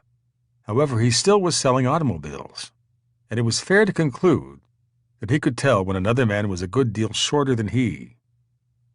The commission loftily stated that it had carefully evaluated the downtown Lincoln Mercury incident because it suggests the possibility that Oswald might have been a proficient automobile driver and, during November 1963, might have been expecting funds with which to purchase a car. Had the commission said that it had carefully evaluated the incident because it indicated that Oswald had shrunk considerably in height, this would, at least, have been more relevant. All these heavy-handed tableaux, from the Mexican consulate in New Orleans to downtown Lincoln Mercury in Dallas, confirmed my initial instinct that someone had been impersonating Oswald. And now the reason was obvious. A trail of phony incriminating evidence had been carefully laid down prior to the execution of the president, leading to Oswald as the scapegoat. At the same time, the real Oswald had been manipulated by his intelligence community babysitters. De Mohrenschildt had convinced him to move to Dallas, and then Oswald had been dispatched to New Orleans for sheep dipping, courtesy of Guy Bannister. When Oswald returned to Dallas, other guiding hands made sure that he would be at the right place at the right time. Ruth Payne was the one who helped him get the job at the Texas School Book Depository. And although Oswald was called at the Payne household about a better job at the airport, he was never told about it. Consequently, Assassination Day found him still working at the depository on Elm, the fateful side street that the presidential motorcade took that morning. I found myself wondering more and more about the accumulating signs of Oswald's manipulation. He was like a pawn on a chessboard, going where he was told to go, ending up where he was placed. When had the manipulation begun? Were there some early signs? My mind was taken back to El Toro Marine Base in California, even before Oswald's trip to the Soviet Union. I thought about Carrie Thornley, the one Marine whose testimony about Oswald was so different from that of the other Marines. I read through Thornley's testimony again in Volume 11 of the hearings, all 33 pages of it. Most of the testimony of the other Marines around Oswald had been reduced to half-page affidavits, but Thornley had been kept on the stand longer than most of the witnesses in the entire inquiry. I had my staff begin inquiring about him and learned, to my surprise, that Thornley, who had been in the Marines with Oswald in 1959, had arrived in New Orleans as far back as 1961. In a routine check of police records, we found that he was also in New Orleans in 1962. He had been arrested in August for putting a sign on a telephone pole on Royal Street in the French Quarter, in violation of a city ordinance. We located the arresting police officers. When questioned, however, they no longer could recall the subject of the sign Thornley had posted. From his own admission, as well as from the statements of Barbara Reed and a number of others, we learned that Thornley had been in New Orleans in 1963, finally leaving the city only a few days after Kennedy's murder. Reed, a longtime French Quarter resident who had known both Thornley and Oswald, described seeing them together on several occasions.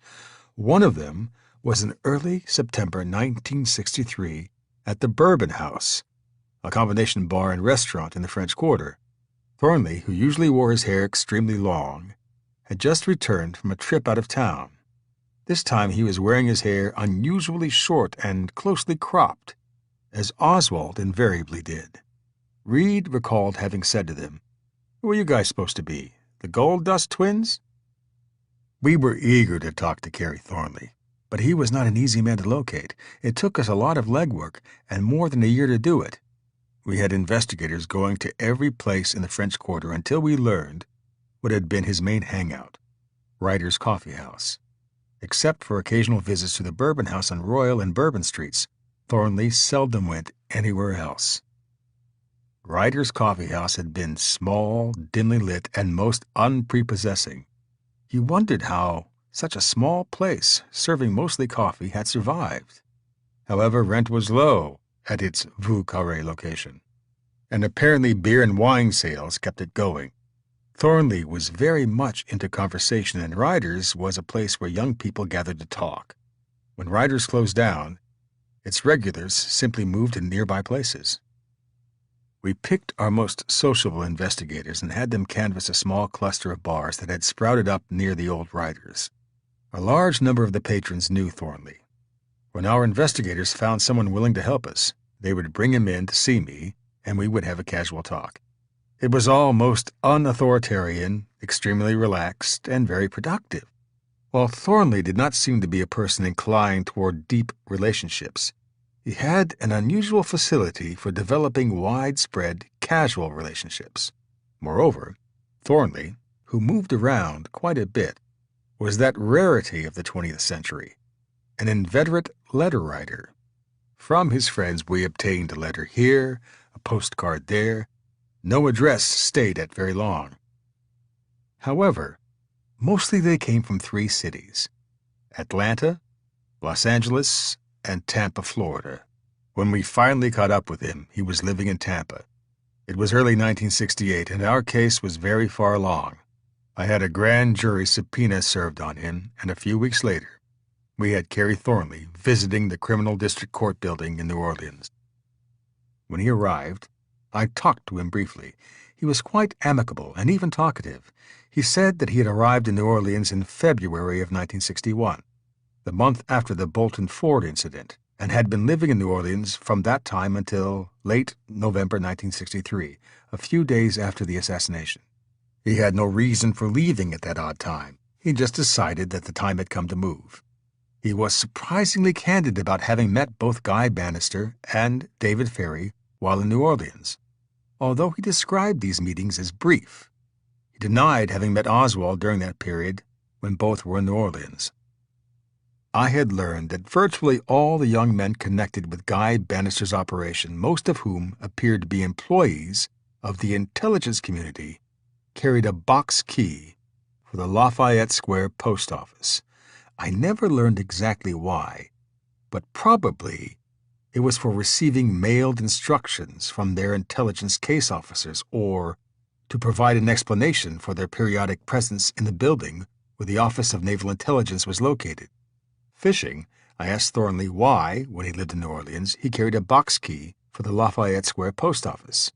He promptly replied that he possessed such a key because he lived just across the street at the Fox Hotel, and it was convenient for him to receive his mail at the post office.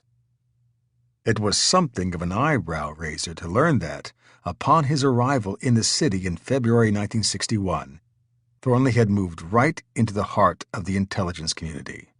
However, my eyebrows went up even farther when I learned that while in New Orleans, he had been writing a novel inspired by Lee Oswald. He finished the book in February 1963, just 9 months before the assassination. Not many individuals were writing books inspired by Lee Oswald, at least not before President Kennedy's murder.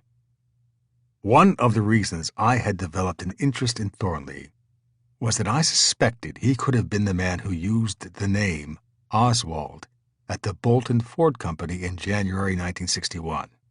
He had to have been one of the few men in the world who was in New Orleans around the time who knew Lee Oswald, and who knew Oswald was in Russia.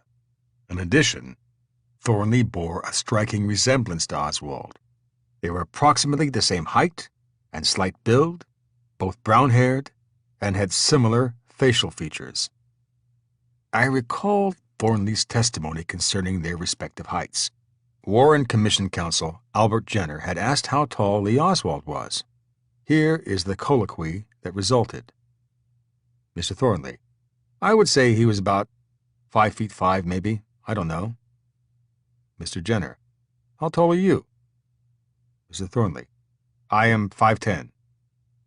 Mr. Jenner: Was he shorter than you? Mr. Thornley: Yes. But Oswald had been the taller of the two. Why, then, had Thornley described his friend Lee as 6 inches shorter than he really was? Was Thornley, perhaps, fearful that someone might believe that he had been the young man who acted out the role of Lee Oswald in the early 1960s? At Bolton Ford in New Orleans, then in Dallas, and then in New Orleans, and then in Mexico, and then in Dallas again? During my brief questioning of Thornley, I did not mention his statement that Oswald had been much shorter than he, saving that for the grand jury. I did have time to ask Thornley about his travel schedule in 1963. He said that in the late spring, about the beginning of May, he had gone by bus to visit his parents in California. I asked him whether or not the bus had stopped at Dallas, and he replied that it had. He acknowledged having visited Dallas briefly on that occasion. It was about that time that the grand jury was ready to go into session, so we entered the conference room for several hours of testimony by Thornley. Afterwards, upon reflection, the timing of Thornley's trip to Dallas struck me, although I had said nothing about it while we talked. The Oswalds had just moved from their Neely Street apartment in Dallas to New Orleans in late April, leaving some rent still paid for. Consequently, the Oswald apartment had been left unoccupied for some days. Considering their respective travel schedules, Oswald and Thornley had not been very far away from passing each other on the highway, each one in the opposite direction in his respective bus.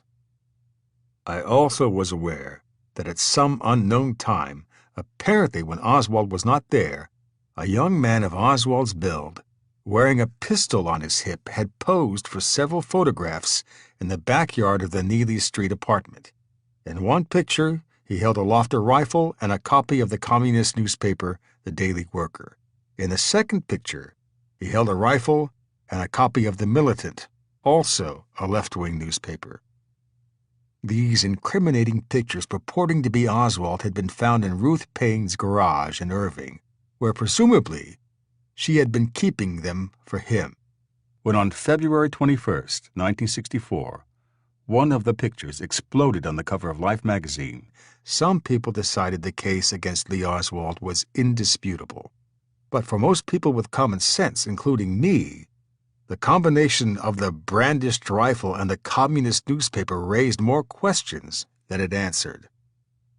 At first glance, the photographs appeared to be of Lee Oswald. However, after study, it was apparent that in each picture Oswald's face did not precisely fit the neck and body. Furthermore, the facial portrait of Oswald was exactly the same one in each photograph, whereas the posture and the distance of the body from the camera differed. In addition to that, using the length of Oswald's face as a standard measurement, one of the bodies in one picture was clearly taller than the corresponding body in the other picture. Of course, had the photographs actually been the real Oswald, posing prior to the assassination with a rifle in his hand, this would have been in conflict with human nature. It is very rare, if not unheard of, in the annals of assassination for the assassin-to-be to provide so much incriminating evidence against himself in advance. It seemed plain enough to me that this was just another part of the process of setting up the patsy. Thornley had told me that he returned from his summer in California by way of Mexico City. This happened to be very close to the time that the Warren Commission said Oswald was in Mexico. By November 1963, according to his own account, Thornley was living in a New Orleans apartment he rented from John Spencer. We located Spencer, who turned out to be a friend of Clay Shaw's. As he described it, sometimes Spencer visited Shaw, the director of the International Trade Mart, and sometimes it was vice versa. Spencer told us, however, that Shaw never came by while Thornley was living at his place. Several days after the assassination, Spencer told us he came to his house and found Thornley gone. In Spencer's mailbox was a note from Thornley saying, "I must leave. I'm going to the Washington, D.C. area, probably Alexandria, Virginia. I will send you my address so that you can forward my mail." Spencer said it was quite unexpected because Thornley had at least a week left in the month before his rent was due. He went to Thornley's apartment, number C, and found that paper had been left over the entire floor, torn up into small pieces like confetti. Before being torn up, the paper had been watered down so that the ink was blurred, making it unreadable. Spencer said he had some conversations with Thornley about his book, The Idle Warriors, and that Thornley had asked him to read a copy of the manuscript, which had been turned down by several publishers before the assassination. Spencer never did get around to reading it. After the assassination, Thornley told Spencer that he was going to be a rich man because of the coincidence of Oswald having been the subject of the book. I later sent Andrew Siambra to the Washington area where he traced Thornley's path. Thornley had wound up at Arlington, a Washington suburb, and had moved into Shirlington House, a first-class apartment building where he worked as a doorman. Thornley stayed at Shirlington House for 6 months until he testified before the Warren Commission. Oddly enough, his salary was less than the rent of his Shirlington House apartment. In the mid-1970s, when I was in the private practice of law, Thornley sent a lengthy, almost biographical 50-page affidavit to me describing, among other things, evidence he had encountered in New Orleans of Nazi activity in connection with President Kennedy's murder. It was apparent that even though I no longer was DA, Thornley wanted to assure me that he had not been involved in Kennedy's assassination in any way.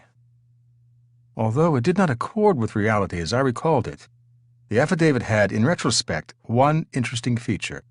Purely gratuitously, it mentioned how Thornley had left Washington following his Warren Commission testimony and ultimately returned to California, where he and John Roselli happened to become friends. The affidavit was mailed to me before Roselli's name surfaced during the Senate's 1975 investigation of the CIA's assassination practices. Roselli, it turned out, had been one of a number of mobsters with whom the agency had developed a relationship during its pre-Castro activities in Cuba. After the Cuban Revolution, Roselli's assignment from the agency was to assassinate Fidel Castro. To this end, during 1962 and 1963, Roselli was given poisoned pills, explosives, rifles, and handguns. However, nothing seemed to work out on the Cuban end. The last effort in this CIA-Roselli combine ended in mid-February 1963, apparently because conditions were not right. But Roselli was not as close-mouthed about his mission as the agency would have liked. When he appeared before a Senate committee investigating the assassination proclivities of the CIA, Roselli testified that he was aware all along that his murder project was sponsored by the agency. Not long afterwards, the remains of Mr. Roselli, garroted and stabbed and cut in pieces, were found floating in an oil drum in Dumbfounding Bay off the Florida coast. Federal investigators were unable to find any leads to the perpetrators. This did not prevent the Justice Department from indicating that it thought the job was the work of organized crime. The CIA said that it thought so too. It did not seem to have occurred to federal investigative authorities that the mob would not likely have been the unhappy party as the result of Roselli admitting to the Senate that he had initiated assassination attempts for the CIA. Whether the murder of John Roselli was an old-fashioned gesture on the part of the mob or a clever example of what the agency terms damage control, it is clear that in the middle 1960s, when Cary Thornley met Roselli, he hardly was becoming a friend of the average American citizen. Even after Cary Thornley's appearance before the grand jury, the strange intersections between his life and Lee Oswald's remained enigmatic. Was Thornley an agent of the intelligence community? Had he impersonated Oswald or coached others to do so? Did he know more than he was saying? I did not know the answers back in the late 1960s, and the whole bizarre saga of Thornley became even more enigmatic when we later discovered a letter he had written to a friend in Omaha, Nebraska. Writing in February 1964, a few months after his arrival in the Washington, D.C. area, Thornley made a brief reference to President Kennedy's assassination. The whole thing was very interesting for a while, the assassination, because, on the surface, there was good reason for the unenlightened SS and FBI to suspect I might have had a hand in it.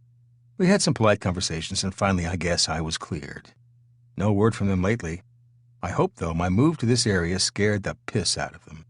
Whether or not I'll be asked to put my 20 at the warrant hearing, I don't know. Or care. When it is all over, though, I may yet go piss on JFK's grave. R.I.P. Chapter 6. Deep Cover. "Hey, my man," Dean Andrews said to me. He was a roly-poly lawyer who spoke in a hippie argot all his own. "We've been friends since law school days. Why do you want to treat me like I got leprosy?" "Because you keep conning me, Dean. You admitted to the Warren Commission that on the day after the assassination, while you were a patient at Hotel Dieu Hospital, you were called on the phone and asked to fly to Dallas and be Lee Oswald's lawyer. When the Warren Commission asked you to call his name, you replied that it was Clay Bertrand." "That's right," he said. "Now, when I tell you I want to know who Clay Bertrand is, you tell me he's a client of yours, but you really don't know what he looks like because you've never seen him." "Scout's honor, my man," he said. "That might have been good enough for the Warren Commission, Dean, but it's not good enough for me," I replied. The puffy oval face opposite me assumed a look of wounded pride. At least, what you could see of it did. A large part of his face perpetually was concealed by huge black glasses. The kind that let him see you, but did not let you see him. He wore them always. Sunny days, cloudy days, outside, inside. I think he slept in them. After some nights of reading Andrew's testimony before the Warren Commission, I had arranged for him to meet me for lunch, here at Broussard's restaurant.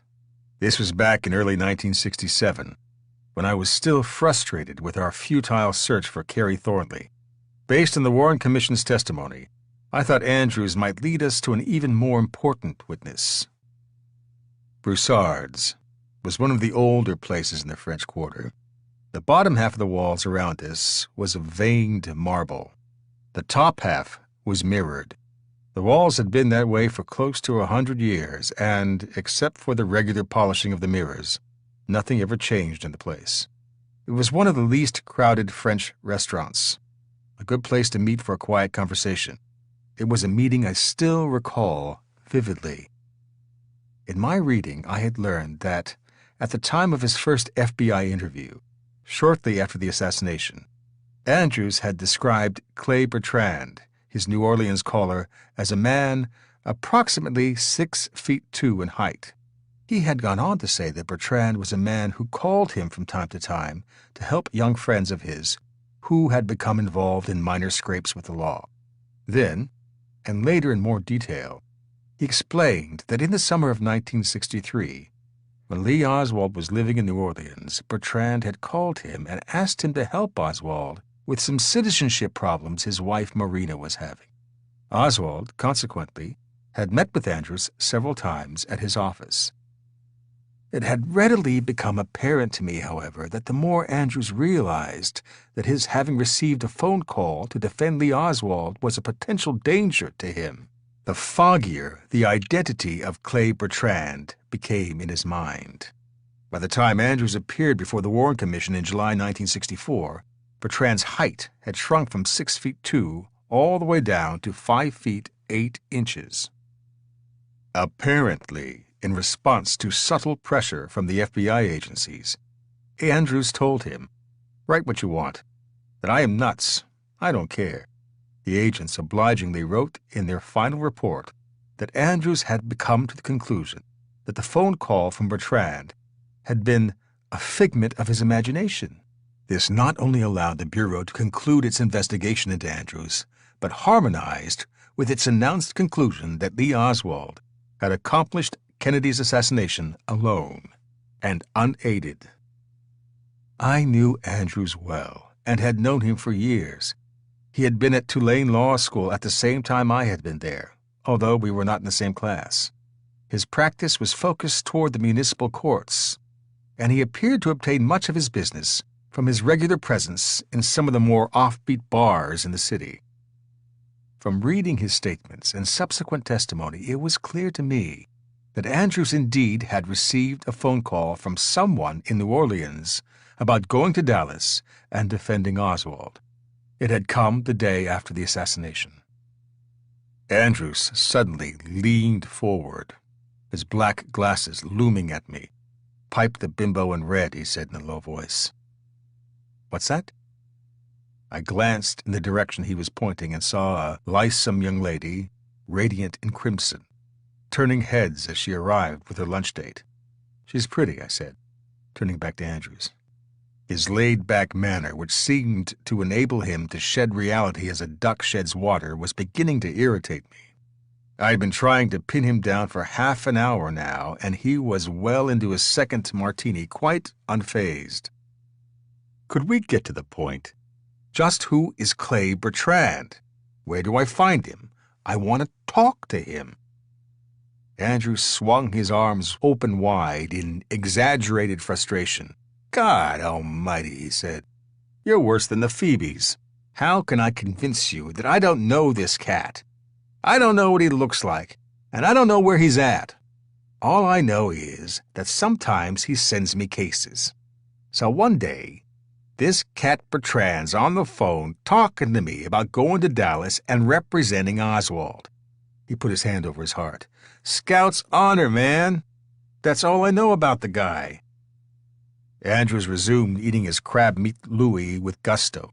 Apparently he felt that I had my answer, and the matter was settled. For the first time it occurred to me that seated in front of me was a man who took everything in life with a grain of salt. Or perhaps, I reflected, he had up to now. As he lifted another forkful of his crab meat Louis, I reached out and grabbed the fat hand with the fork in it. The black glasses swung my way. The crab meat halted in midair. "Dean," I said, "I think we're having a communication problem. Let me see if this will help clarify it for you. Now stop eating that damn crab meat for a minute and listen to me." I could not see through the glasses, but I knew I had his attention. "I'm aware of our long friendship," I said, "but I want you to know that I'm going to call you in front of the grand jury. If you lie to the grand jury as you have been lying to me, I'm going to charge you with perjury. Now, am I communicating with you?" Andrew stopped eating his crab meat and put down his fork. He was silent for a long moment, apparently saddened at the failure of his jive humor. Then he spoke, and for the first time he seemed to be serious, at least as far as you could tell before the black glasses blocked your vision. "Is this off the record, Daddy-O?" he asked me. I nodded. "In that case," he said, "let me sum it up for you real quick. It's as simple as this. If I answer that question you keep asking me, if I give you that name you keep trying to get, then it's goodbye Dean Andrews. It's bon voyage, Dino. I mean like permanent. I mean like a bullet in my head, which makes it hard to do one's legal research, if you get my drift. Does that help you see my problem a little better?" Out of the corner of my eye, I saw blue flames flare up. I glanced over to the nearby table. A couple was having crepe Suzettes, and the waiter had just lit the brandy. He hovered over the burning dessert with great ceremony. I leaned forward. "Read my lips," I said. I spoke with careful deliberation. "Either you dance into the grand jury with the real moniker of that cat who called you to represent Lee Oswald, or your fat behind is going to the slammer. Do you dig me?" Andrews froze. I could not read through the huge, pitch-black glasses, but I sensed that he was shaken. Then he stood up so suddenly it startled me. "Do you have any idea what you're getting into, my man?" he asked. "You want to dance with the government? Is that what you want? Then be my guest. But you will get sat on, and I do mean hard." He dropped his pink napkin on top of his crab meat louis.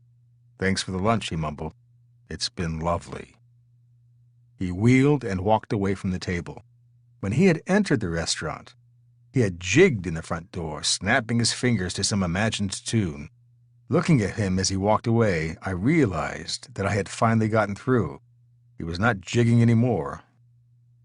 My office's search for Clay Bertrand began with a discussion by our small group of the backpedaling by Andrews.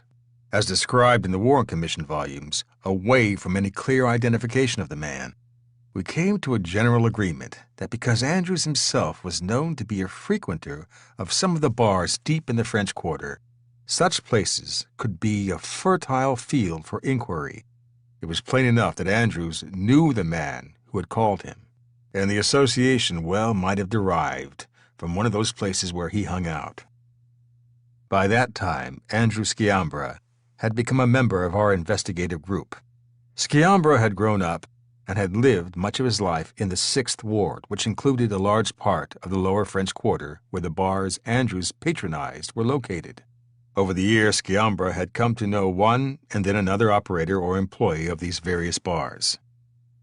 To ease the entree of our people at locales not always enthusiastic about the arrival of law enforcement personnel, we planned for Sciambra first, and in some cases, friends and acquaintances of his, to contact the various bar owners in the lower part of the quarter. That done, we formed teams of one assistant DA and one investigator each. In this instance, to cover the large area involved, we borrowed liberally from our entire attorney and investigative staff, to sweep the bars and ask if any proprietors knew of a man who used the name Clay Bertrand. On the first night of the hunt, I went out with one of the teams to one of the bars deep in the quarter. This particular place, Lafitte's blacksmith shop, had been a popular watering hole for classmates of mine back in Tulane law school days, and I had the distinct impression that I had seen Dean Andrews there, even though that was some years before. When we arrived at the blacksmith shop, I saw that it had changed very little. It was held to be the locale at which Jean Lafitte, the famous pirate, whose headquarters was in Bayou Barataria, just outside New Orleans, actually maintained a blacksmith shop. The place was built around a huge open fireplace and chimney and was constructed almost entirely of ancient brick. It appeared old enough, given the benefit of occasional rebuilding over the years, to have been standing there since the War of 1812. There was a definite air of intrigue about the place, emphasized by the low ceiling and the thick, uneven rafters which had been hewn by hand rather than cut by machine. From the gas-light lanterns behind the long wooden bar to the chimney lamps at each table, there was not an electric light to be seen. It took very little imagination amid this unique atmosphere to envision the pirate Jean Lafitte meeting there with representatives of General Andrew Jackson. Jackson's great victory in the Battle of New Orleans had been attributed by some to these meetings, at which he obtained from Lafitte much-needed flints.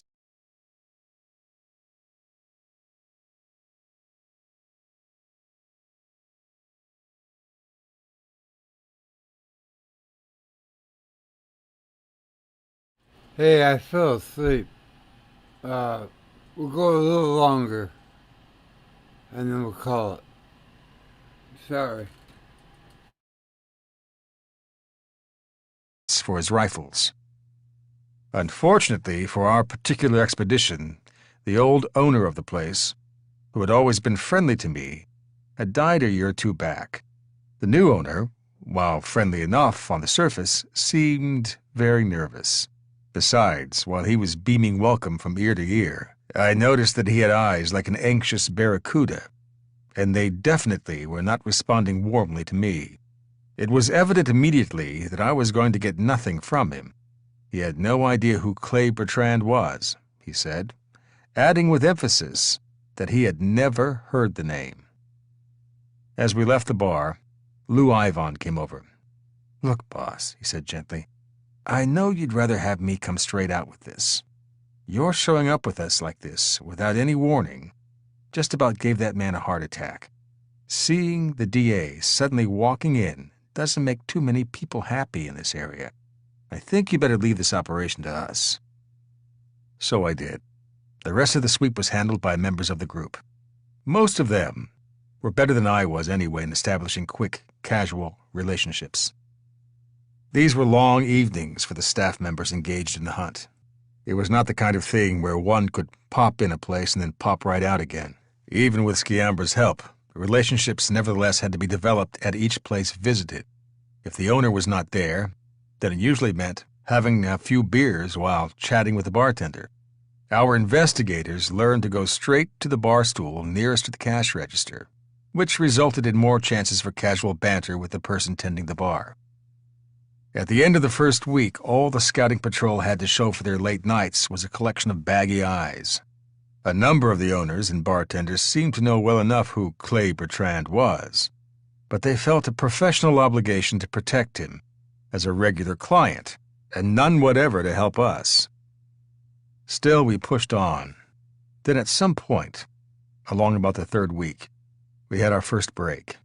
At Cosimo's, a small, crowded tavern deep in the quarter on Burgundy Street. The bartender had been friendly and receptive on the first encounter, but indecisive about knowing who Bertrand was. On the follow-up visit, he was cooperative. An uncle of Sciambra's had called him on the phone. "Sure," he said. "Bertrand comes here a lot. I guess you might say this is a regular stop of his." Did he know whether Bertrand used another name? "Oh, sure," he said. "Clay Shaw. I think most people know that." He went on to mention having seen him on the TV news, usually with important people. He could not understand, however, what the mystery was. As far as he was concerned, everyone in that part of the quarter knew Bertrand. Did he know why Shaw used the name Bertrand? The bartender shrugged.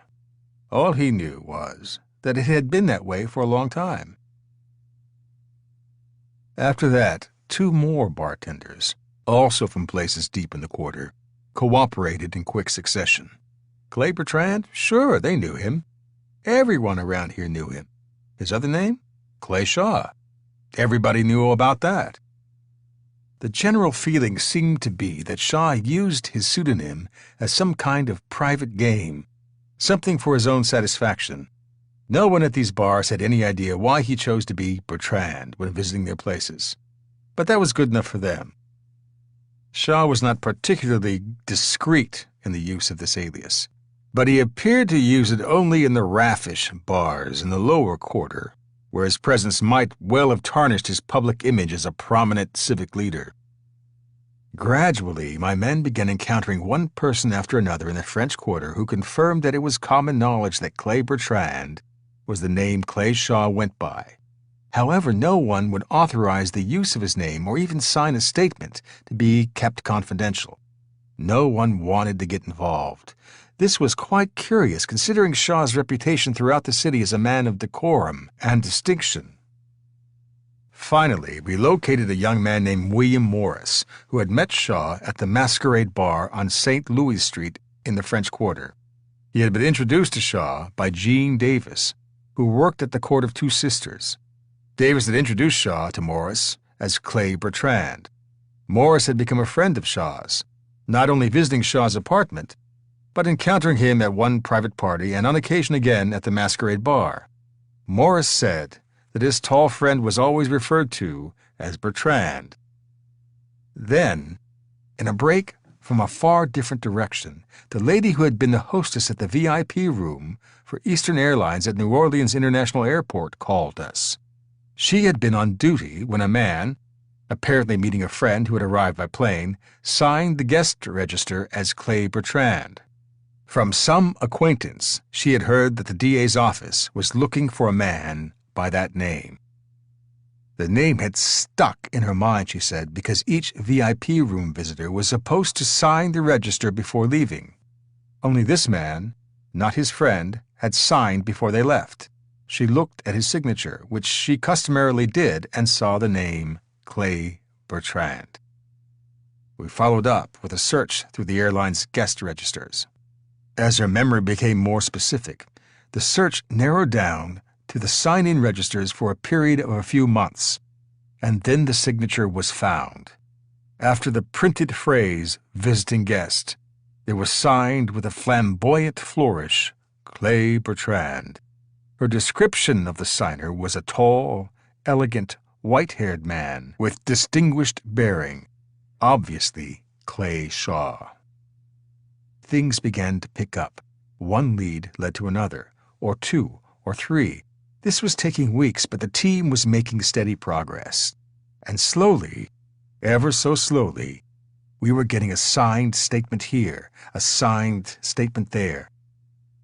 Our patient, plodding footwork had taught us that Clay Bertrand was actually Clay Shaw, the distinguished director of the International Trade Mart in New Orleans and a civic leader of note. But at the time, we had no inkling that Clay Shaw was much bigger and more powerful than his New Orleans persona indicated. It was not until much later, well after the Shaw trial, when it could have been any use to us, that we discovered Shaw's extensive international role as an employee of the CIA. Shaw's secret life as an agency man in Rome, trying to bring fascism back to Italy, was exposed in articles in the Italian press, which we obtained from Ralph Schoenman, secretary to the philosopher Bertrand Russell, who had been one of the earliest supporters of our investigation. According to these articles, the CIA, which apparently had been conducting its own foreign policy for some time, had begun a project in Italy as far back as the 1960s. The organization, named the Centro Mondiale Commerciale, the World Trade Center, had initially been formed in Montreal, then moved to Rome in 1961. Among the members of its board of directors, we learned was one Clay Shaw from New Orleans. The Centro Mondiale Commerciale's new headquarters, according to the Roman press, was elegant. Its publicity announcing the new creative role it was going to play in world trade was impressive. The Centro opened an additional office in Switzerland, also an impressive move. However, in 1967, the Italian press took a close look at the board of directors of the Centro Mondiale Commerciale and found that it consisted of a very curious collection of individuals. The board contained at least one genuine prince, Gutierrez di Spadaforo, a member of the House of Savoy, whence came Umberto, the last of Italy's kings. Spadaforo, a man of considerable wealth, with extensive holdings in armaments and petroleum, had once been the Undersecretary of Agriculture for Il Duce, Benito Mussolini. Through his daughter-in-law, Spadaforo was related to the famous Nazi Minister of Finance, Hjalmar Schacht, who had been tried for war crimes in Nuremberg. Another director of the Centro was Carlo D'Amalio, the lawyer for other members of the former Italian royal family. Another was Ferenc Nagy, the exiled former premier of Hungary and the former head of its leading anti-communist political party.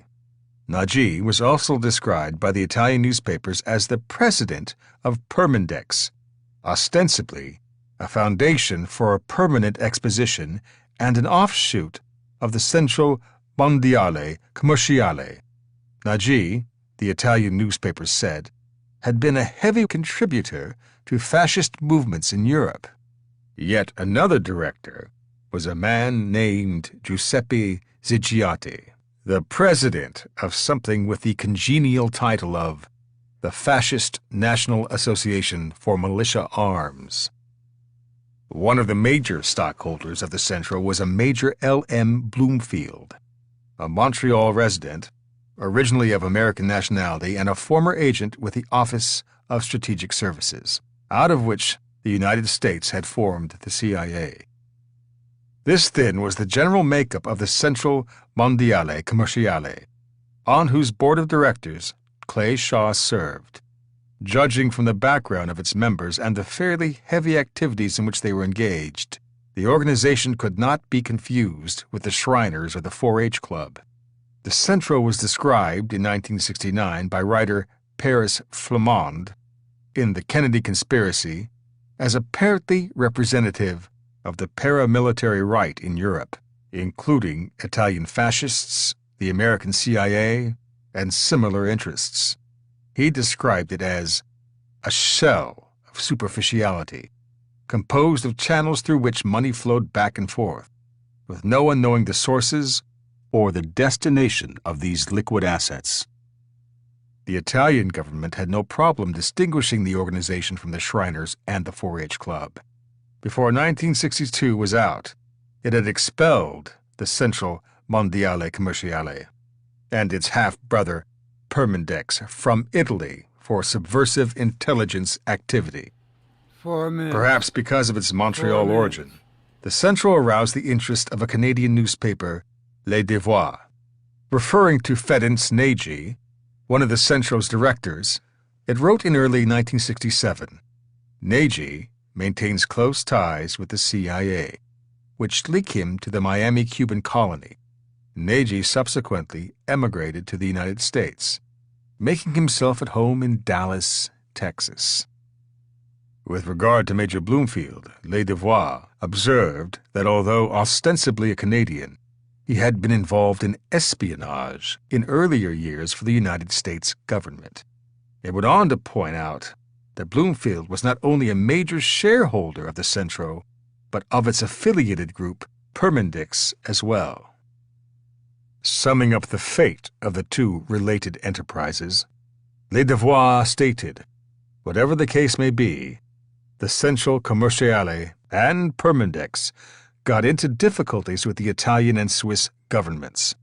They refused to testify to origins of considerable amounts of money, and they never seemed to engage in actual commercial transactions.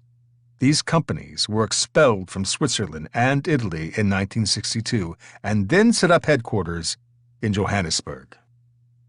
The ultimate evaluation of Clay Shaw's Centro Mondiale Commerciale by the Pesa Serra stated, among its possible involvements, supported by the presence in directive posts of men deeply committed to organizations of the extreme right, is that the center was the creature of the CIA, set up as a cover for the transfer of CIA funds in Italy for illegal political espionage activities. It still remains to clear up the presence on the administrative board of the center of Clay Shaw, an ex-major of the OSS, Bloomfield. Pesa Serra made an additional observation about the Centro. It was, the newspaper observed, the point of contact for a number of persons who, in certain respects, have somewhat equivocal ties, whose common denominator is anti-communism so strong that it would swallow up all those in the world who have fought for decent relations between East and West, including Kennedy. That just happened, as well, to be the trenchant one-line description of the parent organization, the Central Intelligence Agency. As for Permindex, which Clay Shaw also served as the director, the Italian press revealed that it had, among other things, secretly financed the opposition of the French Secret Army Organization, OAS, to President de Gaulle's support for independence for Algeria, including its reputed assassination attempts on de Gaulle. This observation, had we known about it in 1967, would have brought us full circle all the way back to the blimp base at Halma, Louisiana, where David Ferry and others from Guy Bannister's operation repossessed the munitions from the Schlumberger bunker, which the CIA earlier had given to the assassination-minded OAS. It would certainly have helped our case against Shaw to have been able to link him definitively with the CIA. Unfortunately, however, With our limited staff and finances, and many leads to follow, our investigation was not able to uncover any of this crucial background information when we needed it most. Chapter 7. The Front Page.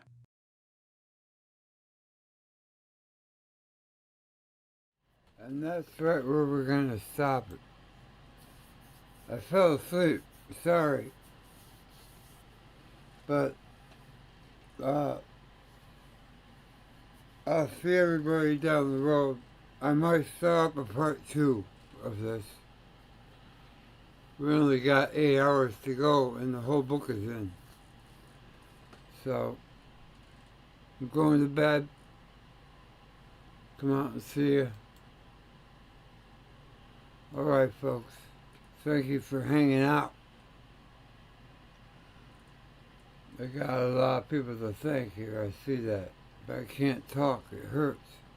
So, you have my love. Just know that. I'll see you next week, okay? And I'm going to re-upload the